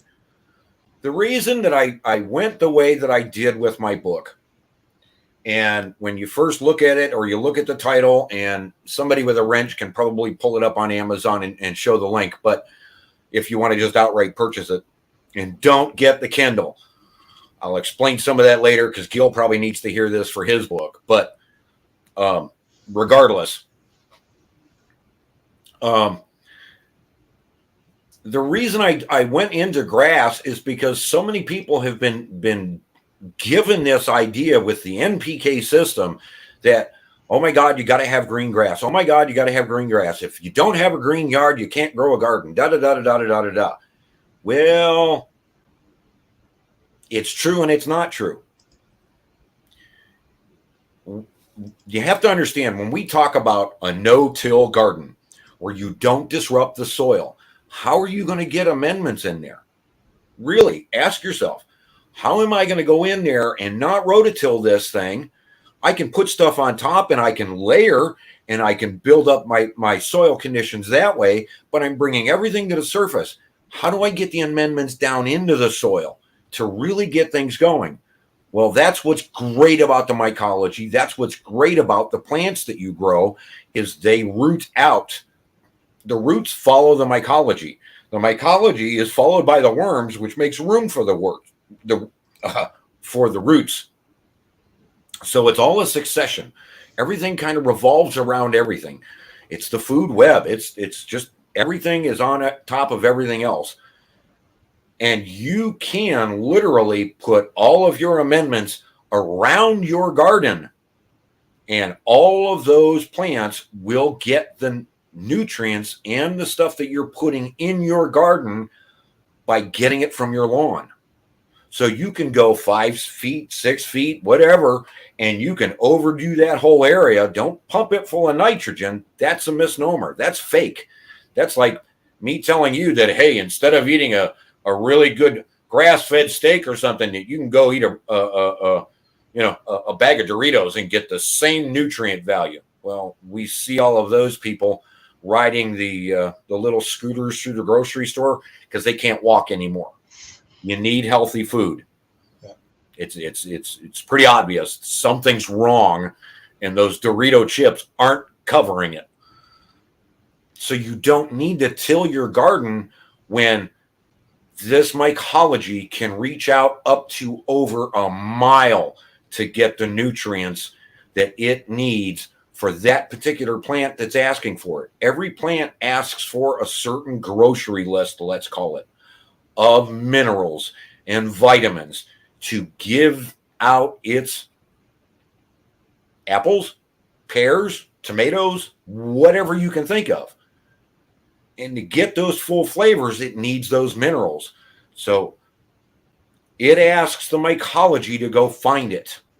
And the mycology will go out and find it. The roots will follow it because all of a sudden they've come in contact with a mother load of minerals that could be right there next to your garden in your grass. And what you're going to find is your grass around your garden, as you work it this way, is going to be thicker and richer, greener, and so are your plants. Because everything works together. They all work in conjunction with each other. There's many, many ways to do this without disturbing the garden and without disturbing the soil. And all of this can just be understood once you understand and read the book and see where I screwed up and see where I made my mistakes and don't repeat my mistakes. And you're going to get the same results I get. I don't water. I don't put down nitrogen. I across the board, and I'm still cutting my grass every 3 days. I don't have a choice. It grows like wildfire, whether it's 90 degrees outside or 50 degrees outside. It grows like mad. So if you want those secrets, especially the preppers, if you want those secrets and you want to hide these gardens, you need to get ahead of yourself with some of the areas you want to grow in. This book can help you understand what to do in those areas you want to hide a garden. You want to hide this, that, or the other. Or if you want to bring it indoors and grow indoors. There's many different secrets, many different ways of understanding what's going on with that living soil. And as long as you keep it alive and you keep the minerals in there and you keep some things going into those soils all winter long, you're going to have an explosion of plants next year when you start them. I've done it. Many times I've done it. And I'm still amazed every single time. I keep looking for the next plant to give a try because no matter what I stick in the ground, I had radishes. Oh, where's that bag? Here's a bag of seeds. Oh, no, that's tomatoes. I had white tip radishes. You've all seen them. You see them in the grocery store. You see them in salads and restaurants, what have you.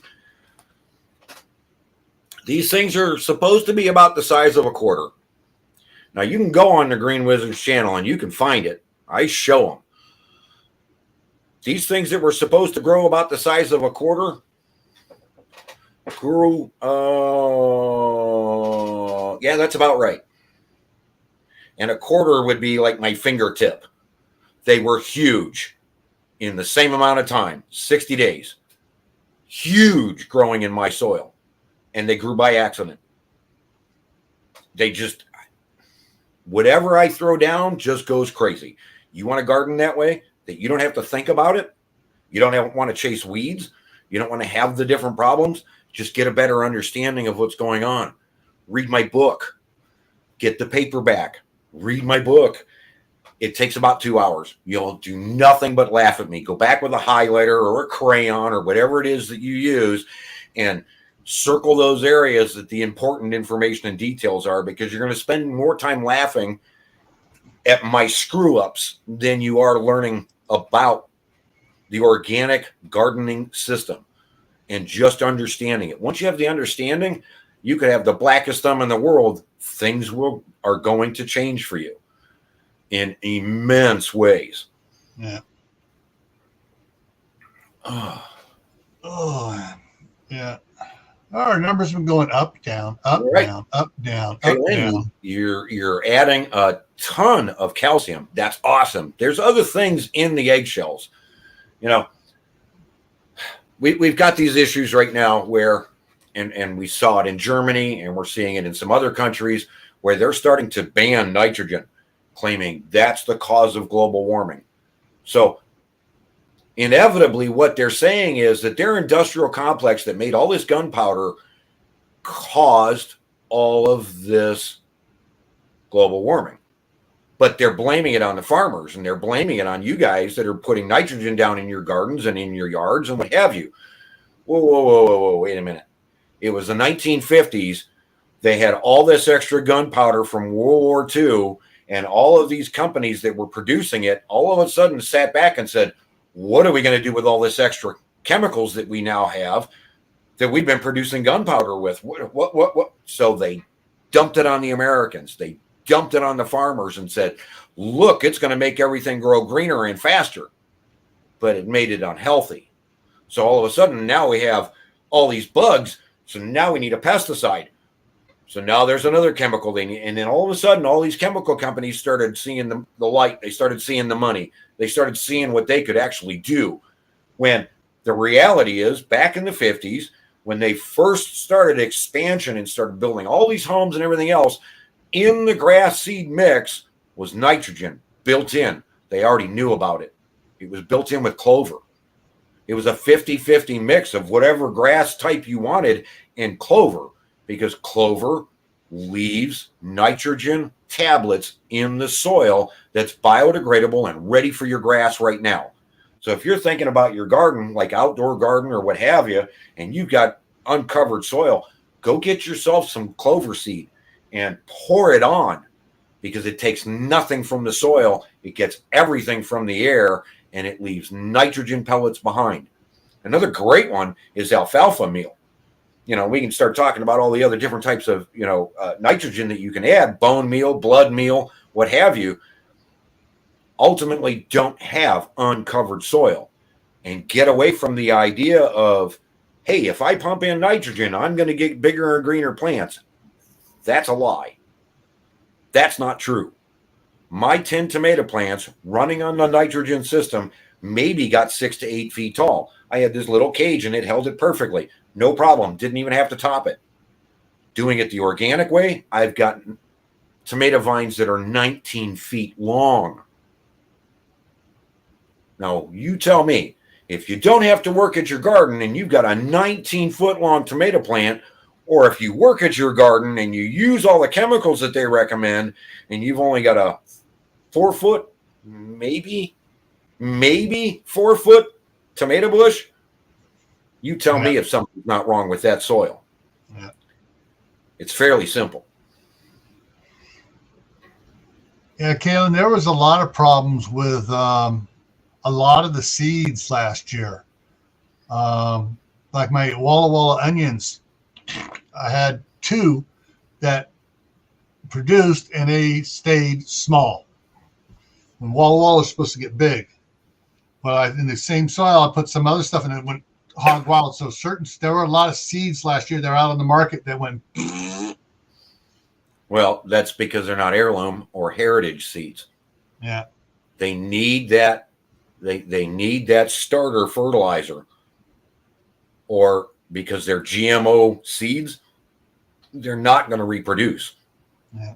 They're built and designed that way to not reproduce unless they come in contact with the chemicals. Yeah. Yeah, these are just but the onions I planted, the other onions I planted in, the yellow sweet Spanish that were a couple years old, just went absolutely phenomenal. Okay. Same soil. Kaylin, I see you talking, and I'm sure some of the rest of you are asking some questions here and starting to wonder, what can you do to check your seeds? Well, there's a multitude of ways that in greenhouses that we go in and we set up our seed trays and we test the seeds by putting them in water with just a little bit of peroxide. Not a lot, a couple of teaspoons per gallon, not a lot. And we're talking clean water, not just some muddy water or what have you. And you soak the seeds. Well, the ones that float are the good seeds. The ones that sink, you got a problem because they're immediately allowing water in. There's an issue. The other thing that we do is we freeze the seed. Like right now, in the company that I work for, doing landscaping, all of our seed is in freezers waiting for next season. We are convincing every single seed they have overwintered. That's a big mistake a lot of people make. They go and get a seed packet and they think, okay, I'm good to go. Bring on February, bring on March, and I'm going to start planting these things in my greenhouse. Freeze those seeds. You don't have to do anything else, nothing else. Freeze the seed and watch the difference. The seeds themselves have a built-in memory, and if they don't think they've overwintered, they will not germinate. Nothing you can do. You can leave it in there throughout the year. It may or may not be organically eaten up, and if it survives till next year, you may get wild tomatoes growing there, or you're going to assume they're wild, when in all actuality, the seed just needed to freeze. So buy your seed packs, get your kits, get your backup kits, what have you, and stick them in some freezers. Don't think about them until you need them. All right. Okay, we got 19 watching, but How many come up on your randomizer anyways? right now I just did it. I got 3 pop up on the randomizer: the Marshall Land, Kaylin, and Where to Begin Homestead. Something's And not. yeah, I know I've been having problems with the showing with YouTube giving me the everyone that's in the side chat. Well, that's weird. That doesn't make any sense. It's shorting the time down really quick, and to as far as whether they are can I can pull them as a participant. Yeah, stick them in a Ziploc bag, Kaylin, so that they don't get wet. Yeah. And go ahead and stick them outside. Let them freeze. Let them overwinter. Absolutely. I'm gonna start checking stuff here. We got. I don't want that. I'm gonna go with. You guys got any questions? Anywhere we can take this slightly a different way, and I can answer some questions, do some Q&A. Maybe Gil can grab a bite to eat or something real quick, and while he's trying to figure out what's going on with the randomizer. Okay, White Family Farm just popped in. So, yep, there they are. So let's see what I can do here.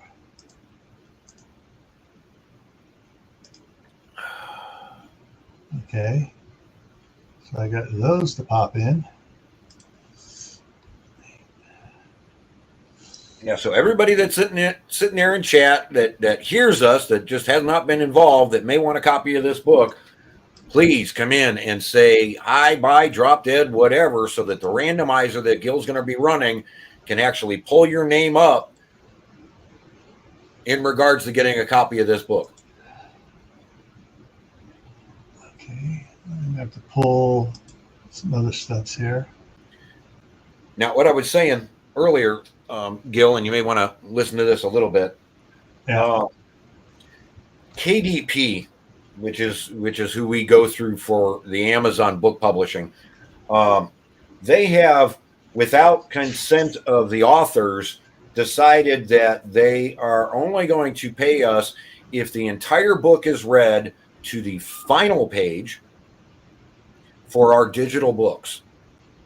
You'll get credited, but you don't get paid until they actually finish the very final page in your book. And nobody ever looks at the final blank page. So unless you go through the Kindle KDB and you get all the way to the end and you flip through the last 2 pages or whatever your book ends up with, you don't get paid for the copy of your book. They'll tell you were credited, but you never see that money. It's a new thing that KDP is messing around with, and it's hurting a lot of us authors. Yeah. I tell people, do not buy digital, for fun or for whatever, because whatever Amazon is doing, the authors are not getting paid. They've come up with some fancy schmancy, oh, well, we're going to do this and we're going to do that, and we'll have a contest to get you paid, or for the top selling authors, and ultimately the Kindle pages being read, we're never getting paid for. So publishing through Amazon, great idea. Paperback, hardback, whatever you want to do. Don't release your digital copy on Kindle.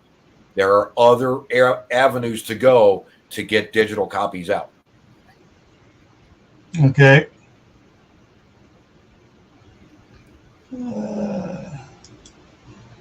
Yeah, Kaylin, tell me about it. I've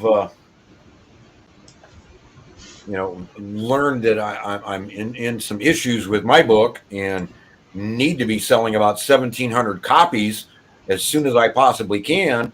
And here goes Amazon wipes out the Kindle, so my page reads aren't being paid, credited, whatever you want to call it. Yeah. And people close out the book and never read the last blank page. I never get paid for the book, but Kindle's still charging. Yeah.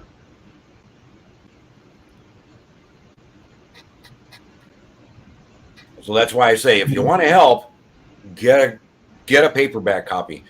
Yeah. There's multiple reasons to have a paperback copy of anything, and Gil's library will show you. Go back and look through some of his videos, and he'll show you he's got boxes and boxes on shelves of current print, old print, what have you, magazines that cover a wide range of the prepper things that we need to be thinking about and things that we need to know. And he's got it all in paperback to back up his current knowledge, because some of that stuff slips away, like Uncle Alan, him sitting here earlier trying to figure out the name of a movie. Things slip away, especially when you've been on for 11 hours. Yeah. When you have all of this information in paperback, you have a way of referring back to it. You have a way of passing on information to other people. Not to say you should be giving copies of my book away and then never get it back and let it go. Anyhow, people need the information. They need copies of the different books and all of the information, whether it be bullet reloading, water purification, plant health, storing food, power generation. Every one of these aspects, you need to have it in writing.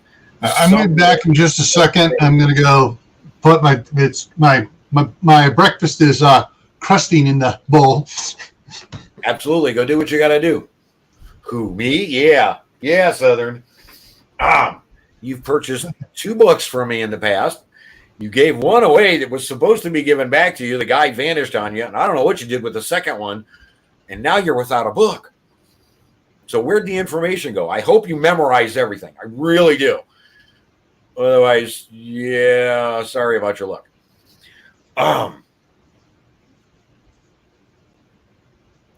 Well, it depends on the source of the digital copy. Okay, so there are other readers. There are other ways of getting copies of information away from Kindle, away from Amazon. I still look at the grid and I still say, yeah, you may have it, and unless it's physically downloaded on your device, if the system goes down and the power goes down, where'd your book go? Because you don't own it. It's owned on the cloud. Convenient way of limiting your access to information, don't you think? Just saying. And if Kindle is watching that closely that they're counting every page you read, do you really want them watching everything you're doing on your Kindle? Because if they can see every page you flip, and that's how we get credited as authors, think that through. I don't want Big Brother looking over my shoulder that close.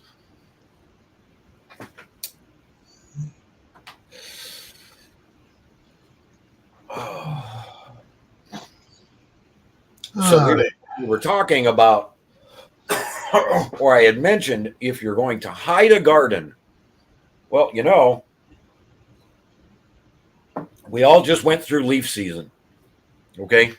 And in my company and all the landscaping companies up here, we've been on weeks and weeks and weeks of gather the leaves and haul them away, gather the leaves and haul them away. And all I can see is minerals disappearing out of people's yards.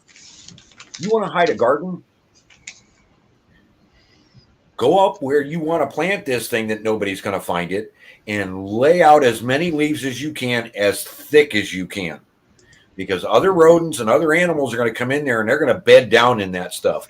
And they're going to leave some very, very nice fertilizer behind. Hint, hint, hint. Yeah. And it's going to start conditioning those soils. The microbial life is going to start taking over in those areas. If you want to help it along, go up there with fresh grass clippings, because as that grass starts breaking down, it starts releasing nitrogen. It starts releasing things into the soil, and it's going to help break down those leaves. That's why I say in most of my videos, my latest video, my last one, is showing how I prep my beds and put them away for winter. I throw blankets of leaves. I throw blankets of hay and alfalfa down and bury these things 2, 3, 4 inches, a foot in some cases.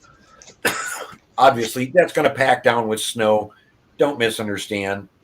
And no, I don't recommend leaving leaves laying in piles on grass, because it's just going to burn out the grass. That's not what I'm saying. I'm talking about where you want to be gardening. Those things will break down. The worms will come in and actually start pulling those leaves down into the soil. And you're going to end up with a compost bed of leaves and grass clippings and whatever else is dropped there or falls there. Now, yeah, you can go in later on in the year towards spring, right before the last fall or the last freeze, the last frost, and you can go in with corn gluten. And again, this is in the book. You can go in with corn gluten and powder the entire area. And what's interesting about corn gluten is once it soaks into the ground, for the next 6 weeks, it is killing every single seed, weed seed, wild seed, whatever. Every single seed it can come in contact with, it dehydrates and kills. So you're going to end up with a weed-free garden, because that stuff's going to soak through. About the 8-week mark, all of a sudden it becomes this blast of nitrogen. So if you're looking for nitrogen and you're thinking nitrogen for your garden, go throw some corn gluten out there now while you're not growing anything, and let that saturate in. The only thing I'll tell you is don't do that prior to starting seeds. You can start plants and then put this stuff down, but don't put it down on seeds you want to grow, because it'll dehydrate and kill that seed. And in 8 weeks' time, you're going to get a blast of nitrogen out of nowhere that you didn't expect, and everything else is going to green up around you. It's the perfect weed and feed. And here they are telling everybody, hey, corn gluten's bad for you. Stay away from corn gluten. Da-da-da-da. Yeah, but it turns out it's the perfect weed and feed for your yard, for your garden, because it wipes out everything it comes in contact with. And I don't mean that in a bad way. It just dehydrates it. It still leaves the husk behind. It leaves so you're building organic matter in the soil on top of. Right. That's why we say in a no-till garden, don't ever pull the plant out.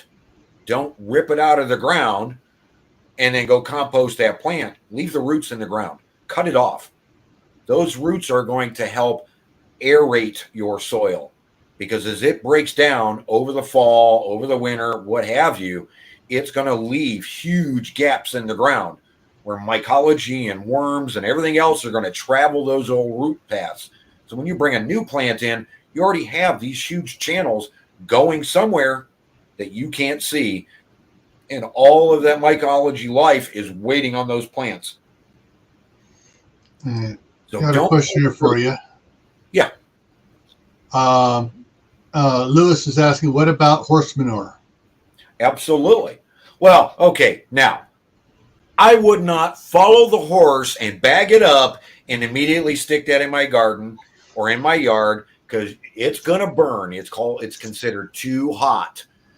So if you can get your hands on, let's say, dried out or composted or washed manures, you're going to have an incredible nitrogen blast. And that's any manure, whether it be a horse, a donkey, a chicken, what have you. Don't follow them around and scoop it up with the puppy scooper and think throwing that in the garden is a good idea. They're all too hot. They need time to break down. the mycology that works in composting and works in these other areas is going to break that stuff down and make it a neutral level nitrogen that's not going to burn your soils. When you're talking about building soils and building soil conditions, you want aeration, you want worm activity. And all of you know, you probably all did it when you were kids. You go outside with a little bit of alcohol, you pour it on the soil at night, and then you come back with a flashlight and you shine it, and all the worms are coming up out of the ground. Well, yeah, because that alcohol is doing some damage down in the soil, and the worms are running instead of being flooded. Well, nitrogen, fresh from a horse or fresh from any animal, it's exactly the same difference. It's too hot. It's a little too much. But over time, it breaks down. And the more you can spread it out, the more you can do this, that, the other, the faster it's going to aerate, especially if it's fresh rain coming. And what you're going to see is those areas where that rainwater ran, you can consider that stuff nitrogen T, because you're going to see in those areas, they're going to brown up first, and then they're going to go super green and go crazy. That's when we talk about compost teas. That's kind of where they figured this out at. When they were running all of this stuff, like pig pens and what have you, downstream, downhill from a pig pen, it's green as can be. Everything's growing like wildfire. Well, it's a runoff. That's what compost tea is. That's what worm casting tea is. You're getting the runoff. You're getting the more milder nitrogens and applying those to your gardens, and they love it because it's not too hot. It's just right. One of the things you mentioned there made me think on something, because when I was growing up, they always my grandmother, my mom always says, don't put horse manure in the garden where you want to grow, because even though it's hot manure, later on you get weed seeds that the horse didn't. Right. So what sounds good to me, comparing what you said here, is if you got a bunch of the. You froze. You have a bunch of that horse manure, and you break it out and spread it out, and sprinkle some of that corn gluten on it to kill all the weeds out of it. Absolutely, 100%. Now you're thinking, and that's the point of the book. It gives you these tidbits of knowledge. It gives you these tidbits of information that can be applied anywhere organically. Anywhere. Now, somebody was talking earlier about they get potting soil and they're having issues. Well, understand, some of those potting soils have those little white pellets in it. Those little white pellets are chemicals. They call it perlite.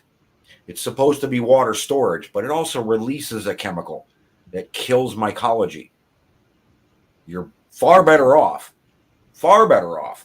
taking that same starting potting soil that you'll probably be able to get abundantly right now, this time of year.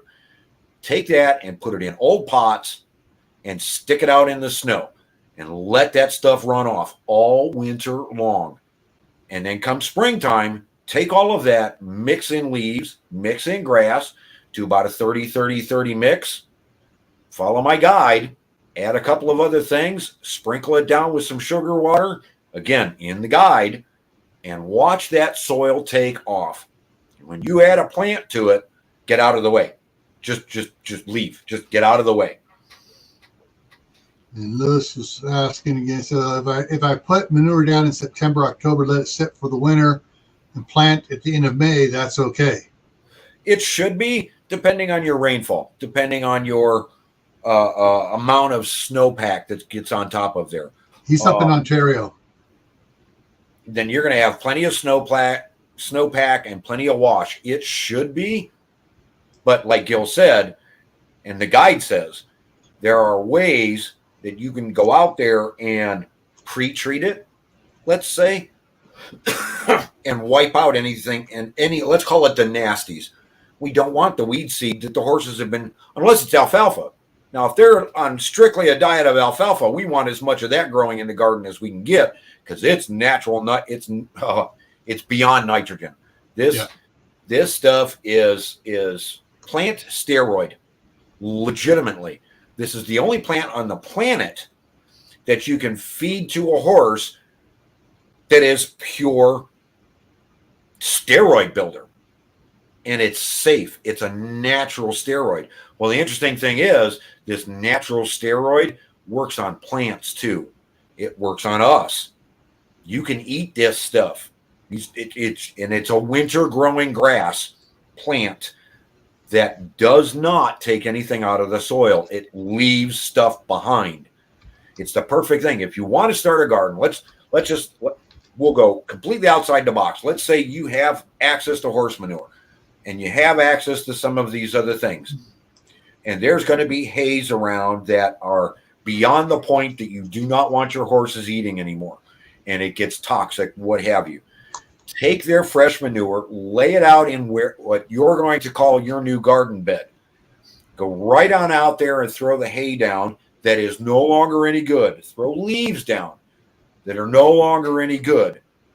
There's your minerals. There's your steroids. And follow that with this corn gluten. And I mean, lay it on thick. I don't care. You want to be getting yellow boots when you walk through this stuff. You can get it in a crystal form. I prefer the powder. It soaks in faster. And throw it down on a blanket on top of this stuff. Super thick. Let it snow. Let it rain. Let it do its thing. Come springtime, you're going to have one of the nicest, hottest areas right there to plant anything you want to plant. Crack that soil just a little bit to put the plants in that you want in rows, whatever you want to do. I would suggest succession gardening and or three sisters gardening, where you've got multiple plants going to cover all of that soil. Let alfalfa grow in the area and watch that thing take off.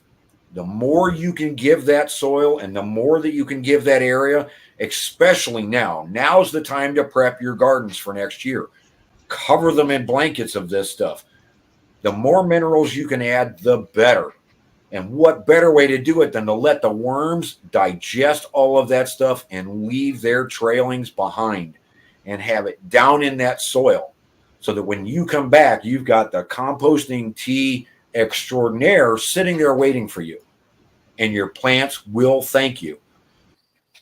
And remember, every color of leaf is a different mineral that the tree brought up.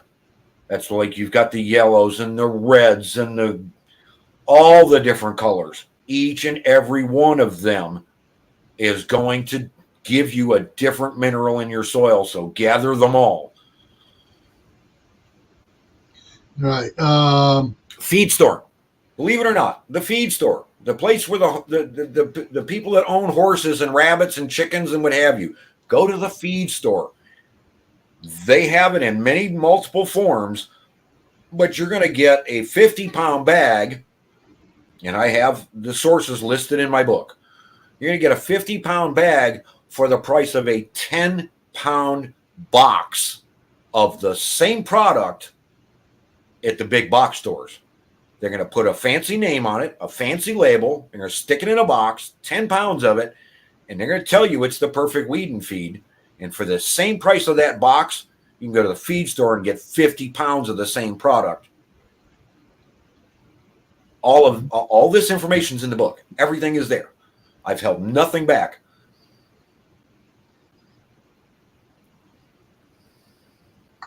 Yeah, I noticed. Like Hayden say, Amazon has it, but it's expensive.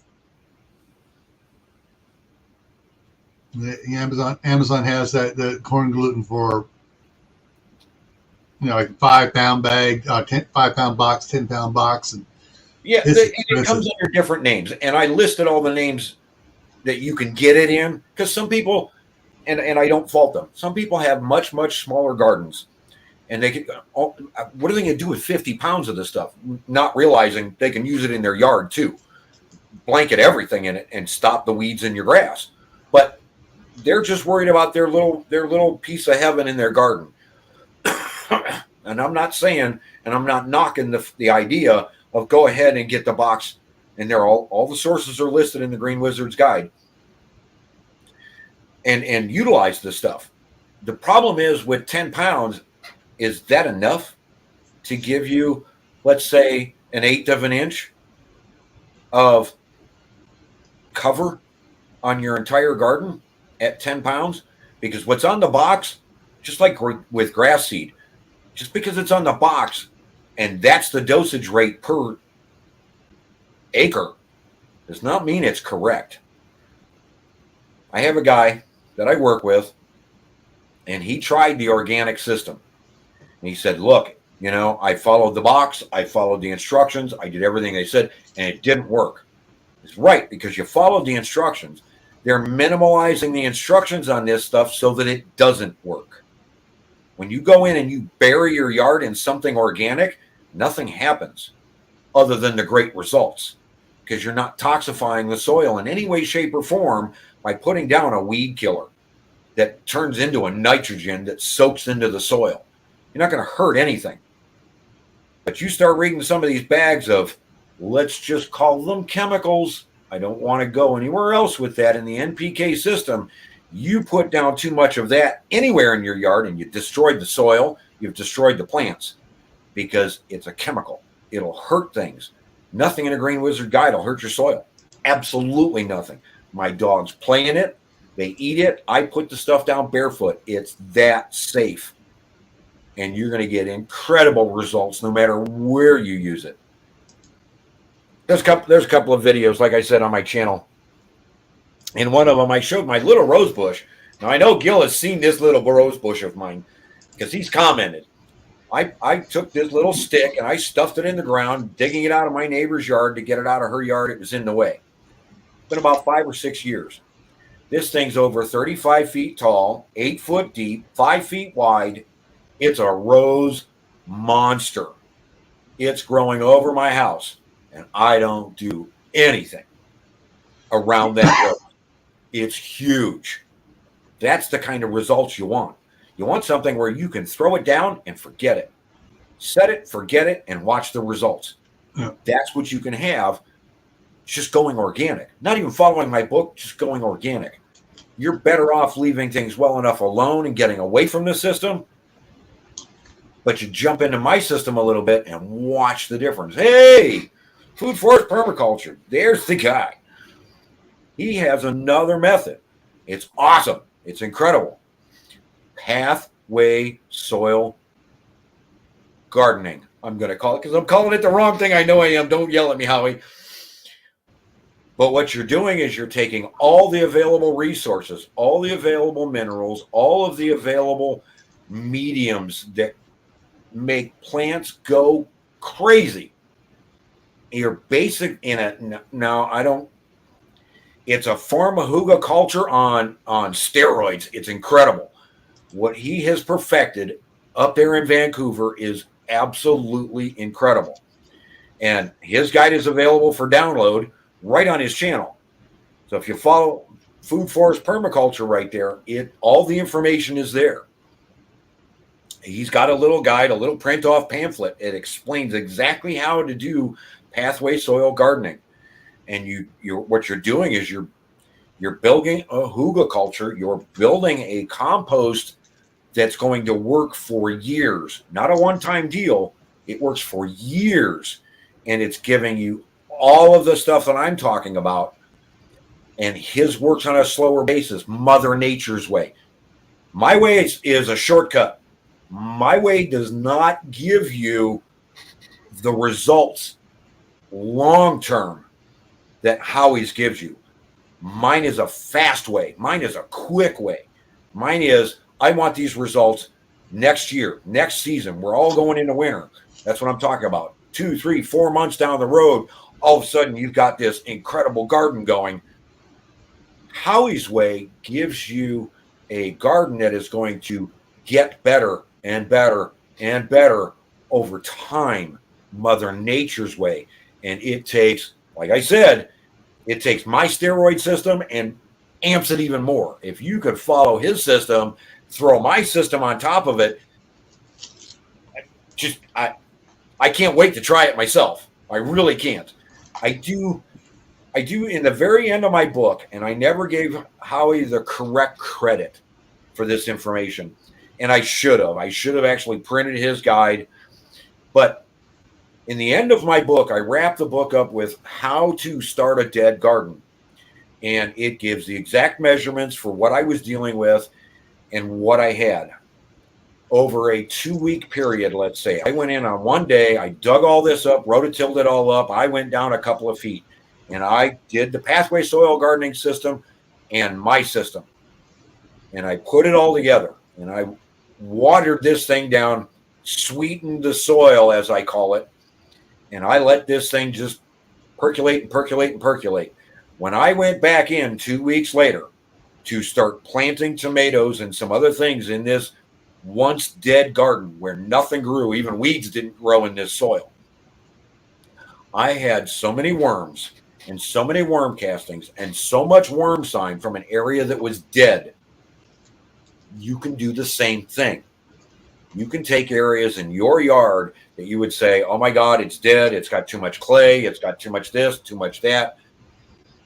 Using Howie's system, you're bringing those clays and releasing those clays and opening things back up and giving your world back.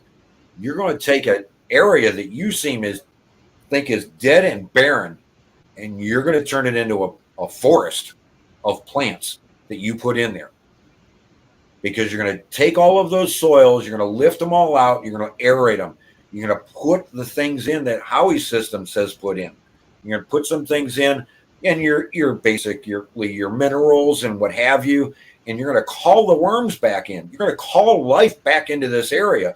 And as the soils settle back down and the soils start coming in around this hugelkultur bed, this fantastic pathway soil gardening, and everything the worms are going to come back and start ingesting and leaving worm castings behind. And anything you plant there is going to take off, because that's what Mother Nature does. Think about all of our forests. We never go rototill them. We never go in and aerate them.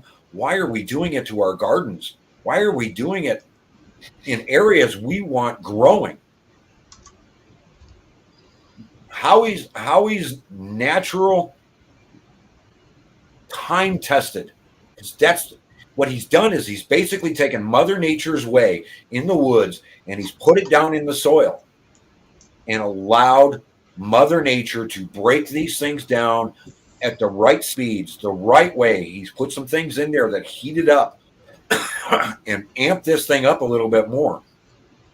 And you're going to get incredible gardens in what you presumed and what you thought was a dead garden. The food forest permaculture system, the pathway soil gardening, has its merits, and I never gave it enough credit in the end of my book when I described doing exactly that system, but I souped it up on my system to give me that garden I needed now. There you go.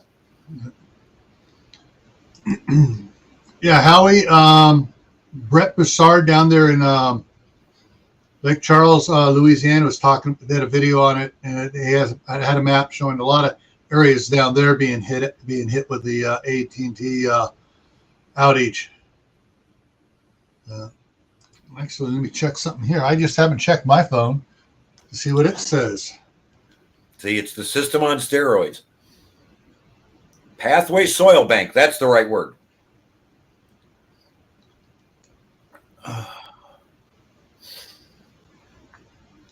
So if you guys have wrenches, please put up Howie's channel, because in the about section on Howie's channel, you're going to find that free guide. You can print it right off of your computer, or store it in your phone, or store it in. He's got a system that absolutely 100%, 1000% works and builds soil. Not just restores it, builds it.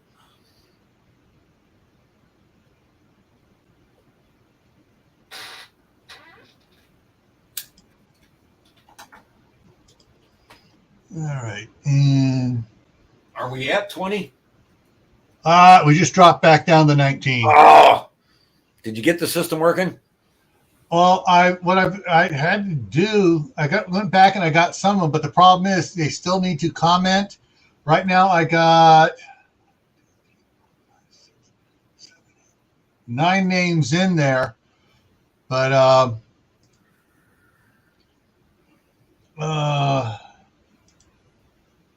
I'm just looking here.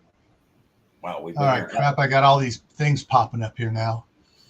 So I got Good. Kaylin. I got Nomadic Rat Pack. Got Debs. Where to begin? White Family Farm. Southern Ohio Prepping. The Marshmallow Man. And Gear Grinding 19. And I need to take myself out of there because I don't need to be taking something away from somebody. Green Granny just came in. So let me. I'm just manually entering in. The name, and Steve just came in. Whoa! Corsair Trainers.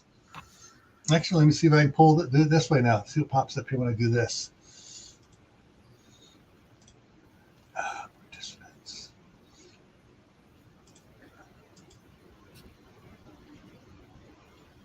Shawnee Shave came in.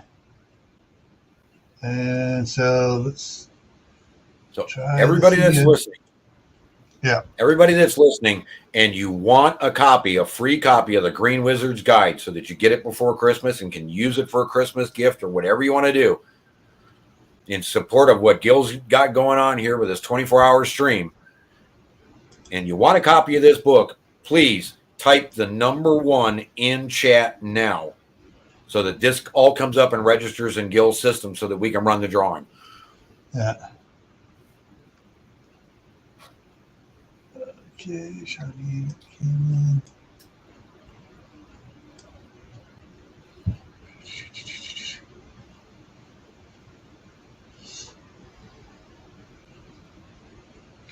All right, so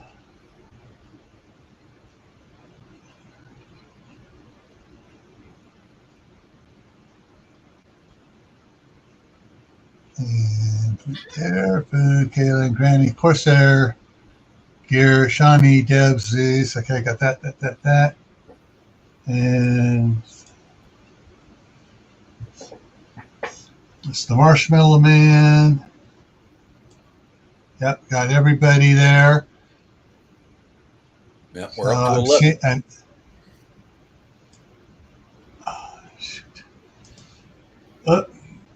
Come on here. Showing 21 watching.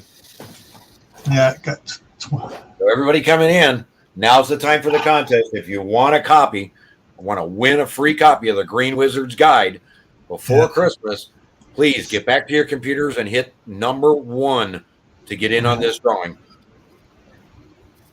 Okay. Why is it acting up like that?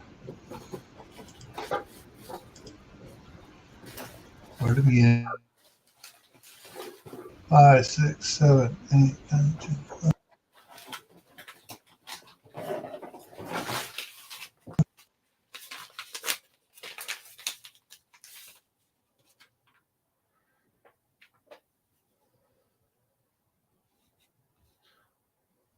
All righty. Let me get over here and make sure I've got the right place for you guys to put this. I just froze. Let me fix my camera. You're back. Now I'm moving. Okay, there we go. I was able to, the audio of the thing was frozen, so let's see what we got here.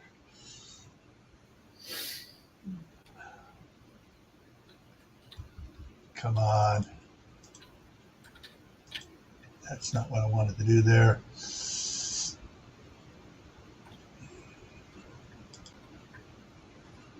Oh, come on, stop doing that.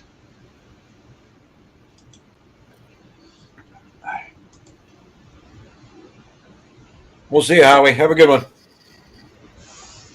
Oh, man. It's giving me a bunch of blank spots, but hell, just spin. I'll just see. That's not allowing me to shuffle either, so something's wrong here. Hang on here.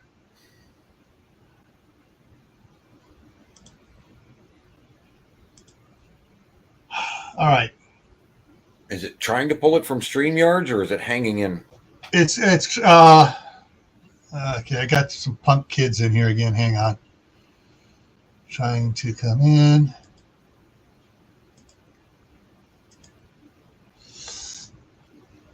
All right, so I'm not sure why this is doing this. Control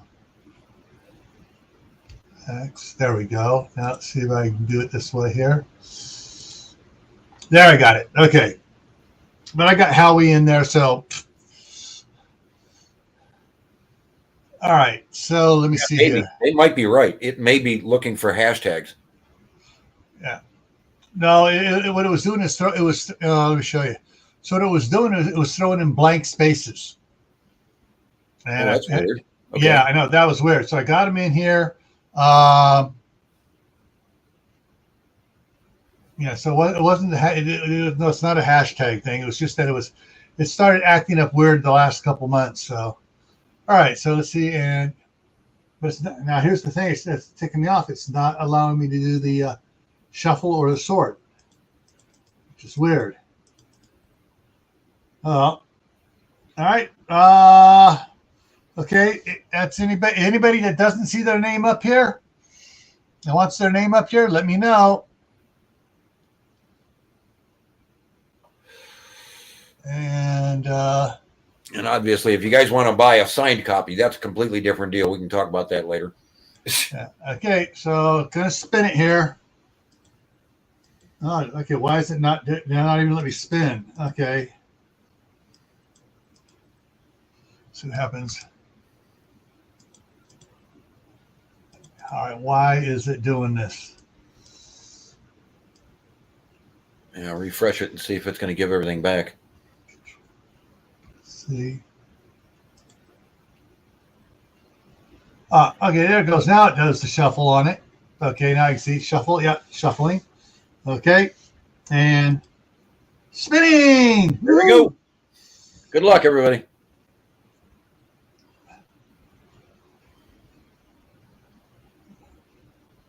Janice, where to begin Homestead?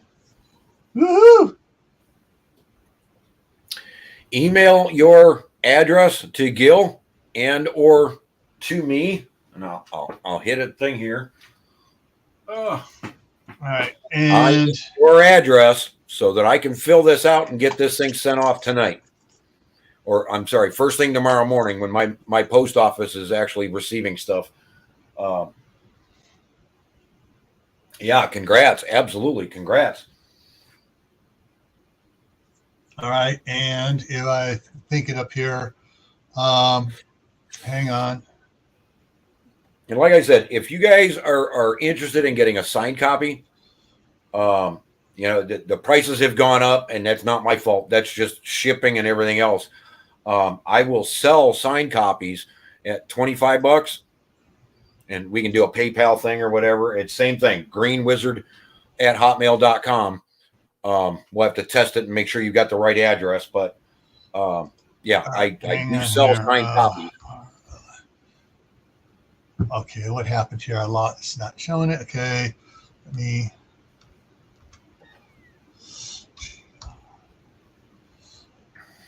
Okay, so you're still using your Hotmail, right? Yeah. Okay, and then yeah, that one's attached to the PayPal account. Okay, hang on a second here, and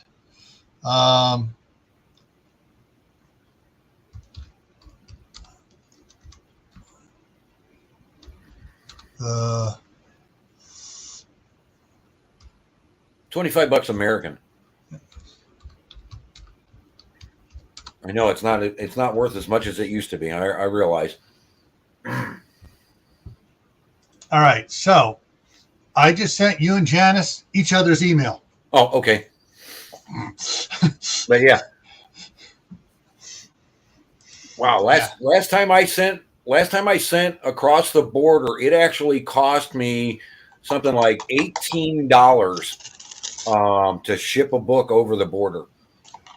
So it's just one of those weird things, and I get crucified on shipping over the border with a signed copy. It's not that I won't do it. It's just there's some shipping issues there that I'm not in control of. I'll have to find out what it costs to get over the border. All right, Steve, later.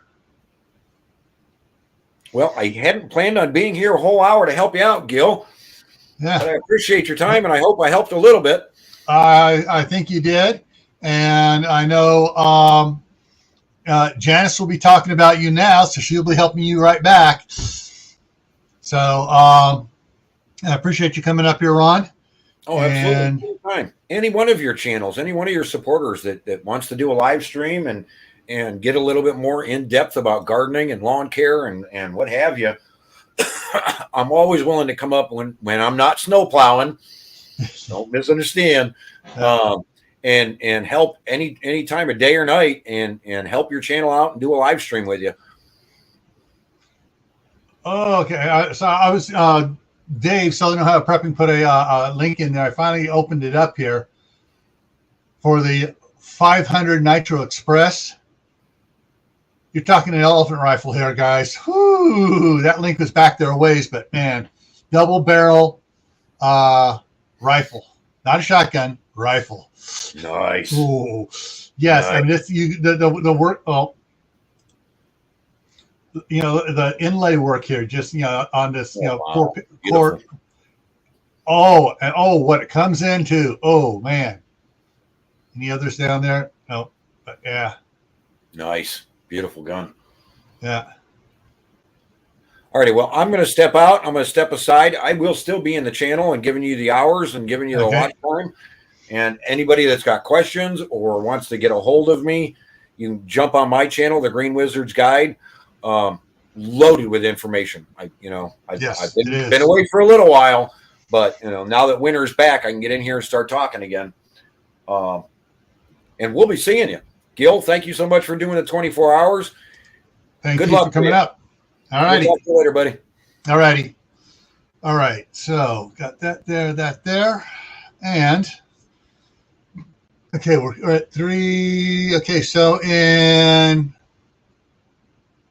40 minutes, we'll be switching to part number 3 in 40 minutes. So we got to watch a little bit here. Oh man, yeah, that rifle that Dave sent me the link for. There is another version by a different. It's a 3-barrel. It's the 2 Nitro 500s and a Nitro 600. It's a real elephant gun. Of course, they adapted that in one of the TV shows to an ogre gun. All righty. So we got that going here. And, okay, that's from Ben Davidson. He's doing another Q&A on the disaster cycle. Wow. All righty. So, well, I've been at this for a little over 12 hours, halfway there.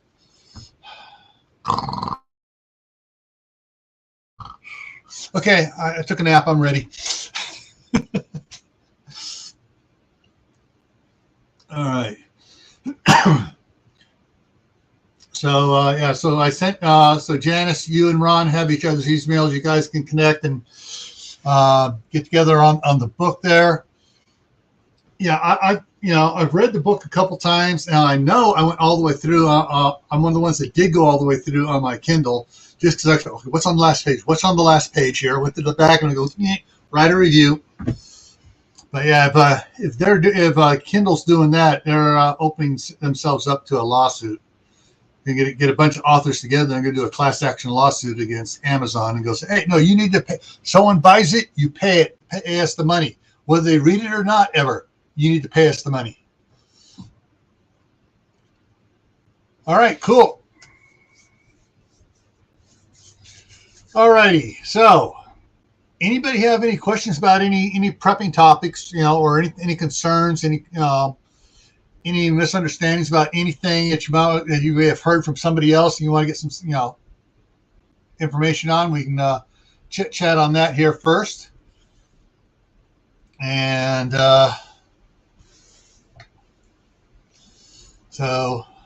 and of course the link is still pinned at the top of it for the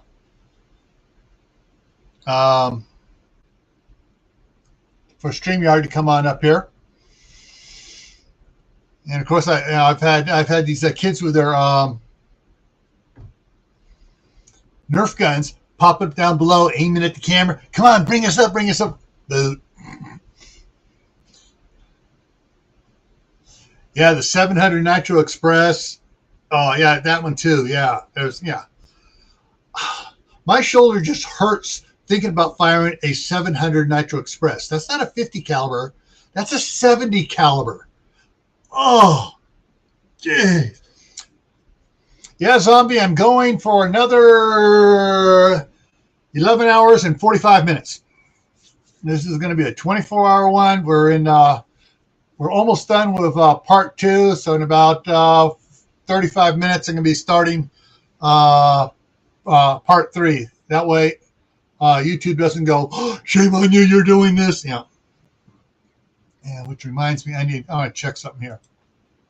Just to see. Holy macro. Okay. We'll talk about these emails I just got later tonight on the Midnight Ride, because that's when I usually do the news stuff. So I need to put that on the patch, and so I can bring that up later. And I need to look at this thing here. Refresh that one.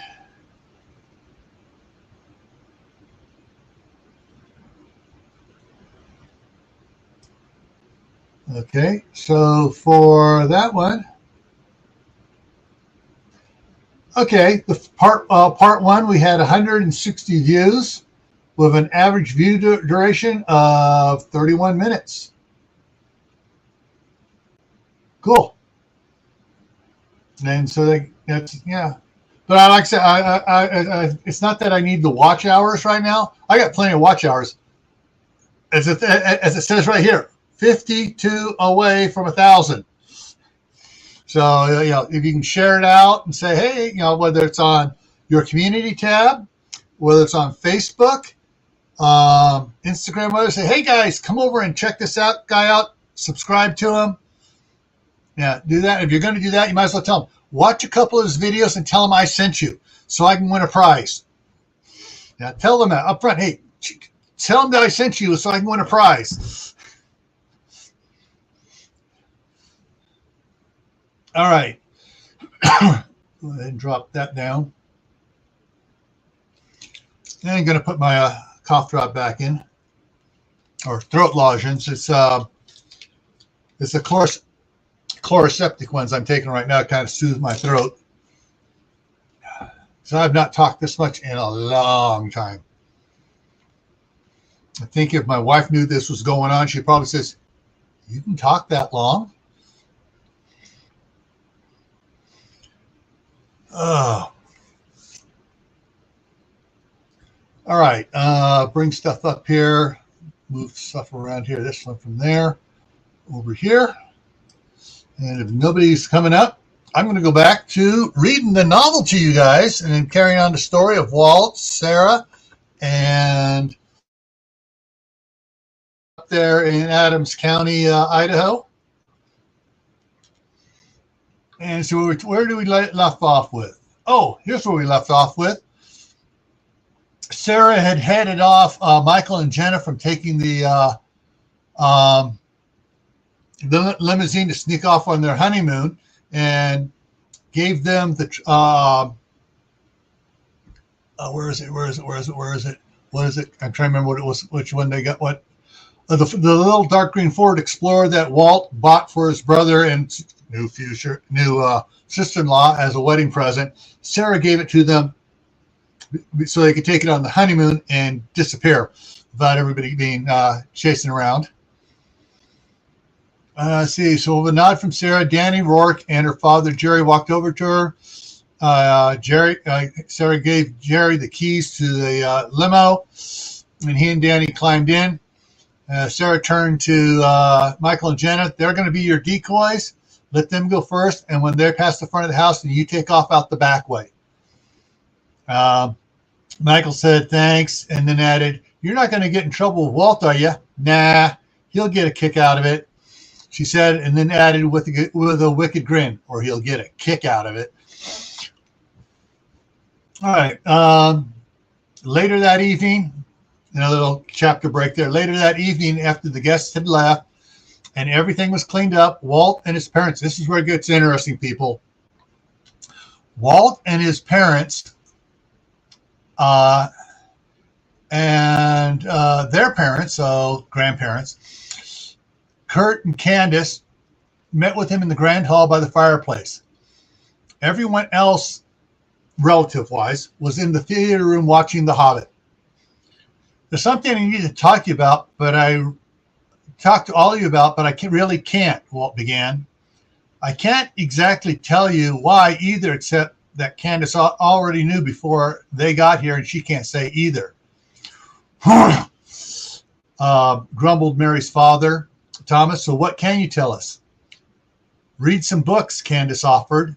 Great. Which books? Not liking the dancing around. Well, Candace began, looking for Walt for help. We can't exactly say, Walt finished for her, but as one of my deputies likes to say, prepare ye every needful thing.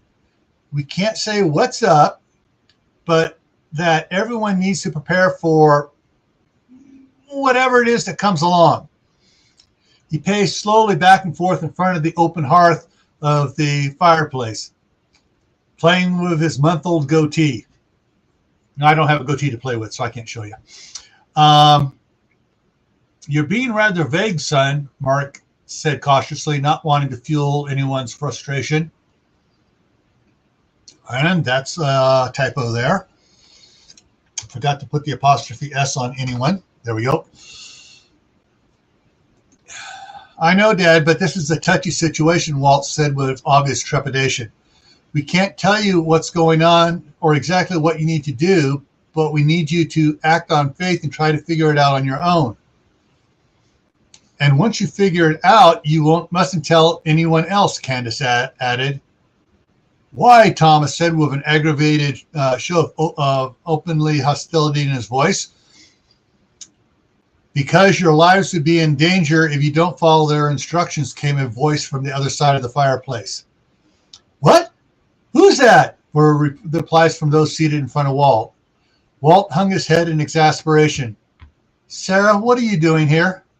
Sarah walked around from the other side of the fireplace, decked out in her gunfighter garb, and was shaking her head slightly. Looking out for your back, sighed, she said with a smirk. What do you know? Candace asked Sarah and turned to Walt. Did you tell her anything? You didn't tell me anything. I only know what I've been able to piece together over the last several months, Sarah said as she slid into Walt's favorite spot, sitting on the hearth of the fireplace.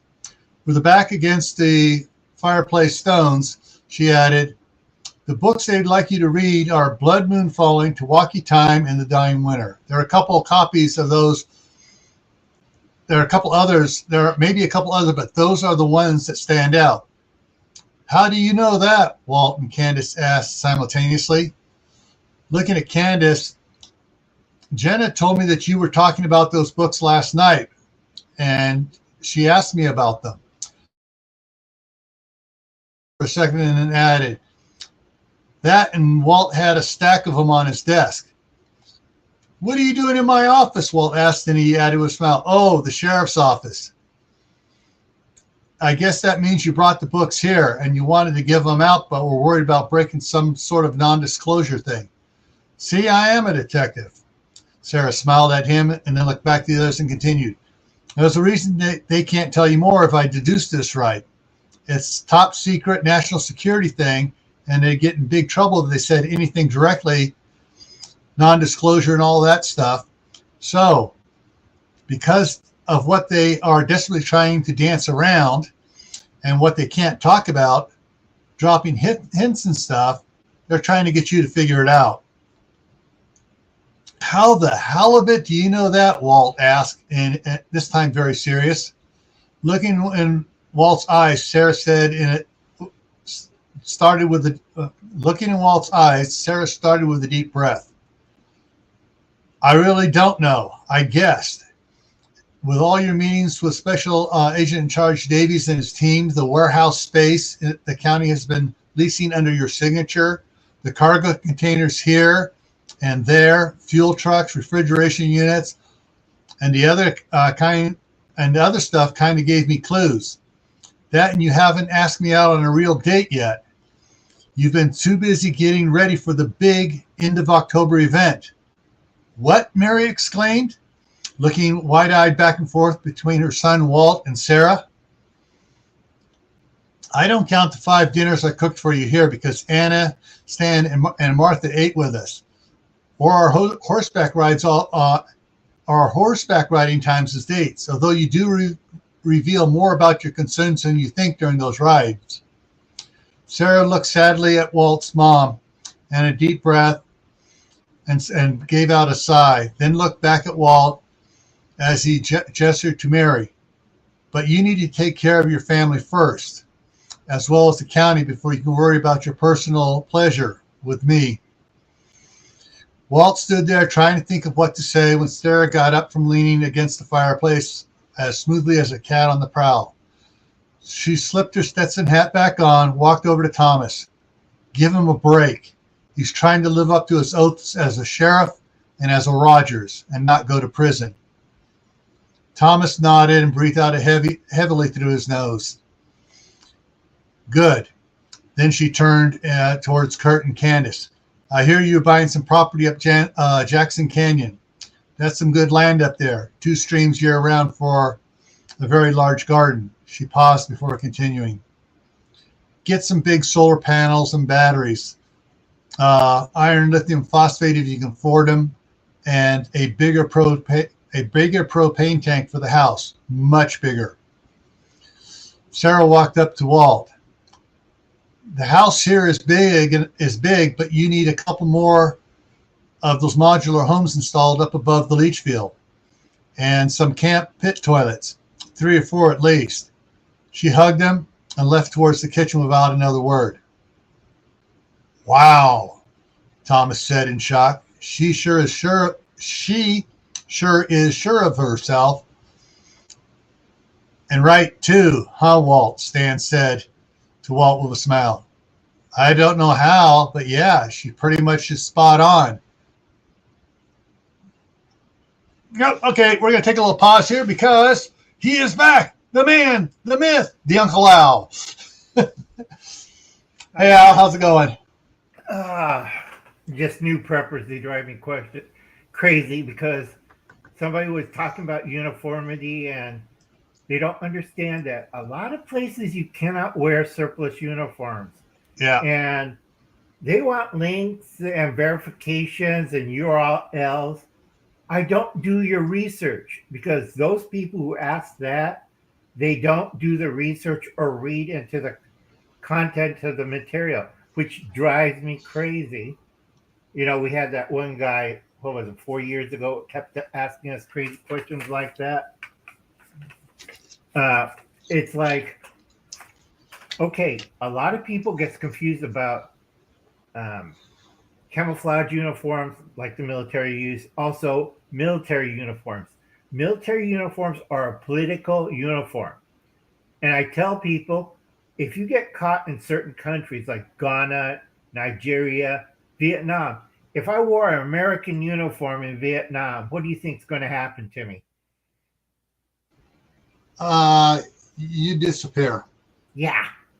And same thing with China, mainland China. If I showed up there on the streets wearing an American uniform, I don't think I'll get too far, will I?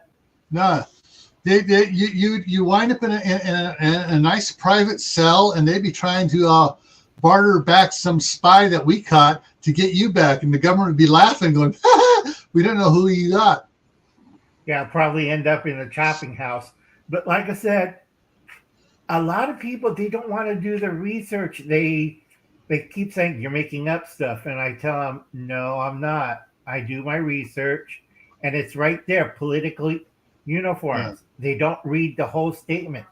If you're in a country, like a foreign country, like the Ukraine or Sweden or India or Greece, and you wear a foreign national, like the Ukraine, if you wore a Russian uniform and you walk down on the free side of Ukraine, how long would you live? About as long as it took someone to stick a rifle out the window and snipe your butt. Right. But I'm a tourist.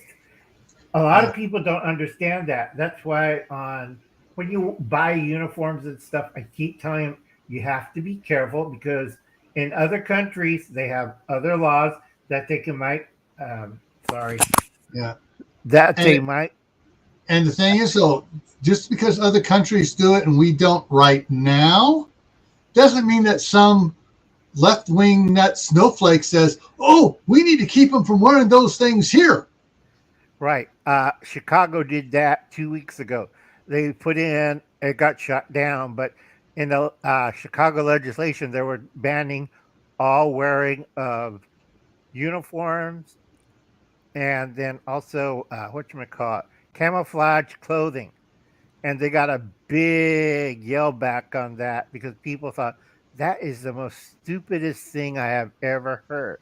Yeah, it was stupid, but the problem is they're going to keep trying to do it till they wear the people down and get it through.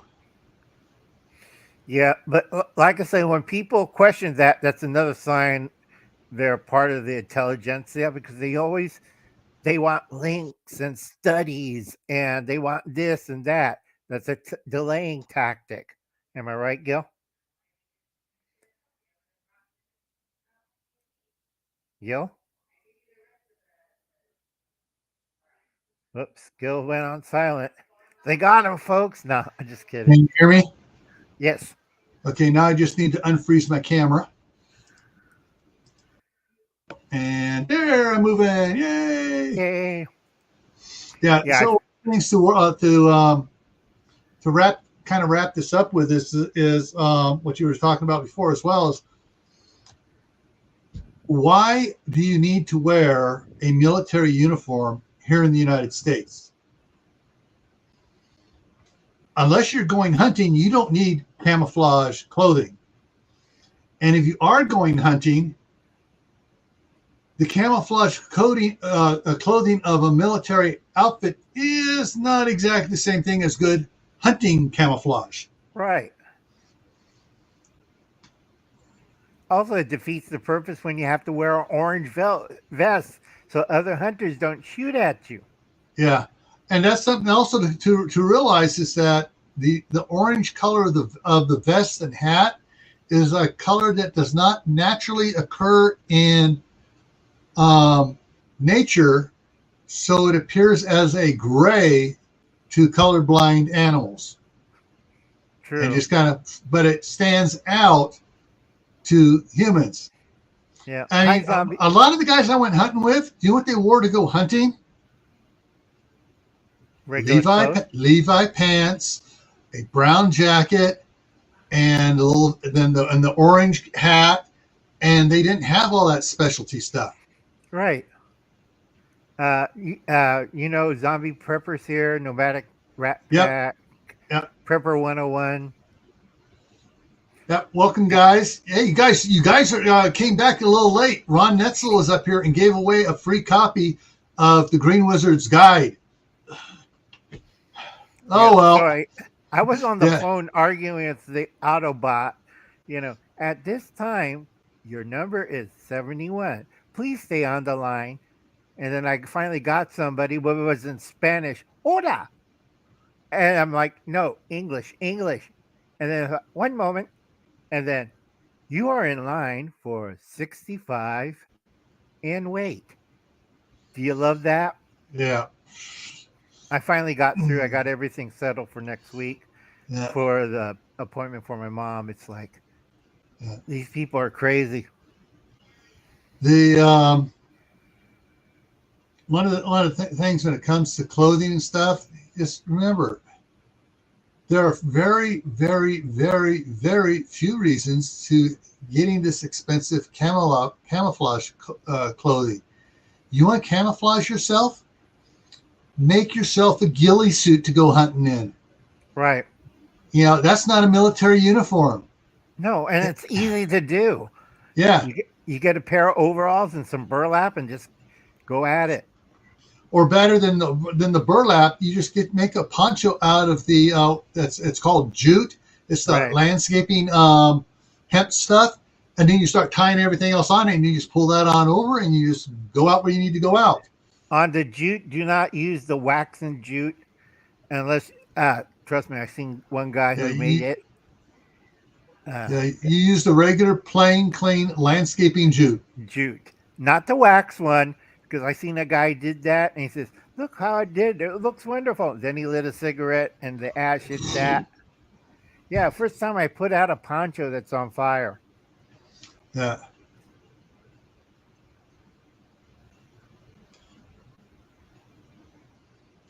Okay, so I purchased.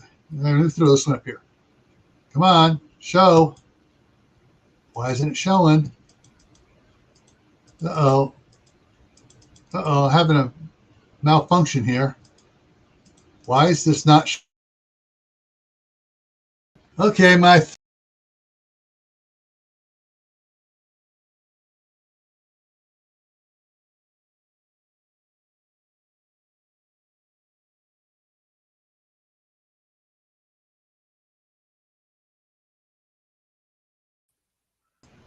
Oh, Okay, there. back. Yeah, I bet I know what the problem was. But So they're working on the AT&T network, trying to fix stuff, and it interfered with the StreamYard broadcast.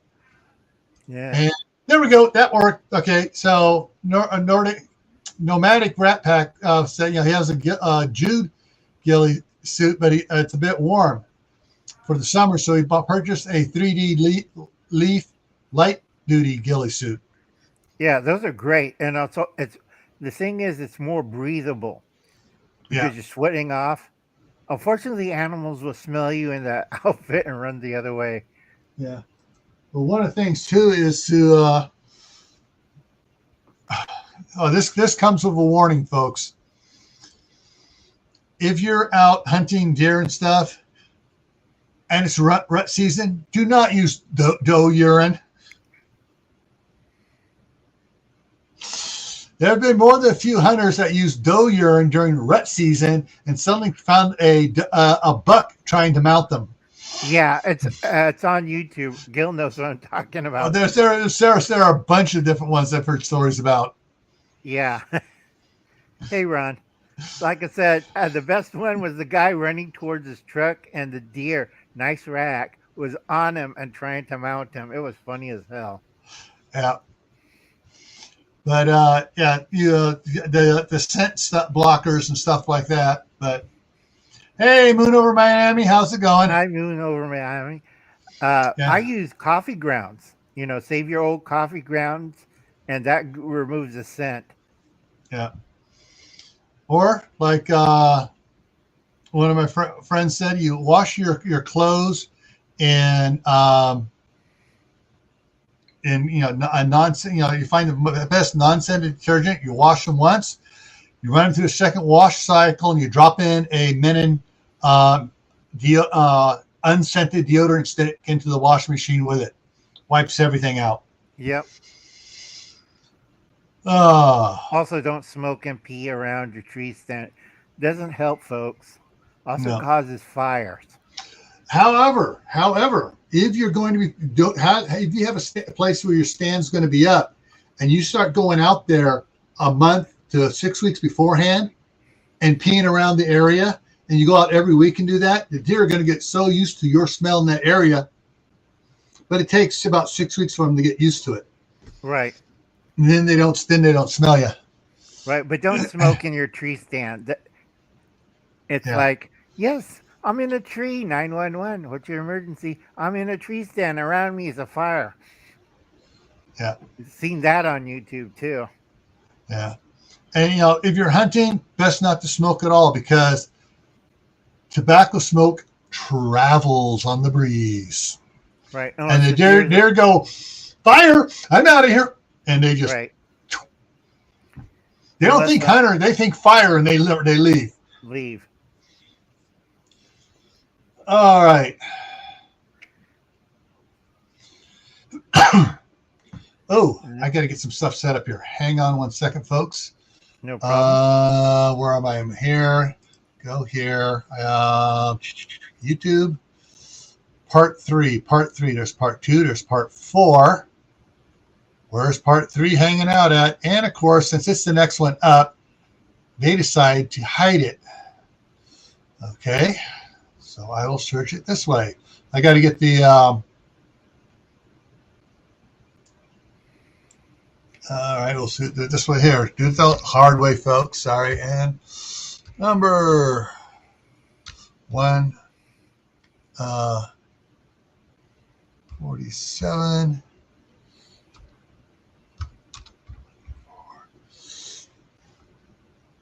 Oh, did I screw that up? I may have screwed something up here. Let me check something up here. Hang on. I'm trying to get ready for the stuff ready for us to switch over, and I just noticed a glitch here. Hi, Suburban Hillbilly. Hi, Gary Ridden. Yeah, I know, Ron, but I have to do the medical stuff for my mom first. Hi, Rob. I did do that Homestead wrong. Aquarius. Okay. So let me change that to an 8. 24-hour. And let's see what that brings up. Did I screw? Form part 3 have the same name, so I got to check number name, so I got to fix that real quick here, folks. So bear with me a second here while I hop over here and I get into there, live stream, and refresh. Oh, wrong one. I need to go into this one. Okay, comment. Refresh. Come on. Okay, so it's part 3. So I go ahead and open up part 3. It's part 4. I'm going to have to change the number on, right? Part 4, yes, edit. Change the number on part 4 to 49. There we go.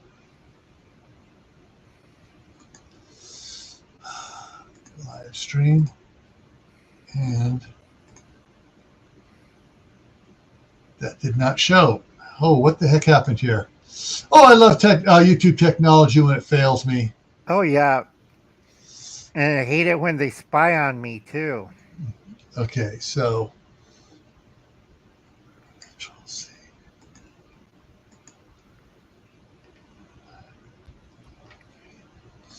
Okay.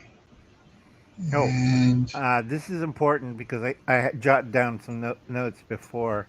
Okay. People, do not believe that idiot in the whatchamacallit, what's the Department of Financing and stuff that does the whatchamacallit? I can't remember the title of the department. Shoot. It does with economic stuff. And they said it slowed down to 7%. Yeah, from 13. That's still bad. Yeah. So I tell a lot of people, if you have money in the bank, make sure you have enough at home that you could survive on for 2 months. Okay, just about ready to set this up for the next one here. Oh, and another thing, if people see me around town, why I'm planting nettles? Because nettles are, especially stinging nettles, it keeps the homeless from camping in that spot. And the second reason, if you harvest stinging nettles with gloves, do not do it with bare hands. You plant a food plot, and other animals eat stinging nettles, for one thing. Second thing about stinging nettles, it's very nutritious. Once you boil it to remove the spines, it's 12 times higher than spinach. Mm-hmm. Also, it gets rid of the homeless because the homeless don't want to camp in a patch of stinging nettles. Isn't that a neat trick, Gil? Yeah. Okay, hang on a minute here. I get this here, and I'm looking for we're on part 2. So I'm going to open up part 2 there. And okay. So I'm putting the link to part 3 in the chat under being placed there by Camp Patton Family Compound. And that goes, we got 10 minutes that I will kick that off. And we'll switch over to part 3. And double that up again. There we go. Okay. All right. So we got 10 minutes before we do the other one, which means I need to go over here to this side over here now. And cuss out a certain part 1, part 2. Right. What Ginger Ninja's talking about is poke salad. Poke salad is from the pokeweed plant. That's a different plant from stinging nettles. Trust me. I know a lot about weeds. I tell a lot of people if they plant pigweed, that's aromath, and then you can plant also purslane, hardy plants, boracious cedars. They make a lot of seeds. Trust me on that. And then you can spread it out on certain lots within 1 kilometer of your house. I keep telling people this. What's cheaper than planting certain edible weeds in certain food plots? Does that make sense to you, Gil? Planting certain edible weeds. Froze again. Yeah, in a food plot? No. When you're doing a walk within a 1 mile kilometer, you want to make a little, it's vacant soil. Okay. Nobody's taking care of it. Wouldn't it be a lot easier if you plant dandelion seeds in there, pigweed, plant purslane, because it's a weed. Nobody cares. If you plant tomato plants, what do you think is going to happen to the tomato plant? Oh, someone's going to rip it up and take it home, or they're going to harvest it before you do. Right. But nobody's going to be harvesting pigweed. Nobody's going to be harvesting purslane. Yeah. Us, right. We know the difference, but. Yeah. All right. Let's see. I'm trying to make sure I got everything here lined up here to make the switch over. And there's that one there. Okay, Dave's leaving. Yeah. See you later, Dave. Thanks for coming in. And so I'm going to take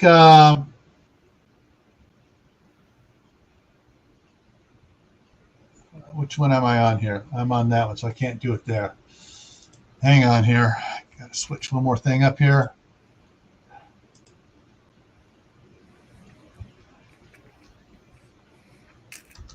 Make sure I get this right here. There we go. Okay, so I'm going to repin. I'm just going to pin the. Okay, so I've pinned the message up above for, up at the top there. That's going to be the new YouTube one going live in 7 minutes or 6 minutes. No, Dustin, I'm not feeling delirious. Hey, King Poobot, check out Dustin's channel if you enjoy tomatoes, hot peppers, and Ohio. All right, so got that there ready for there. And open on that one. So I got that one there ready there. Okay, so I'm ready there. I'm ready here, folks. Hopefully, cross your fingers this all works right here in about 5 minutes, and we can switch across. Okay, what else we got here? Just want to show you. I got that ready there. This is ready to go here. And then I'll take that back to there, and that'll work. Okay. Alrighty. Put that over there so I don't lose it. So where are we looking here? All right. So we had, for those who just came in, you missed it with Ron Netzel, the Green Wizard. He gave away a free copy of his book. So still available on Amazon, folks. Yeah. And like he says, please don't get the Kindle version. Buy the paperback copy. Several reasons why. Paperback copy actually has blank pages in it, so you can actually write notes down and stuff. Also, the Kindle is now pulling games with the authors. that unless they don't pay the author when someone buys the book, they only pay the author when someone reads the book all the way through to the very last blank page. So, yeah. Now, of course, that's interesting. If I do publish one on Kindle, I say, hey, on the you read through, and before I go to the end of the page, oh, P.S. note from the author before you stop. You still got 2 more pages of the book to read, but go ahead and read and go all the way to the end page, because Kindle is not paying authors unless you go to the end. They collected the money from you, but they're keeping it, not giving it to us. So make sure you read the end. That ought to piss Kindle off. Right. It's same thing with YouTube, Twitter. It's a racket. It's a con, folks. So make sure if you buy a book on Kindle, read it all the way through, and then call a lawyer, and you could or if authors, probably be suing these people, because the big tech companies are nervous, because I've seen the economic report for those guys. Yeah, they're going to lose a lot of money. Okay, so got that up, that ready, that's ready. Okay, alrighty. So, and what are we looking at here? We're looking at 2 minutes and 23 seconds before I kick the 5-minute countdown for part 3 off. During that 5-minute countdown, I'm gonna I'm gonna get something to eat here, and then if I stop freezing, and we'll be back at it here. So we're about an hour over the halfway point right now, just about, and so we'll be going through it. Yeah. The audio book, I'm not, audio books are like, and but I prefer reading the word, whether it's on a Kindle or on paper. I prefer actually reading it myself and letting my mind run away with what tone of voices I'm hearing and stuff like that. Right. Hey, Ginger Ninja. Unless you get a professional, like an actor who reads your book, that's nice, but you have to pay the actor. And then it's a lot easier if it's on CD or memory stick. You get a better commission off of it. If it's off a Kindle, it kind of stinks. I forgot the other one, Audible books. Yeah. That also stinks. All right. And Ron put up the saying you can find my book by searching my name or title, The Green Wizard Guide. So there's Get that. The book on Amazon, the paperback or hard copy. Sorry. Rain's not functioning. I've been up since 4:30. I've been up since 2:30. Yeah, I woke up an hour early, an hour before my alarm was supposed to go off. Yeah. Yeah, get some food into you. Now the bathroom. Maybe I'll just do it that way, because I know, like with Kaylin Strain, I sent her a PDF version of it, a locked PDF version that she's read. So I may just sell locked PDF versions, at like half the price that Kindle sells stuff. I mean, Amazon sells the Kindles for. Oh well, we'll see about that when I get to summer and I get more of the books done, and we'll see how that goes. Alrighty, and we're looking at, okay, I'm kicking it live here on the other one. So let's see what goes there. Go live. And okay, the 5-minute countdown is going on the other one. We're done here. We will see you over there. And we'll pick this up in 5 minutes after the countdown's done. 4 minutes and 30 seconds after the countdown's done. All right, folks. See you later.